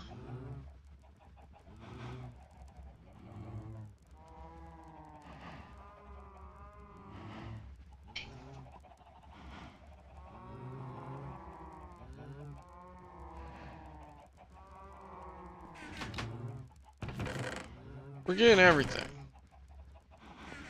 There will be no mercy. I've had it.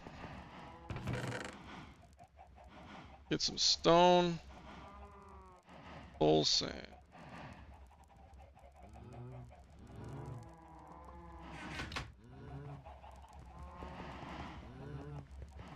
And we're gonna go back and murder all of them. We're also gonna make a shield axe.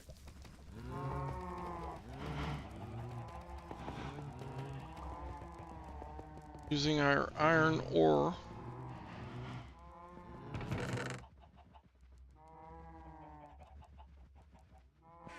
And blocks of wood, which we don't in our chest. Go steal some from the community stash. Then we're gonna build a shield. We're gonna go in there and murder every single one. I've had it. These shenanigans.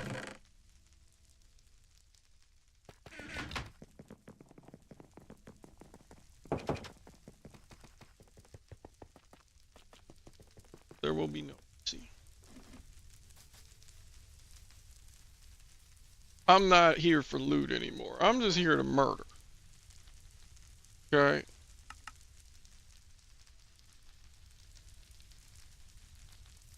You've taken my loot.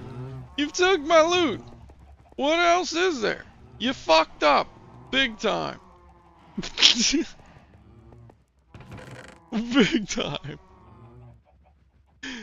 There's nothing else to live for besides killing you. This is like that scene in the movie with Russell Crowe when the dude killed his wife and sent him out in slavery. I think it was called Gladiator. Sent him out into slavery, and then he became a gladiator and murdered everyone, and then eventually murdered the guy who sent his wife to die. Because he had nothing else to do. You took his home, you took his family, his kids. What else is he gonna do all day? Besides murder you. So you fucked up. Big time. This is the one thing you don't do to a man, is take all his shit. There's only one rule.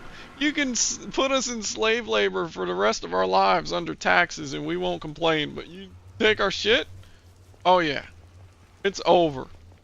They took my house. Walter White style, I'm about to go insane and murder everything. So here I am. They asked for it.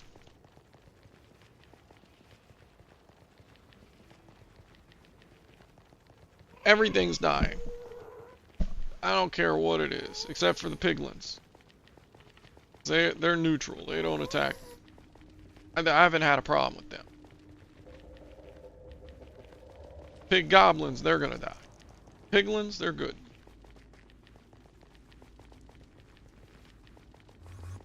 Gonna have to answer to Moot. First, a word from our sponsors, Modelo. Ugh. And I'm gonna play the song "Murder Was the Case." Let's see, Spotify.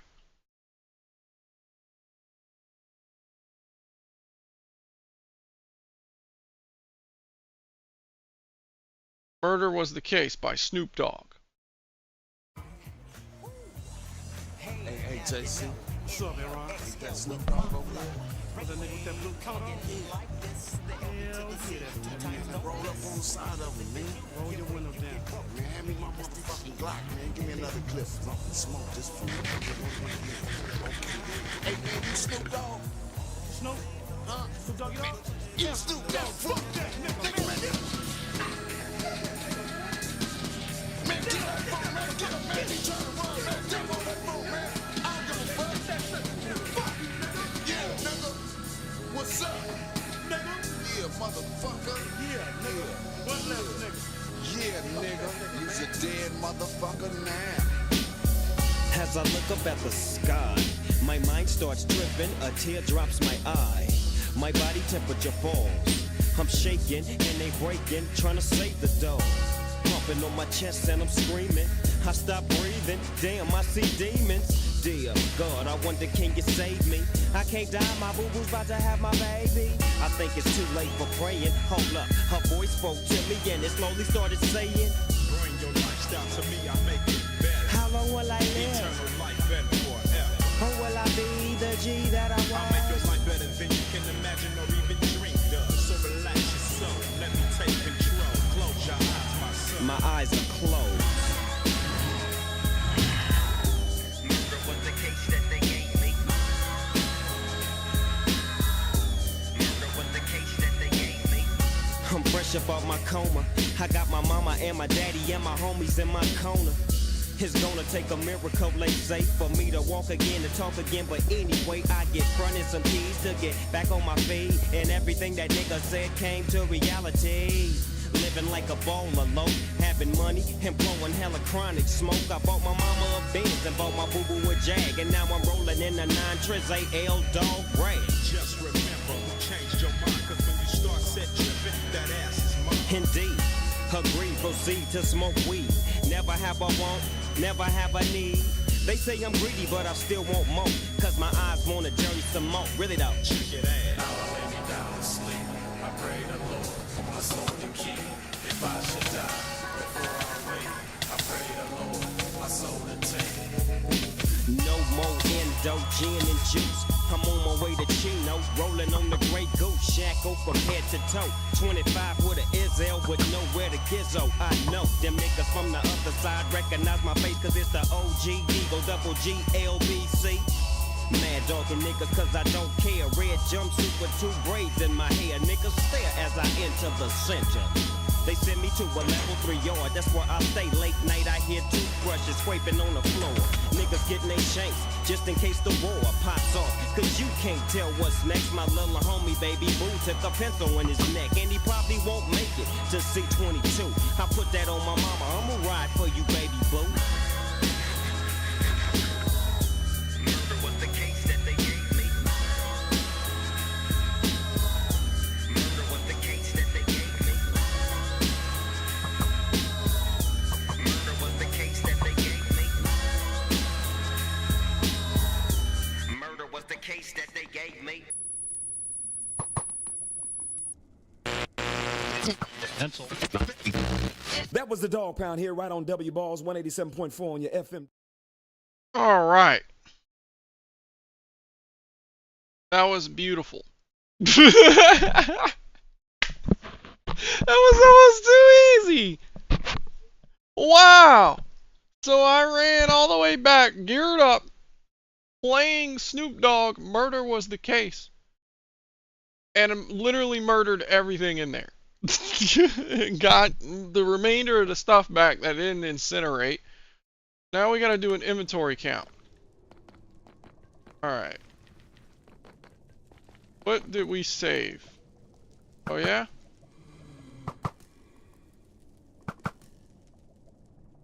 So we salvaged 2 blaze rods, 7 gold ingots, stone pickaxe, a bow, and a hide. Yeah, in fact, I think I got some arrows as well. So yeah, pretty much all the good shit was incinerated. All those horse saddles, everything. Found a horse saddle.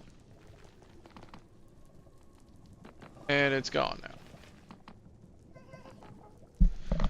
now. So now there will be no mercy.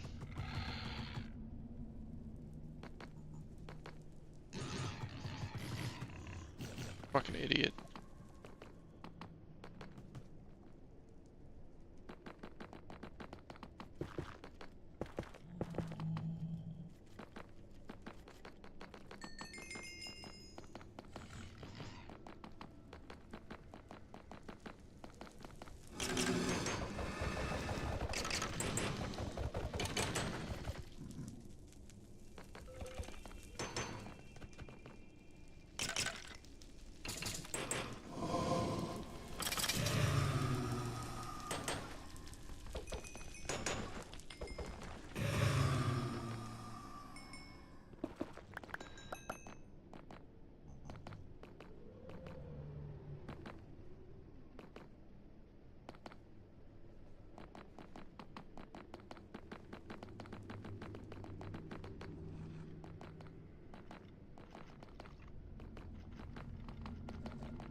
You get out of my way, sir.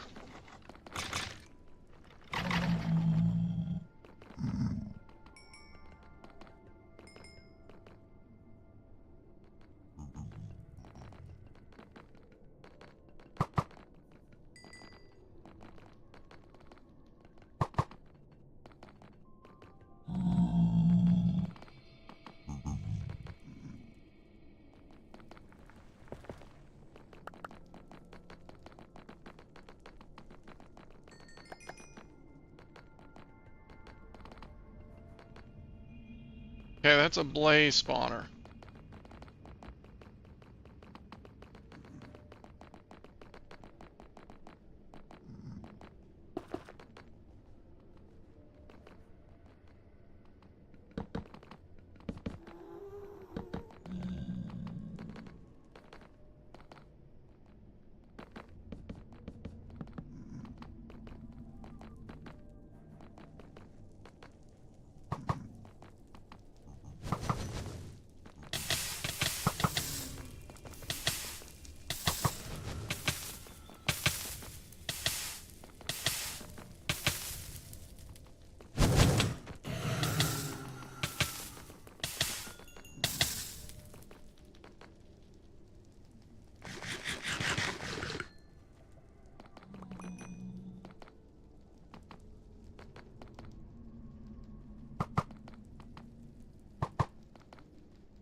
Extraordinary accuracy.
I should bring some signs in here and just label what each thing has.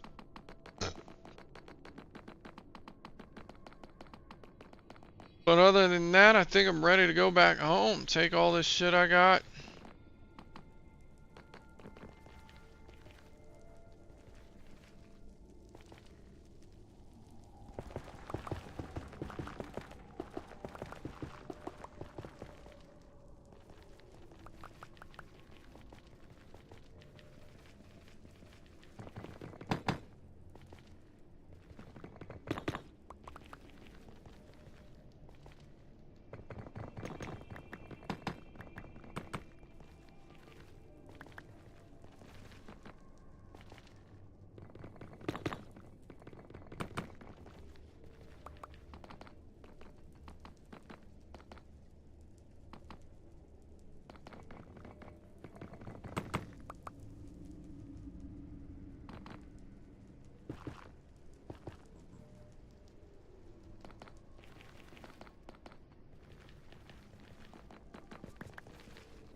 I lost all those saddles, man. Horse armors, saddles. Man, that's... I don't even remember what I had. I need to go back and look and see what I had, so I know what I lost. If I know what I lost, then I can be like, okay, this is what I need to do to get it back. No.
Ah, blacksmith book.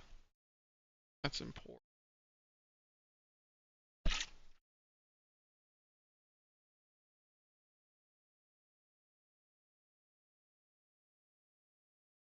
Two iron, that's not bad. Gold, I don't really care about. Glowstone dust.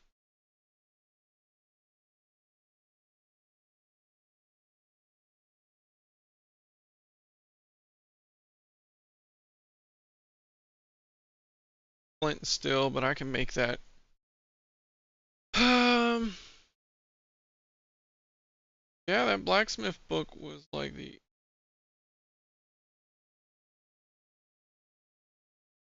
I don't know how to get again.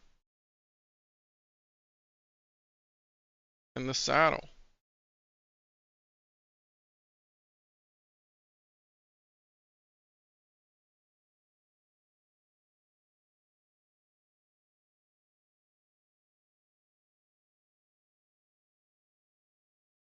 But I don't even need horses. I mean, saddle is nice, but I don't. The terrain my base is on isn't really favorable towards a horse.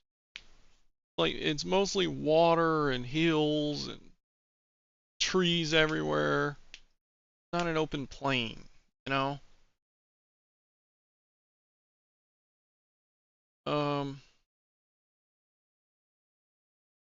Blacksmith book, I don't really even know how to use that, so it just wasn't the right time. I'll find another one. Good to know what I lost, though. Another wart.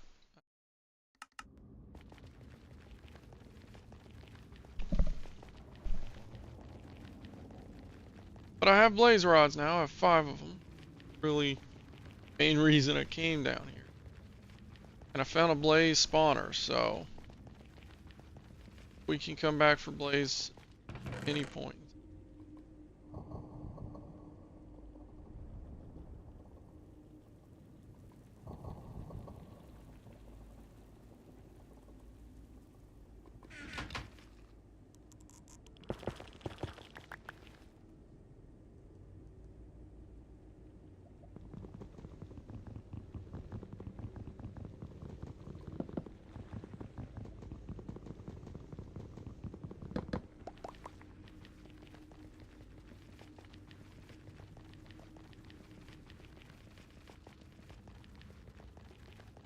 Should move this chest up.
Bring everything up. This will just be a tools check. Yeah, I should pick up.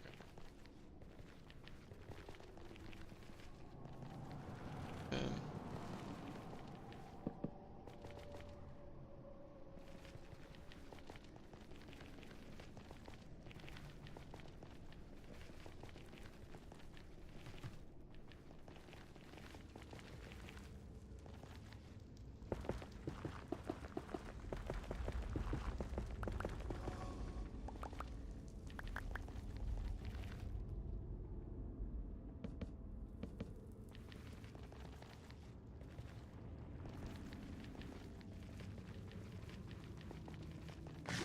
Murder was the case.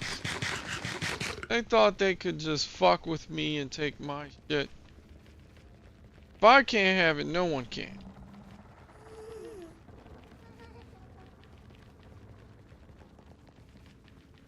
I don't even care if I get it back. I suck vengeance. I drew blood. And they drew first blood, so it's okay. But I drew last blood, which means I'm the most important character in the story. Because the victor writes history, right? So now no one will even remember them because I don't want them to. So now, because I'm in control of history since I'm the victor, right? They don't exist. They just don't. All their cousins, their friends, their uncles, their aunts, they're gone. Obliterated. And it's like they never existed. Which is the worst sentence you can get. Right? Just cease to have ever existed. Like you were just some ant that got stomped. No one's gonna remember that ant. You know? That's what they are now.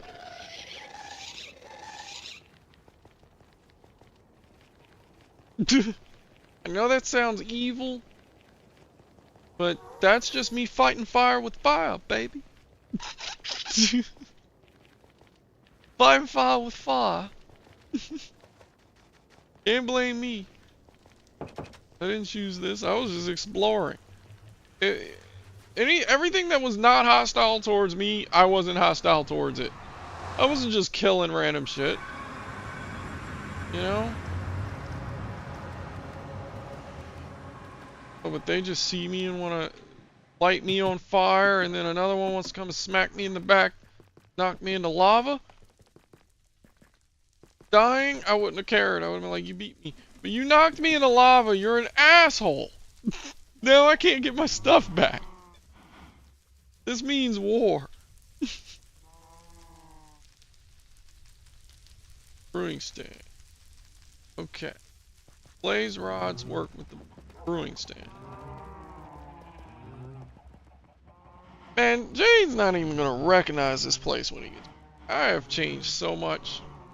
I shouldn't even say changed. I have added so much shit.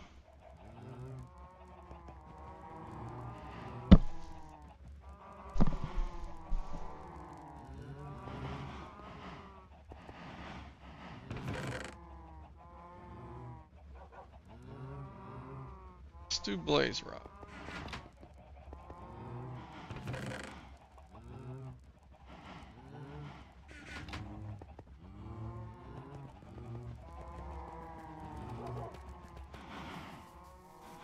Let's do a sign.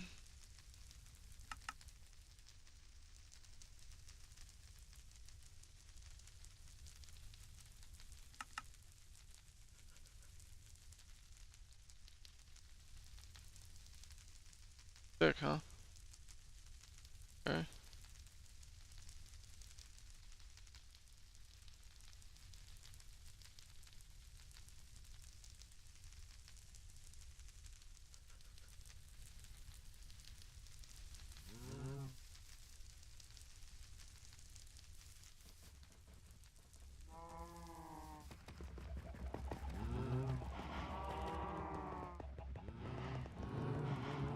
One will be blaze rods.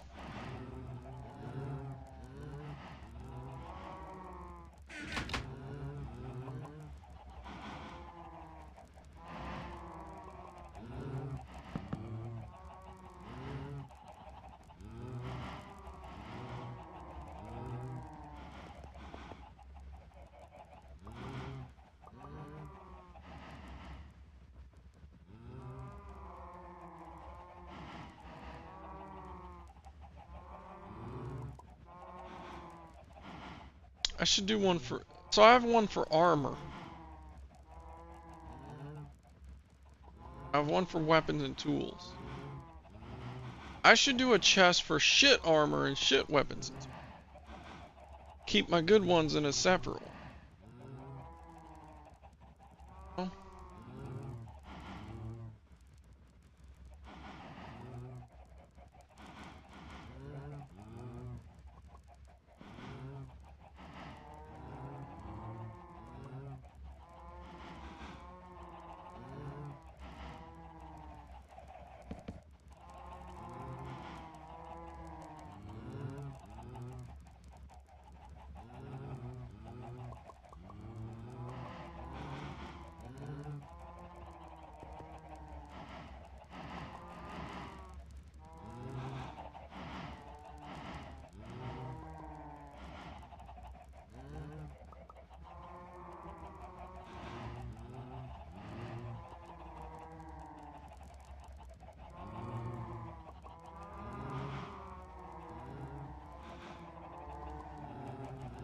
There we go.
Alright.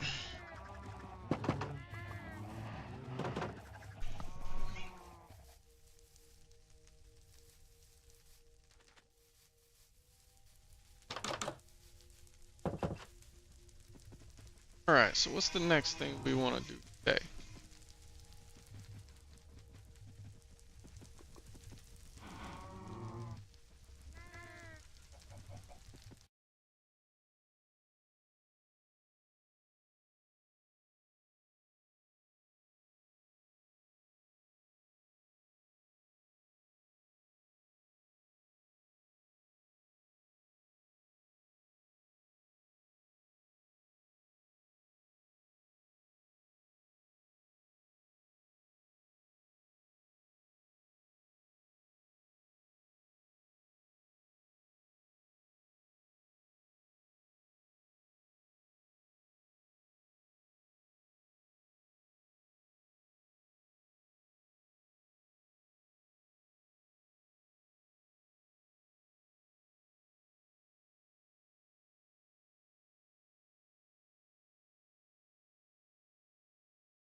Wake up.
Thanks for sending me that money.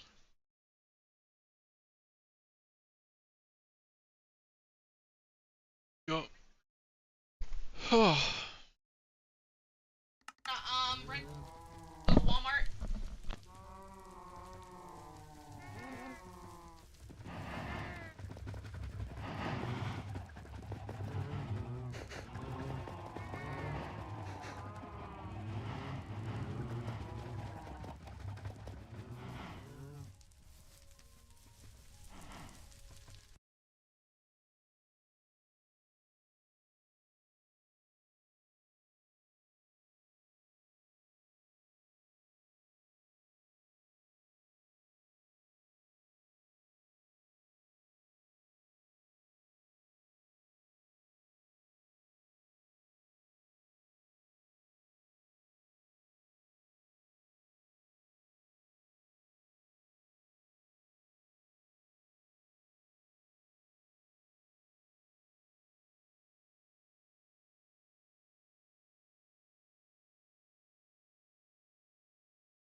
and schedule now. Springtime, party time, go time. Here are 3 must-haves for spring from Best Buy.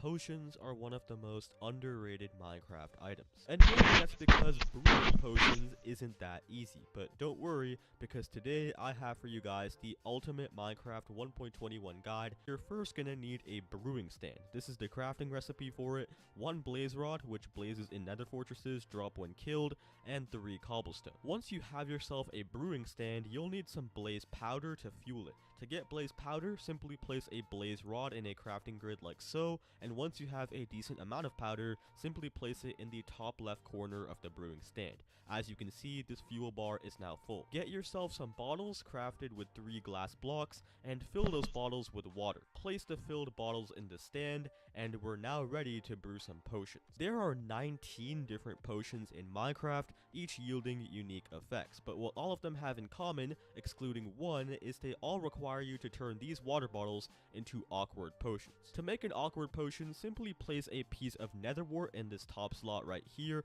with your bottle still in. Wait for a bit and the brewing stand will convert them into awkward potions. Now that they're in this state, we can brew them into whatever potions we want. So let's go over all of the different potions you can brew. We'll start with the positive ones first. First up, we got the potion of healing. When drunk, your character will immediately regain health, and to brew it, you'll need an awkward potion combined with a glistering melon slice at the top. Here's the recipe for that item. After that, we got the potion of fire resistance. This awkward potion combined with a glistering melon slice. Your character will immediately regain health, and to brew it, you'll need an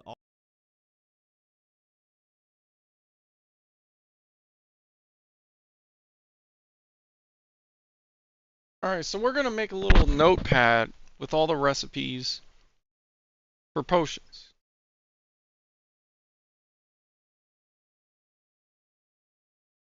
Let's go to font.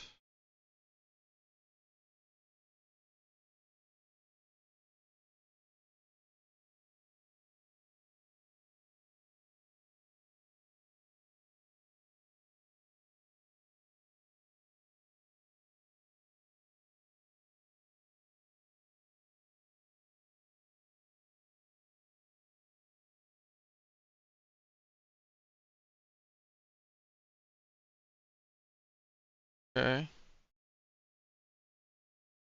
We gotta change that back.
I don't know how to make shit bold. Okay, potion recipes. Healing potion.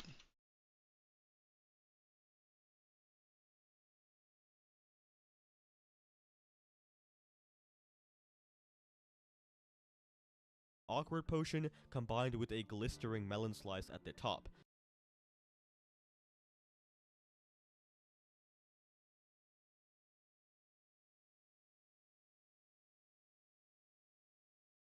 Yielding unique effects, but what all of them have in common, excluding one, is they all require you to turn these water bottles into awkward potions. To make an awkward potion, simply place a piece of nether wart in this top slot right here with your bottle still in. Wait for a bit and the brewing stand will convert them into awkward potions. Now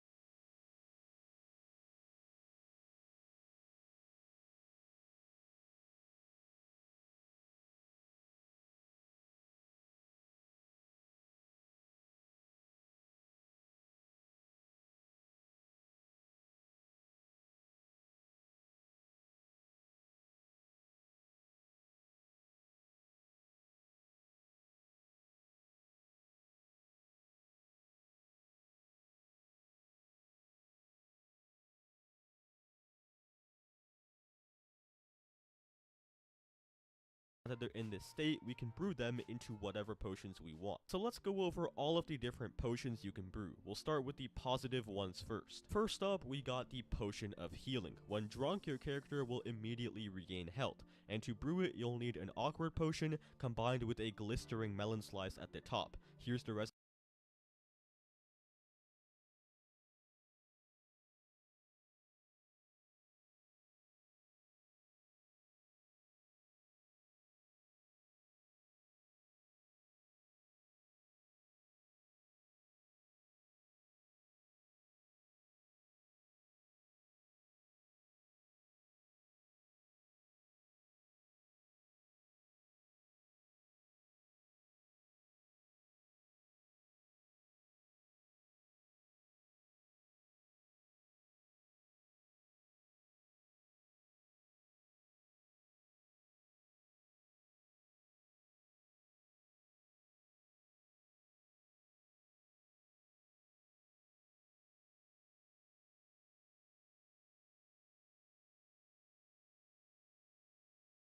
Recipe for that item. After that, we got the potion of fire resistance. This potion will give you the fire resistance status effect, making you invisible to lava or fire damage for a short period of time. To brew it, you'll need an awkward potion combined with a singular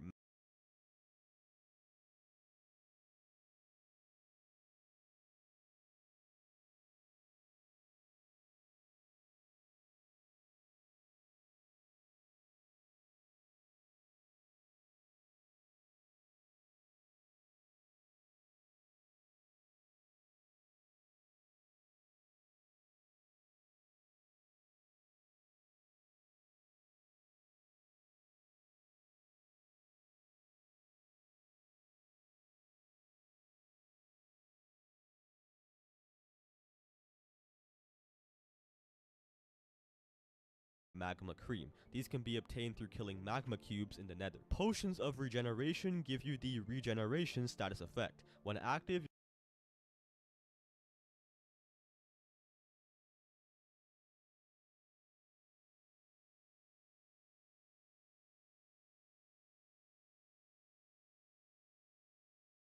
your character will regain hearts at a faster speed, even if they're hungry. To brew it, you'll once again need an awkward potion, hearts at a faster speed, the regeneration status effect. When active, your character will regain hearts at a faster speed, even if they're hungry. To brew it, you'll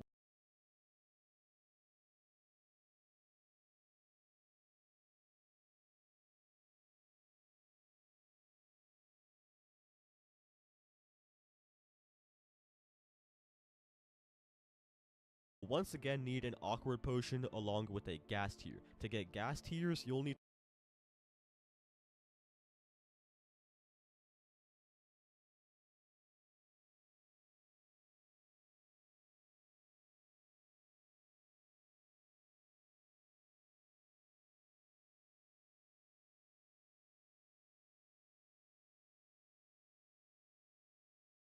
to kill a ghast in the nether. Potions of strength give you the strength status effect. When active, your character's melee attack damage will be significantly increased. To brew this, you'll need an awkward Alright.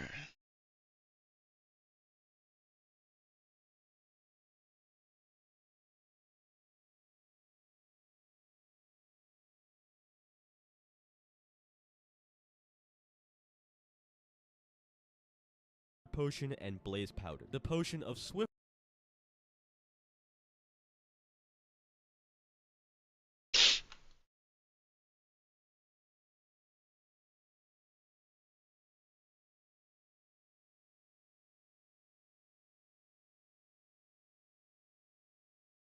significantly increase. To brew this, you'll need an awkward potion and blaze powder. The potion of swiftness will give you the speed effect. When you have it, both your movement speed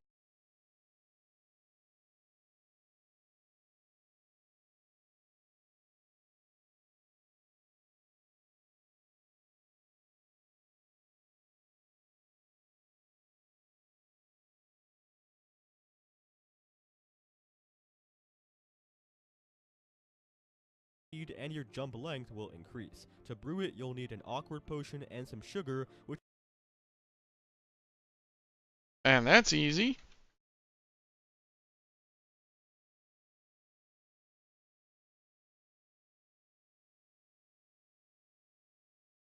is crafted with the sugarcane crop. The potion of night vision. This one will give you the night vision effect, and when active, you'll be able to see a lot better during night and in dark areas like caves. To brew it, you'll need an awkward potion along with a gold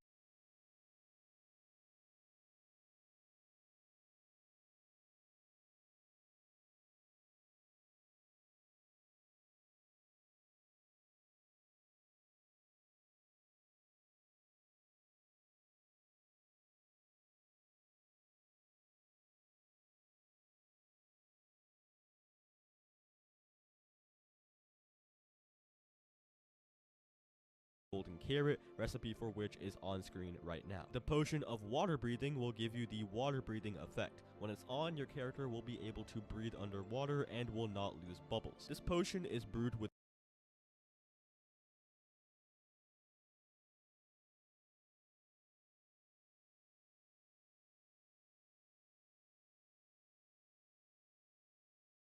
an awkward potion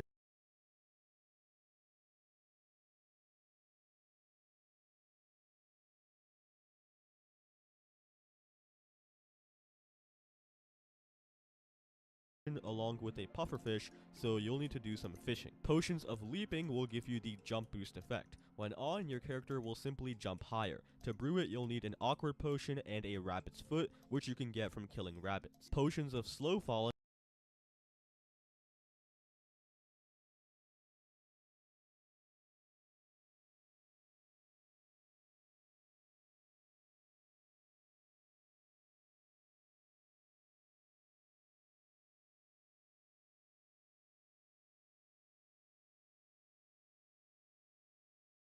will give you the slow falling effect. When active, your character will simply fall slower and will be immune to any fall damage. To brew it, you'll need an awkward potion along with a phantom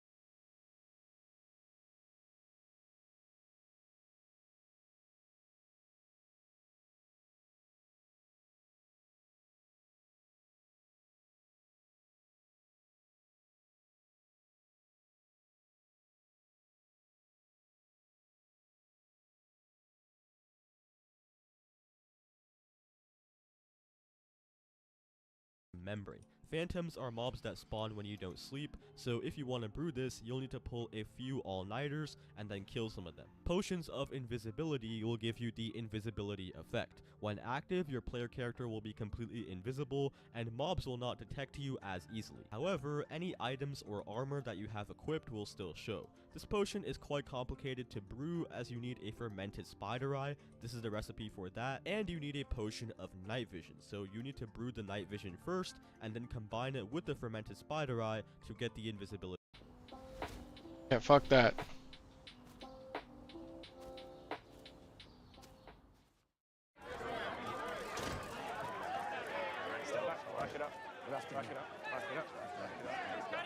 Potion. Now we're moving to negative potions. The potion of poison will give you the poison effect. The player under this effect will rapidly lose health until they reach half a heart. To brew this, you'll need an awkward potion along with a regular spider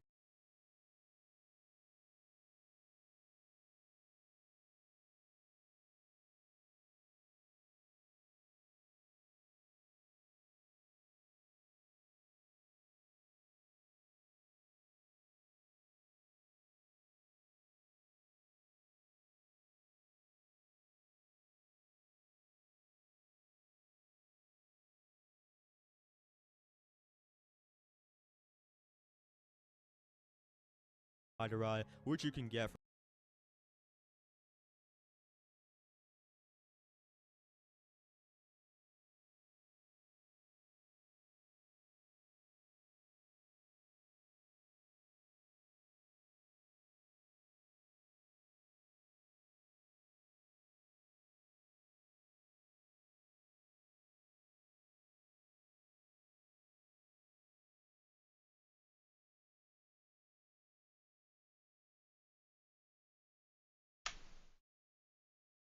from killing spiders. Then the potion of weakness. This potion will give the person the weakness effect. When active, the player's melee attack damage will be reduced greatly. To brew it, you'll need a water bottle, not an awkward potion, a water bottle, along with a fermented spider eye. Once again, here's the recipe. The potion of harming will immediately damage the player a good amount. To brew it, you'll need either a potion of healing or a potion of poison, and then a fermented spider. To brew it, you'll need recipe. The potion of water bottle along with a fermented spider eye. Once again, here's the recipe. The potion of a water bottle along with a fermented spider eye. Once again,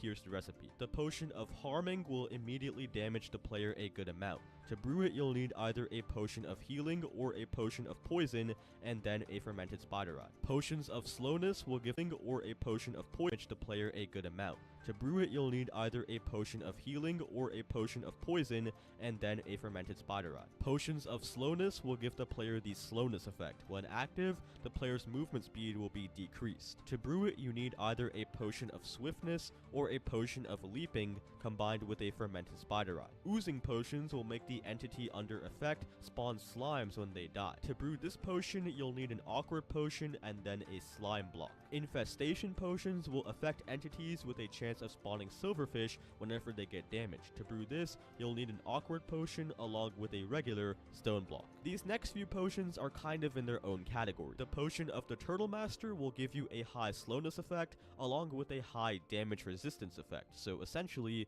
you become a turtle. To brew this potion, you'll need an awkward potion along with a turtle shell. Here's the recipe for that. The wind charging potion is made with one awkward potion and one breeze rod. The entity under effect of this potion will release a big burst of wind when they die. Wording could have been a bit better. And finally, the weaving potion, which will cause affected entities to explode into cobwebs when they die instead. This potion is brewed with an awkward potion and a cobweb. Okay, but Aether, I hear you asking, what is the point of brewing negative potions? Am I just supposed to offer my enemy a harming potion and get them to drink it? Well, that's a nice segue into my next topic, which is potion variants. Combining any potion I just talked about with a piece of gunpowder will turn the potion into a splash potion. These are basically throwable potions. On impact, they explode, affect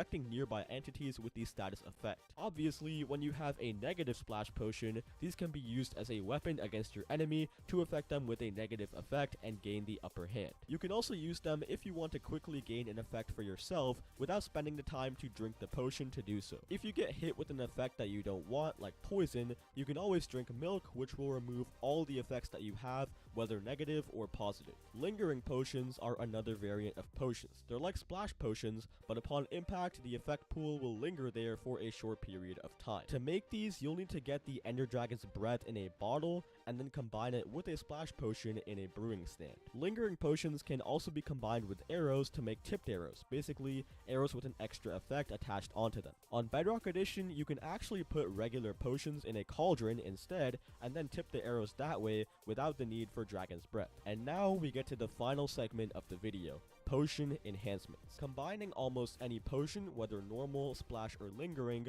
with some redstone dust in a brewing stand will increase the duration of the potion. For example, this night vision potion went from 3 minutes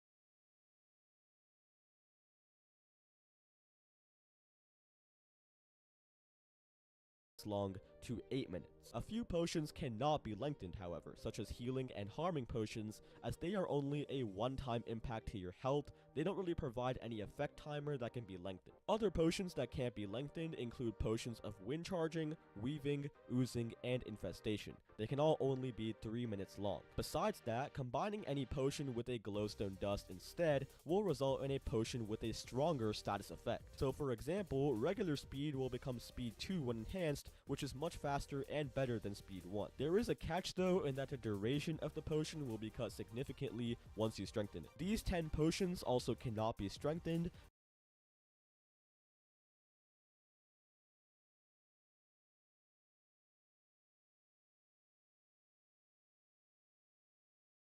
as they all only have one tier and can't really be made better. Also keep in mind that you can't lengthen the duration of a potion and make it stronger at the same time. You either make it longer or you make it stronger, one or the other. If you guys did enjoy this video, then please consider dropping a like and a sub, and as always, Alright, so now we know potions in our notepad. So I can know to look out for these ingredients. At least for the one, it seems like the ones I care about the most. Obviously healing potion, but glistering melon slice. Do I really want to start a melon farm? It could be beneficial to be able to heal, but I feel like the main things that kill me would have killed me no matter what. That's a pretty expensive potion, but it's still one of the main ones. So obviously healing is important if I ever fight a boss or something. But the fireproof potion seems like the biggest, because that's what kills me the most is lava and fire. And that's the only thing I can't take away with milk. Magma cream is pretty easy to get. Slow falling is probably the coolest one, because that's the other thing that kills me the most is falling.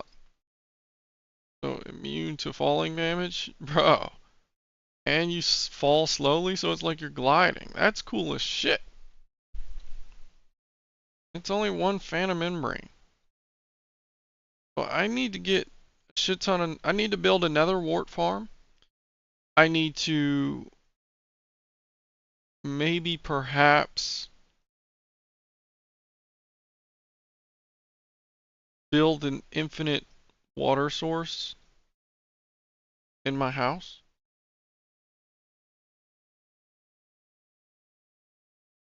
And get a bunch of glass.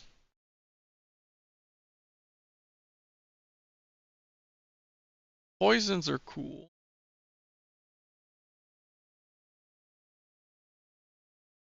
But, I A lot of those are expensive. Because I can make an enemy slow down without a poison. I just put some nether soil or sand or whatever it is. There. Now let's look at enchantments.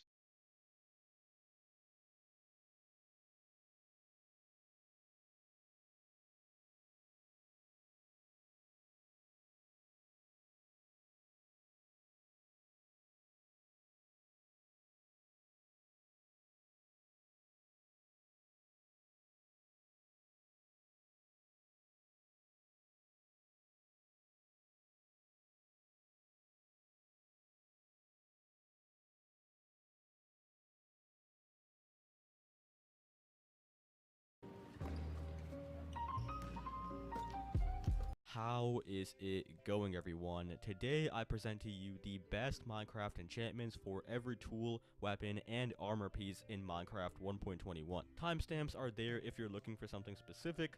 Let's get straight into it. First, let's start with the Minecraft Trident. Tridents are one of the best weapons in Minecraft. Let's talk about each of the enchantments for a trident and what all they do. First up, we got Loyalty. This one comes in 3 levels, and it basically means that whenever you throw the trident anywhere, it will always return to your hand without you having to actually pick it up. After that, we got Channeling. This one is really awesome. If you have this enchantment on your trident and there is a thunderstorm active in your Minecraft world, you can literally smite mobs and players by simply just firing the trident at them, doing a whole bunch of damage. Then we got Impaling. This one comes in 5 levels and basically increases the trident. This one comes in 3 levels. At a you can only enchantment, which simply increases the trident's base durability. Now though, let's talk about which enchantments are the best ones for you. Starting off, no questions asked, Mending and Unbreaking 3 is a must for your trident. Tridents normally have a durability of 330,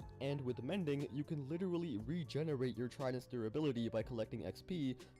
Swords have, in total, 8 main enchantments which you can put on them, all of them doing different things. First up, we got the damage enhancing enchantments. These include Sharpness, Smite, and Bane of Arthropods, each coming in 5 levels. Sharpness increases the overall damage of the sword, Smite increases damage against undead mobs like zombies, skeletons, and the Wither, and Bane of Arthropods increases damage against 4 mobs: spiders, cave spiders, silverfish, and endermites. And to be honest, this one is really easy. You can't put all 3 on one sword, so definitely go with Sharpness. This enchantment makes your sword more powerful to all mobs and is much less situational than the other 2. So Sharpness 5 is the first enchantment we're going to add to our sword. After this, we got these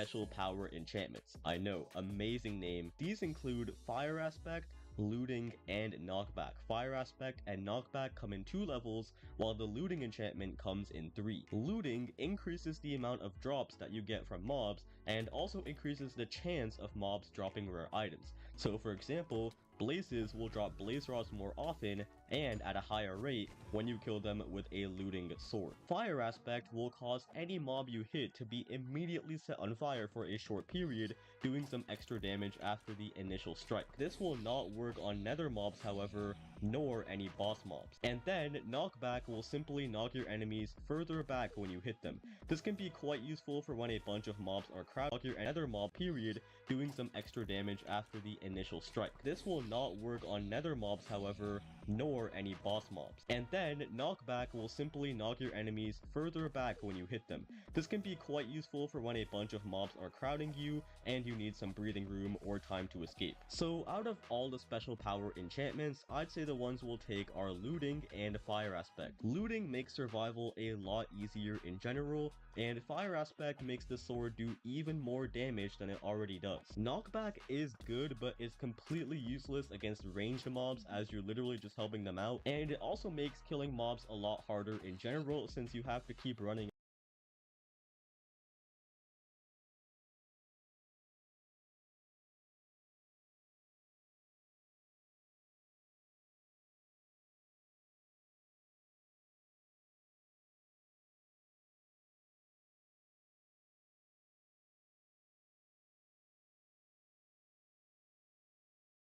up towards them to get a hit, just not very useful in my opinion. So we're going to add both Looting 3 and Fire Aspect 2 to our enchanted sword now. Another enchantment I forgot to mention here is the Sweeping Edge enchantment coming in 3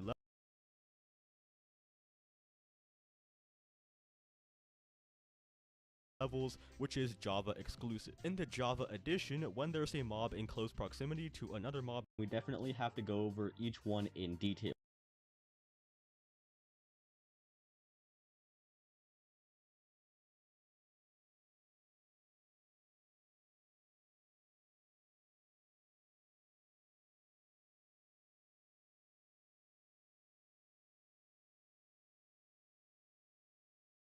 First up, we got Efficiency. This enchantment comes in 5 levels and makes your pickaxe mine blocks a lot quicker. For comparison, here is an unenchanted diamond pickaxe mining stone, and here is an Efficiency 5 diamond pickaxe doing the same. You can definitely tell how much faster the second one is at mining. This enchantment is definitely a no-brainer, makes mining a lot easier and faster in general, so we're definitely going to add the Efficiency 5 enchantment to our pickaxe first. After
this, we got Fortune coming in 3 levels. This enchantment increases the amount of items that are dropped when you mine ores. So for example, let's say I found 2 the amount of. After this, we got Fortune coming in 3 levels. This enchantment increases the amount of items that are dropped when you mine ores. So for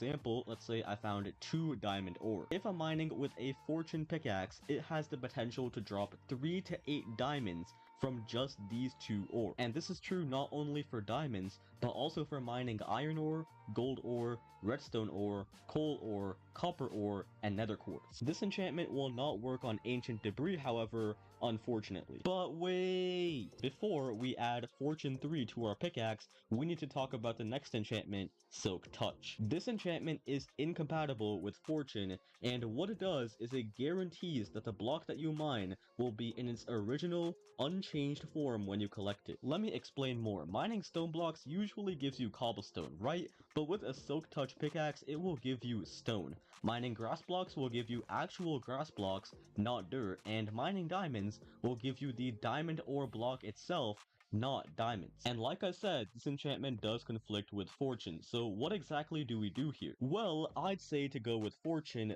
but that doesn't mean that you also can't have another, maybe iron pickaxe with Silk Touch, as it is definitely a super useful enchantment. That is completely up to you though, and for now, on our God pickaxe, we're going to add the Fortune 3 enchantment. Now we got the final 2 enchantments to talk about. Unbreaking coming in 3 levels, and Mending coming in 1. Unbreaking will increase the base durability of your pickaxe by quite a lot, making it more sturdy. Mending will repair your pickaxe's durability for you when you collect XP and you're actually holding it. And oh my god guys, this one is easy. Take both of them. I mean, come on, not only will Unbreaking help you mine for a lot longer, Mending will repair your pickaxe for you every time you collect XP. I mean, you collect so much XP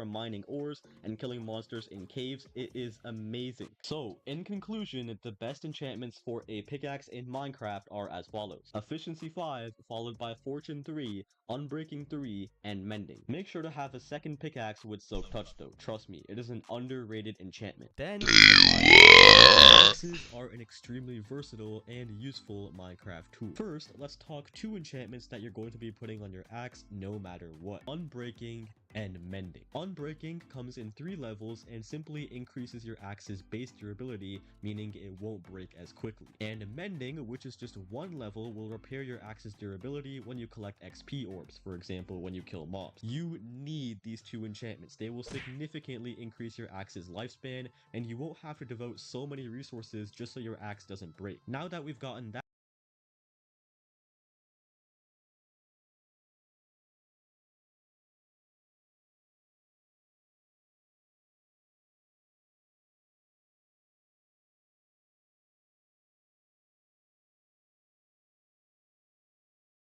out of the way, let's talk about using the axe as a regular old tool just for mining blocks. This is probably what most people want to use the axe for. First up, we got the efficiency enchantment. This enchantment will make your axe faster at mining blocks like wooden logs and planks. However, this enchantment will not work on blocks that are not meant to be mined with an axe. Don't try this enchantment on grass or stone, it will not work. This enchantment comes in 5 levels, level 5 being the fastest. This is of course a great enchantment to have if you're just using with sharpness 5 that goes up to 6.5 hearts or 13 damage. Smite also increases the damage of your axe, but only for undead mobs. That means zombies, skeletons, the wither, stuff like that. Smite will increase your damage more for these mobs though, giving you a whopping 6 hearts of extra damage at the max level. But you can't have both on one axe though, so if you're just using the axe as an all-around weapon, I'd recommend to go with sharpness since it's much less situational. Following that, the Minecraft bow.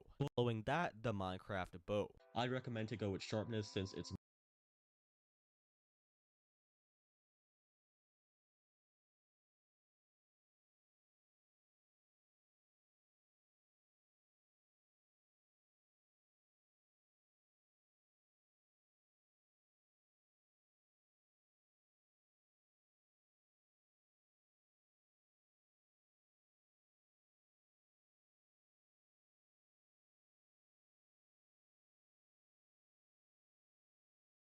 much less situational. Following that, the Minecraft bow. Bows are the best long-ranged weapon in Minecraft. First, let's talk about an enchantment you need on your bow, Unbreaking, which comes in 3 levels. This enchantment simply increases your bow's base durability and can significantly increase your bow's lifespan, so Unbreaking 3 will be one enchantment we're definitely adding to our bow. Then we got the damage increasing enchantments. These include Power, 5 levels, and Flame, 1 level. Power will increase your bow's base damage. Usually bows do about 3 to 5 hearts of damage when fully drawn back, but with a power 5 bow, that jumps all the way to 7 to 12 hearts of damage. Why is the damage so variable? I'm not too sure, but we're definitely adding power 5 as an enchantment to our bow. No question. After that, Flame. This enchantment will cause all the arrows fired from your bow to be ignited, meaning any entity you hit will be set on fire for a short period. However, these fire arrows will not affect most nether mobs or mobs in water. They also won't affect or burn the environment around them unless they hit TNT. Yeah, be careful about that. But unless you have stacks of TNT just randomly lying around, it is a super useful enchantment, so make sure to add the Flame 1 enchantment to your bow as well. Besides power and flame, there's also the punch enchantment, which is sort of in its own category. This enchantment comes in 2 levels and will increase the amount of knockback that you deal to entities. Bows are a long-ranged weapon, so extra knockback is extremely useful. You definitely won't have to worry about creepers getting close when you have a punch 2 bow. So overall, I say to add the punch 2 enchantment to your bow as well if you can. Now we got the part of the video which a lot of you have been waiting for, the infinity versus mending debate. For those who don't know, infinity and mending are the final 2 enchantments you can put on a bow. However, they are both incompatible with each other, meaning you can't have both on the same bow. Both enchantments come in 1 level. Infinity makes it so that you only need 1 arrow in your inventory, and at that point you basically have infinite ammo for your bow. You'll never have to restock on arrows ever.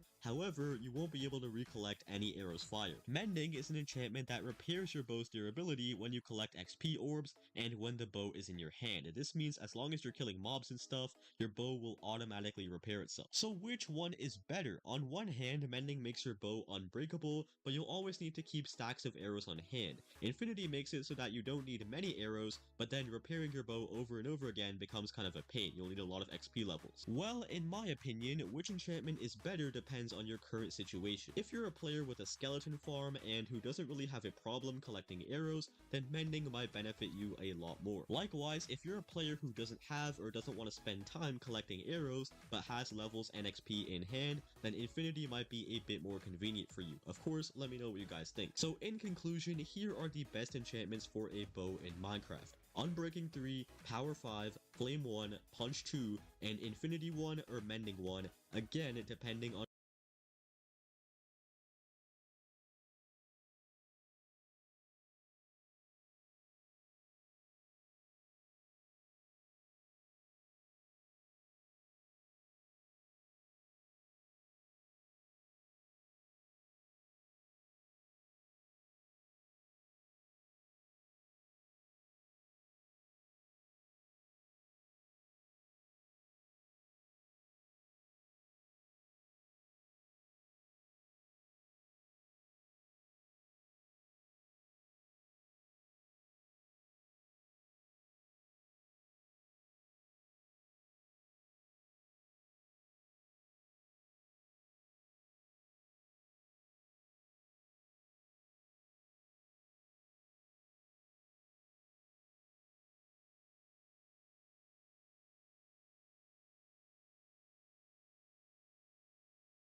which one you think would be most useful to you.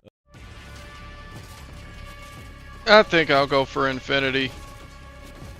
Mending, cause mending is like, I feel like I can get a bow quicker than I can get the materials for the arrows. You know? Okay, let's look at some synonyms for next up. Subsequently, we got Minecraft armor. Armor can save your life many times in Minecraft. First up, let's talk two of the most important enchantments you need on all your armor pieces. Unbreaking and Mending. Unbreaking comes in 3 levels and increases your armor's base durability, while Mending comes in 1 and will regenerate your armor piece's durability whenever you collect XP ore. These two enchantments are super useful. They make your armor pretty much unbreakable and will allow your armor to protect you for a much longer time, so make sure you add both Mending and Unbreaking 3 to all 4 pieces of your armor. After this, we got the protection / damage reduction enchantments. These can be put on every armor piece and each come in 4 levels: protection, projectile protection, fire protection, and blast protection. Regular protection will simply reduce your damage taken against all kinds of sources except for hunger and the void. This means less damage against melee attacks, ranged attacks, fall damage, fire or lava, explosions, and more. Projectile protection reduces your damage taken against ranged attacks specifically. Blast protection reduces your damage against explosives like TNT or wither skulls. And fire protection reduces your damage taken against fire and lava and reduces the time spent burning. Do note that enchantments that focus on one specific thing, like blast protection does with explosions, will do a better job of protecting you against that one thing compared to regular protection. You have to choose one out of the 4 though. You can only have one of them on any given piece of armor, so the regular protection enchantment is the best option here. It can protect you in many more situations compared to the other 3, so we're gonna put the protection 4 enchantment on all 4 of our armor pieces. Next, we got just one more enchantment that you can put on all your armor pieces, and that is the Thorns enchantment, which comes in 3 levels. This enchantment will cause enemies that damage you to take some damage as well. So for example, if a zombie hits me, it will take damage just by hitting me. This enchantment is extremely useful as you can pretty much just kill anything that attacks you without having to lay a finger on them yourself. So we're gonna add the Thorns 3 enchantment to our helmet, chestplate, leggings, and boots. After this, we're getting into enchantments you can only put on specific pieces of armor. Helmet only enchantments include Aqua Affinity, 1 level, and Respiration, 3 levels. First, we got Aqua Affinity. If you guys didn't know, mining blocks underwater is much slower compared to mining on land, and Aqua Affinity fixes this issue by allowing you to mine underwater at the same speed as on the surface. Then, Respiration. This is another water enchantment and will simply allow you to breathe underwater for longer without drowning, level 3 giving an additional 45 seconds of breathing time. This enchantment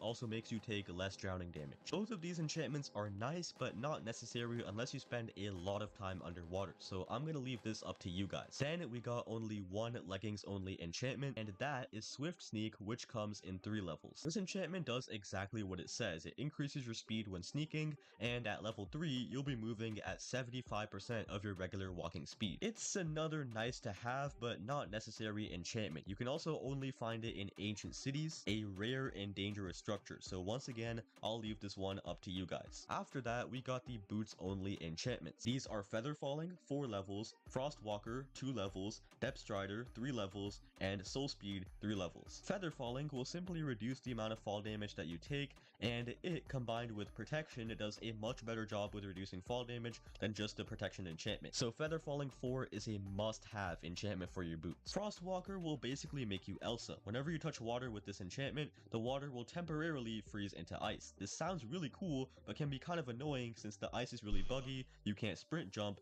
and going underwater gets kind of hard. In fact, if you want to travel faster in water, I'd say to go with Depth Strider over Frost Walker. Both of these enchantments are incompatible, but Depth Strider makes it so you travel faster in water to the point where you can move as if you were sprinting on land. Definitely a super useful enchantment, and I'd recommend to get Depth Strider 3 for your boots if you can. Finally, we got the Soul Speed enchantment. This makes it so that you travel faster on soul sand and soul soil blocks. Not groundbreaking per se, so this is another one where I'll say unless you really need it, don't put in so much effort. So just to recap, the best armor enchantments in Minecraft are as follows: Helmet, Unbreaking 3, Mending 1, Protection 4, Thorns 3, Aqua Affinity 1 optional, and Respiration 3 optional. Chestplate, Unbreaking 3, Mending 1, Protection 4, and Thorns 3. Leggings, Unbreaking 3, Mending 1, Protection 4, Thorns 3.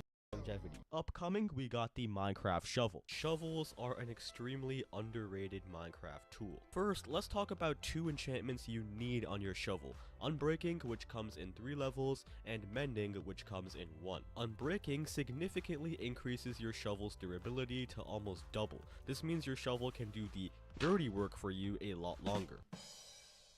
I'm sorry, I had to. Mending, on the other hand, regenerates lost durability on your shovel when you simply just collect XP orbs. Basically, with these 2 enchantments, your shovel becomes pretty much unbreakable, so we're definitely adding both Unbreaking 3 and Mending to our enchanted shovel. Next up, we got the enchantment that makes your shovel insta-mine dirt and sand, Efficiency, which comes in 5 levels. This enchantment simply makes your shovel faster at mining blocks like dirt, sand, gravel, and more. And since shovels are already super quick at mining these blocks, yeah, we are definitely adding this enchantment to our shovel as well. After this, we got 2 more enchantments that are both incompatible with each other. Basically, you can't have both on one shovel. These enchantments are Fortune, 3 levels, and Silk Touch, 1 level. Fortune increases the amount of drops that you get from mining blocks with your shovel. Now hold on, this doesn't mean you get 2 dirt every time you mine 1 dirt block. You mainly use it to get flint from gravel. Silk Touch will make it so that any block you mine with the shovel will be in its original form when you collect it. For example, instead of grass blocks yielding dirt, they will yield actual grass blocks. So which one do we use? Well, in my opinion,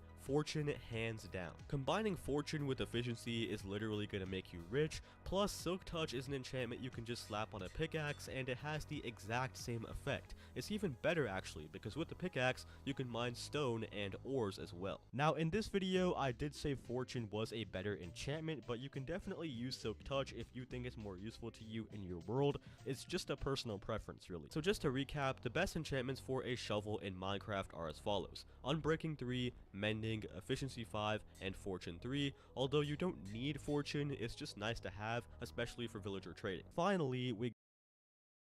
Okay, so now that we're educated, let's find out.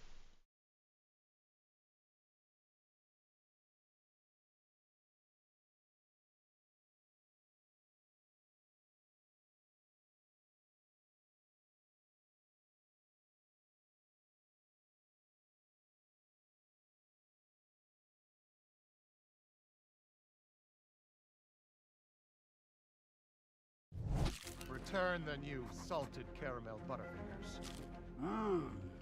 Minecraft anvils are the only place where you can use enchanted books on your items. But anvils can be really annoying, too expensive, and they keep breaking for some reason. Today I'll be showing you how to properly use anvils for enchanting in Minecraft. The way the anvil works is that every time you use the anvil to upgrade something, the amount of experience levels you spend increases. Eventually, this will reach a point where the anvil says too expensive, and you won't be able to upgrade the item anymore. So how do we combat this? Well, first tip is to get some of the enchantments from the enchantment table first. This way you will use the anvil lesser and will ultimately spend less levels. But using anvils is more convenient, and if you have a lot of enchantments that you need to add with books, that's when things can get tricky. So here's how to properly do this. First, don't just add each individual enchanted book to the item one by one. This will increase the amount of times you use the anvil, and we already know that's a bad thing. Instead, what you're going to do is you're going to combine most of your enchantments into just a few books. When I say a few books, I mean 3 to 4.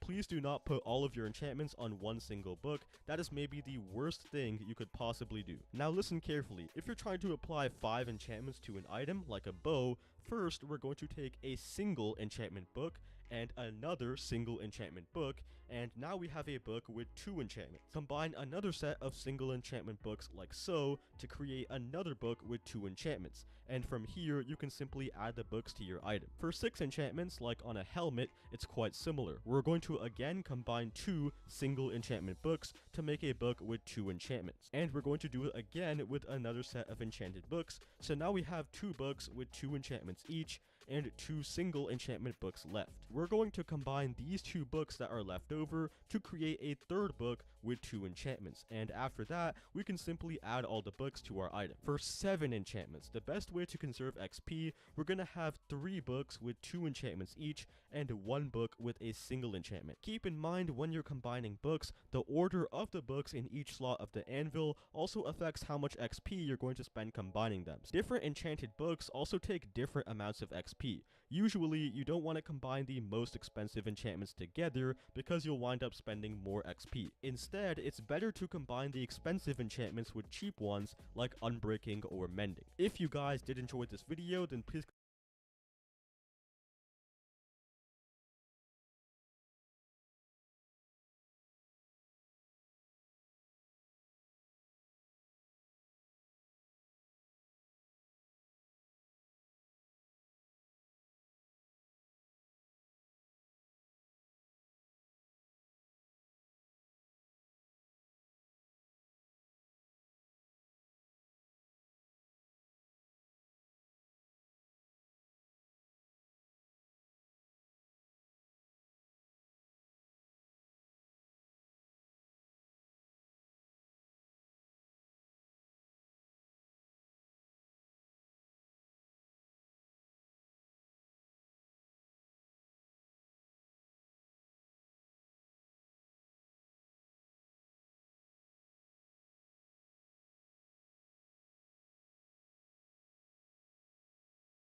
Alright.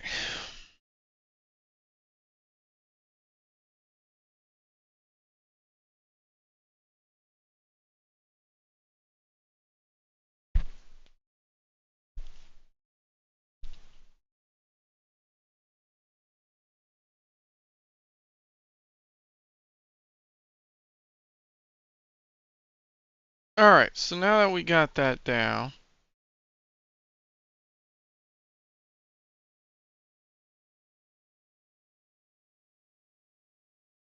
we're gonna try it out. So I'm assuming you enchant the book at the enchanting table. Then you enchant the item at the anvil. That being said,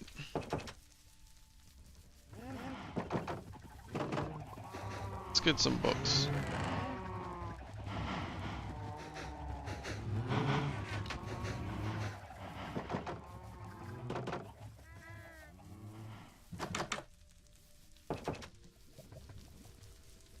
Ah, we need lapis lazuli.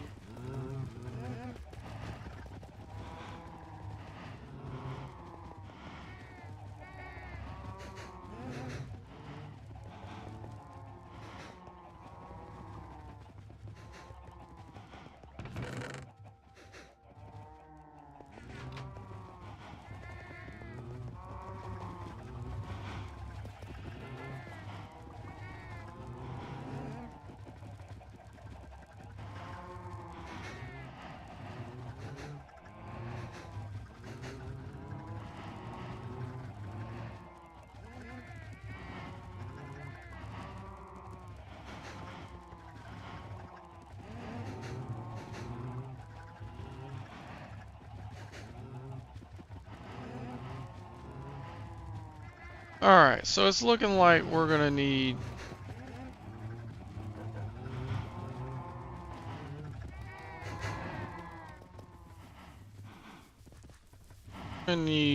to make another chest. I want to put it right here.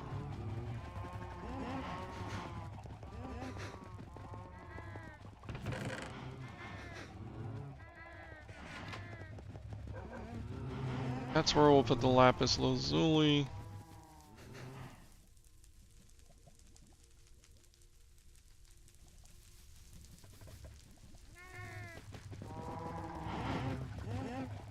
And then we're gonna need...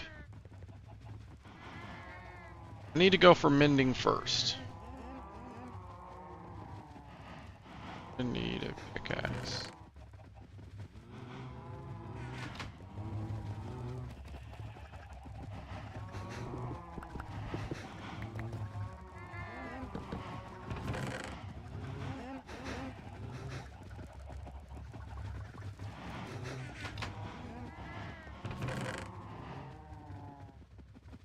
Probably gonna need an XP farm.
Alright, so now XP is our next thing. I'm thinking to build an XP farm, but it can't be near my house because I pretty much stop anything from spawning in this area with my farm.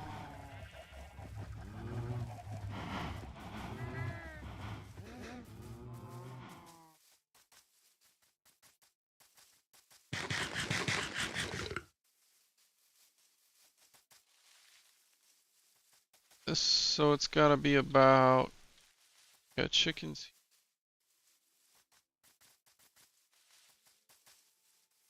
There's a spider. So it's gotta be like this far away.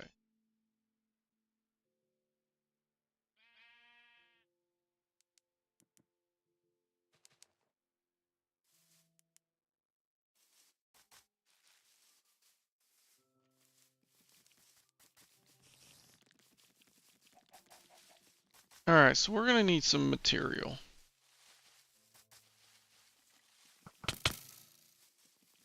All of this is just spawned.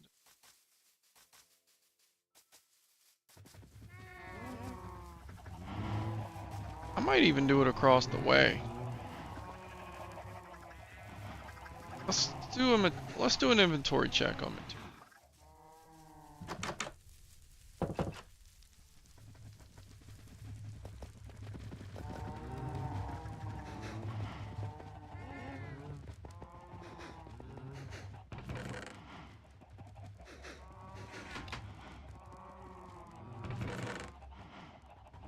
Yeah, I could do it out of netherrack and use nothing but that.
The more I see this, the more I think I should just do it out of netherrack.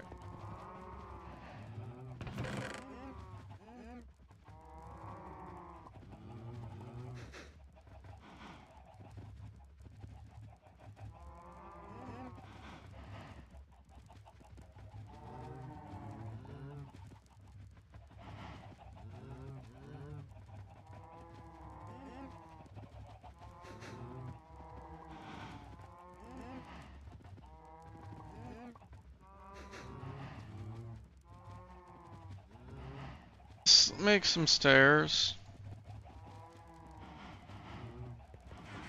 Then netherrack.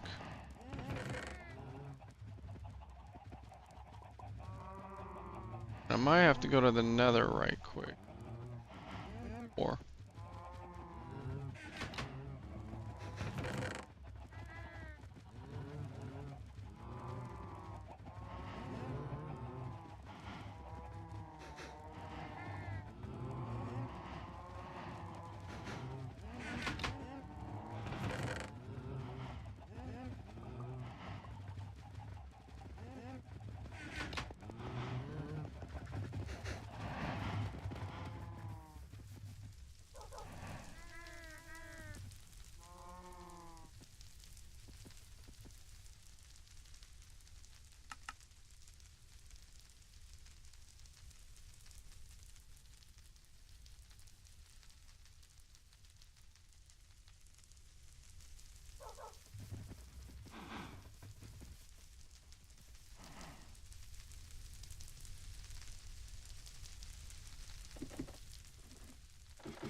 let's Google it. Maybe Google knows.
Okay, 128 blocks.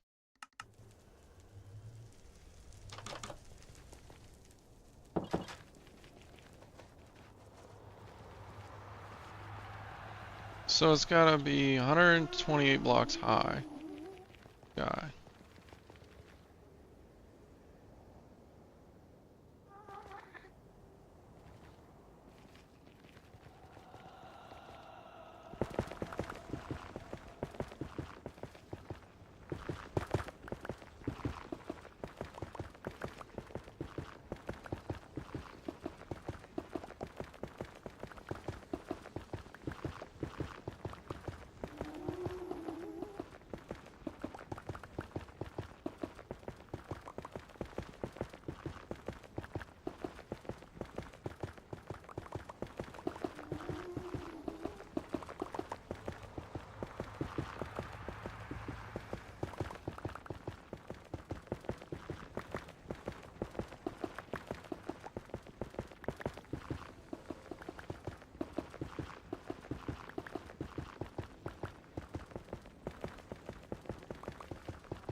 Nice.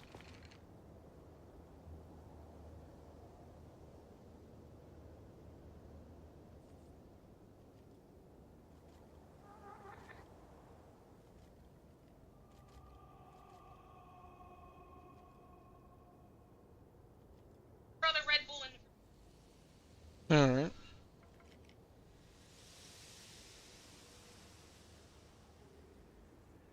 Alright, give me a second.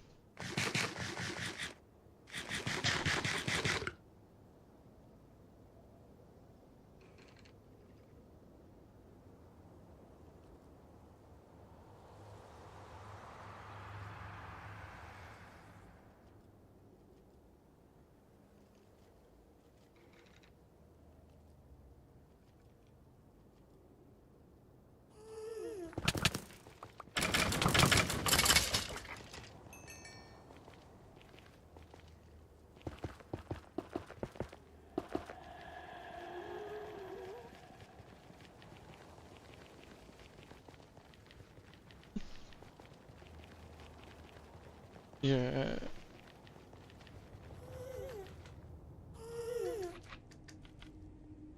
Mm-mm.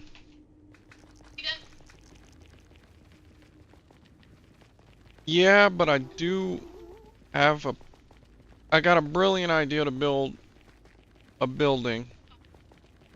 And I was prepping to build that. I want to kind of build it real. Shouldn't take too long. I put spinach and hummus on there. Oh, hell yeah. Thank you.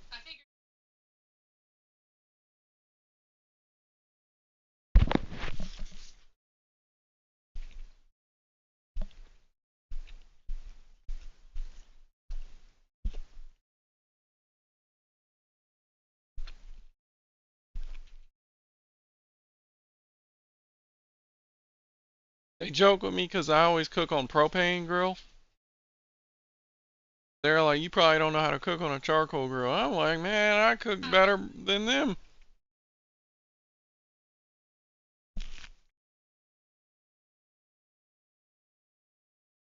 Charcoal.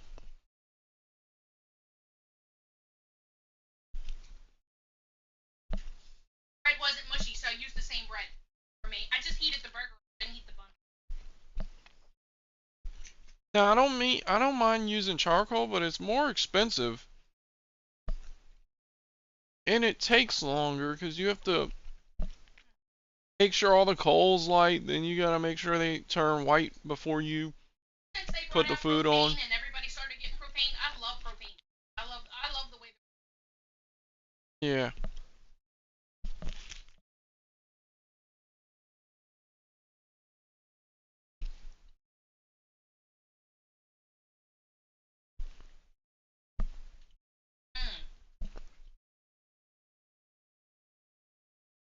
Do you like my burger?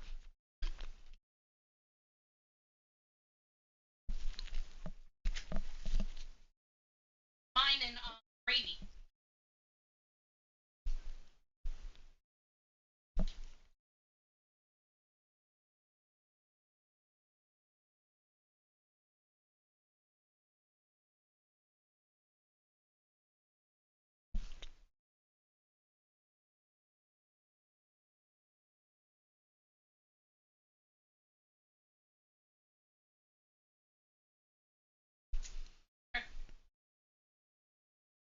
Mm. Your other one's in the fridge here. Mm-hmm.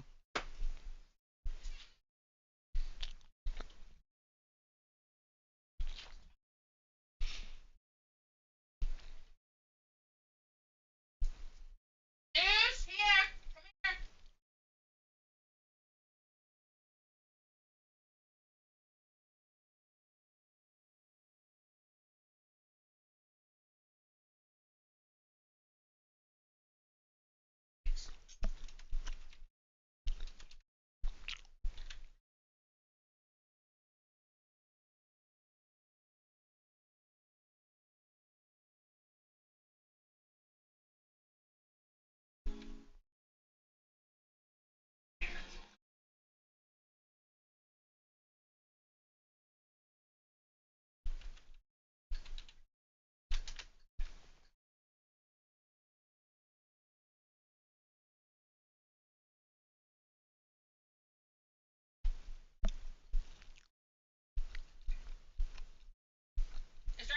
seasoning on this burger?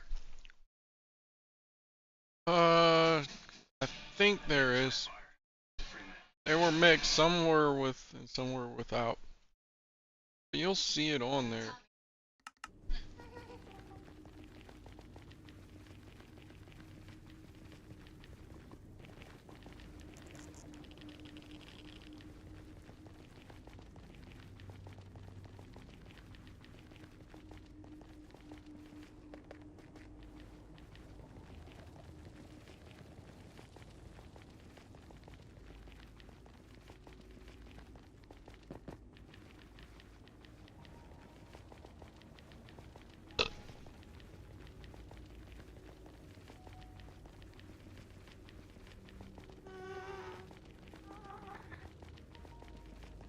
You want to find a movie for us and then watch your show for a little bit? I'll be gotta build this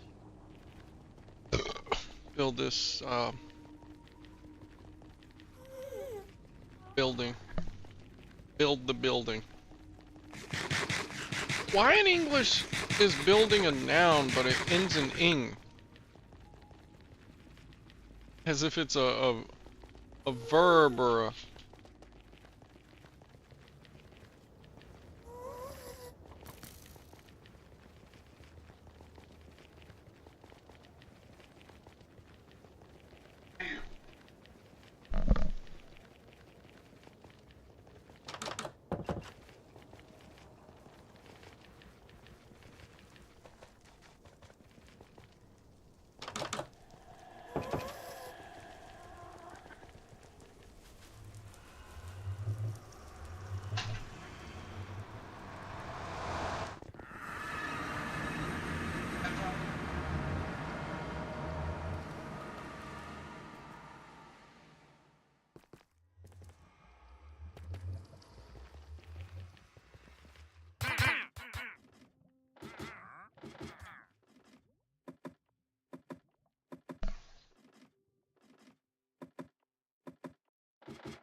I better get a bucket of water.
Alright, I need a refresher course.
Alright. Now,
That just scared.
With just one swipe, ignite. New Revlon Super Lustrous Glimmer Gloss. 3D shine for fuller looking lips.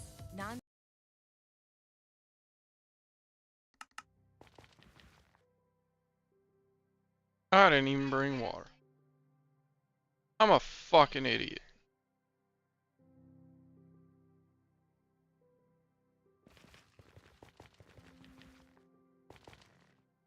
Okay, I can jump off.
Should I add a service hat? That's the thing I need.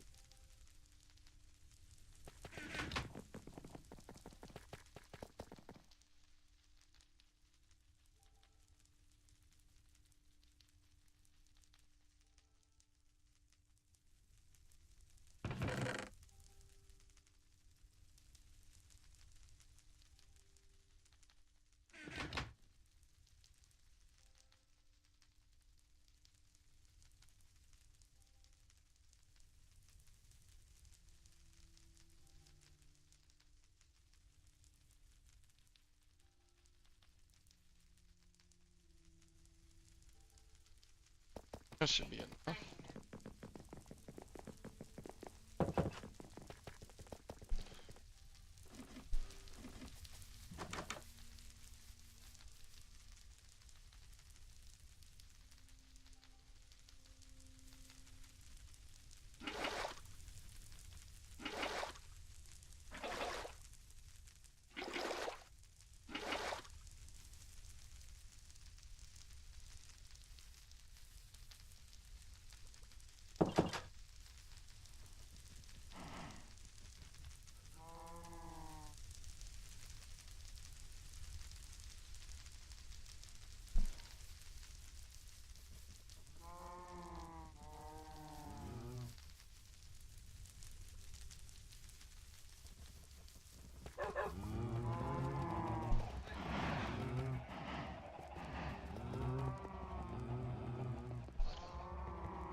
Yeah, I'm gonna go with sand.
Damn it, I forgot carpet.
Almost done. Me.